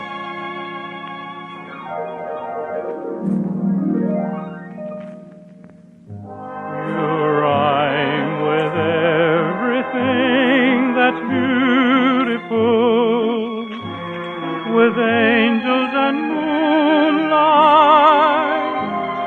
with heaven and stars,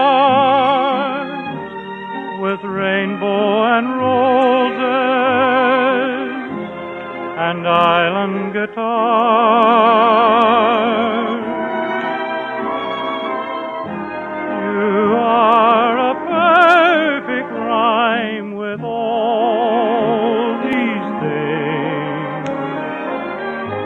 You rhyme with everything that's beautiful, with summer, with springtime, with sunsets that glow. I'm not a great poet, but this much I know. You rhyme with everything that's beautiful, with summer, with springtime, with sunsets that glow. I'm not a great poet, but this much I know. You rhyme with everything, everything, my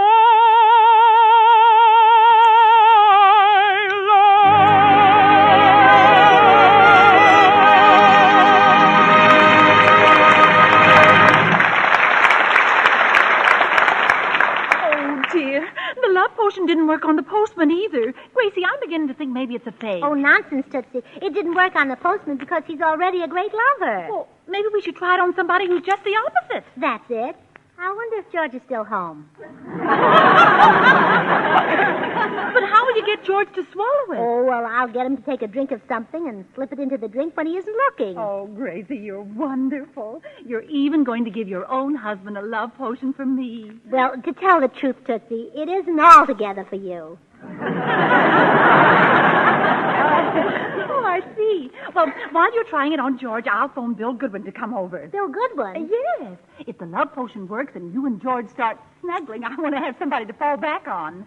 Well, if you want someone to fall back, I'll call Paul Whiteman. He's softier and roomier.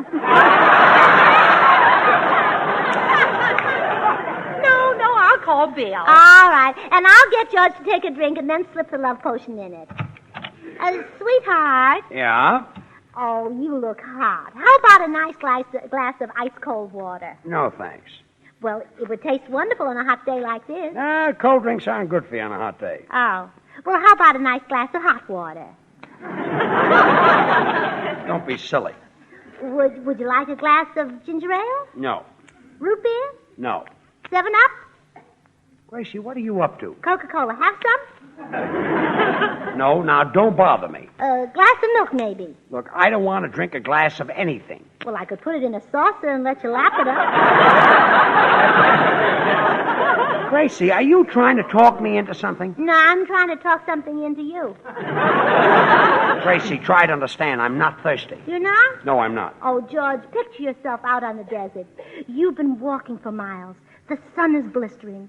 There's sand in your mouth. And on you walk in that terrible heat. Now, how do you feel? My feet hurt. Dear, I guess I didn't get enough sand in your mouth. Gracie, will you please explain what this is all about? Well, of course, dear. Let's discuss it over a bottle of celery top. Oh, stop. Why all this talk about something to drink? You'd think I was out in a dust bowl without a drop of water. Dust filling my lungs, choking me. Half crazed from thirst. Wandering around in the... Wait a minute, I think I will have a drink. Oh, that's fine, dear. I'll be back in a second. Hurry up, will you? This thirst is killing me. Coming, dear. Oh, water. I must have water. Here, dear. Nice cold glass of sauerkraut juice. Let's have it. Say, what's this white powder in the bottom? That's sauerkraut. Well, here goes. Now, don't drink too much of it, George. You're not as young as you used to be. Gee, that was good. Well, do you feel any different, dear? Different? No. Well, do you love me more than you ever did? You know I do. Well, I can't tell if that came from the heart or a little further down. Huh? Oh, excuse me, dear. Well, did it work, Gracie? Oh, gee, I don't know, Tootsie. Hello, girls. Why'd you send for me? Oh, here, Bill, drink this. Huh? Drink it. Tootsie fixed it for you. Tootsie? Well, okay. Tootsie, here's how. She just wants to know when.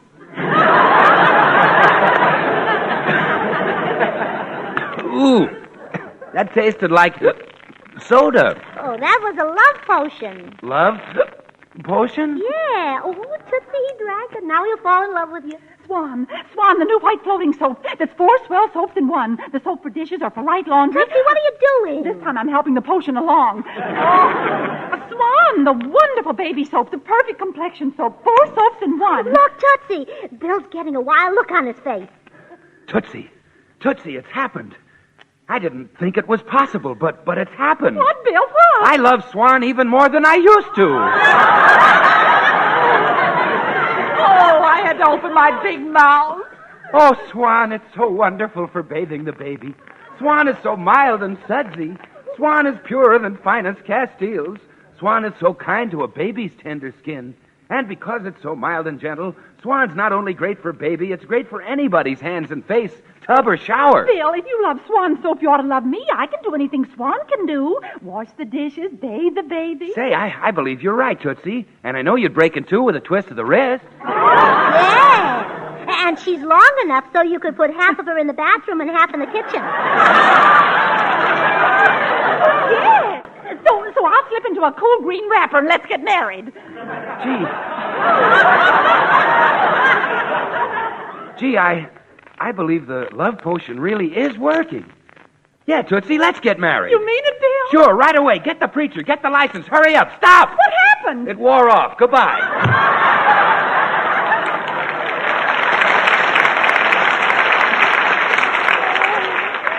That love potion's no good. Now I'll never get married. Well, don't be upset, Tootsie. So far, we've only tried it on ducks and men. What's Tootsie bawling about? Well, Mr. Bolingbroke sold us a love Bowling potion. broke, and Gracie. That potion is a phony. It is not. Mr. Bolingbroke said that whenever Betty Grable works at the canteen, she slips it into the soldiers' coffee. That's not true. Oh, yeah? Then why do all the soldiers look at her that way? Look, get on the phone and get that Bolingbroke over here. I'll fix that pool room chiseler and take care of Tootsie at the same time.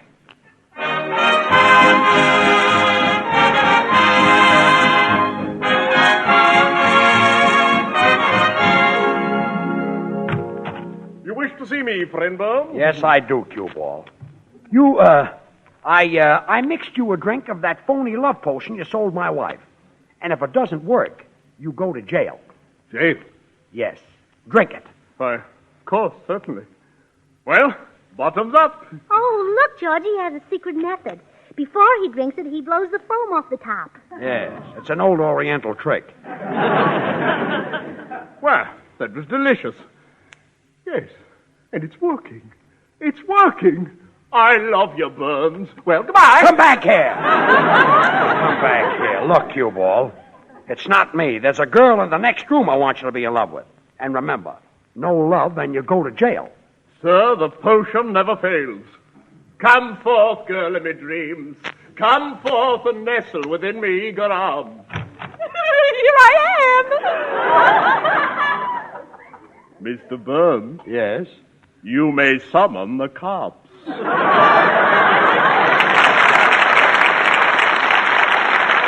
Well, folks, I'm just going to take a second to tell you why Swan is such a great wartime buy. Swan is purer than finest Castiles and the suds and whiz even in the hardest water.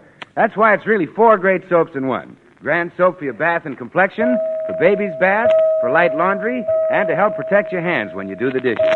Yes, ma'am, no need to buy expensive toilet soaps, special baby soaps, or easily wasted package soaps when you use Swan, the soap that's really 4 great soaps in one.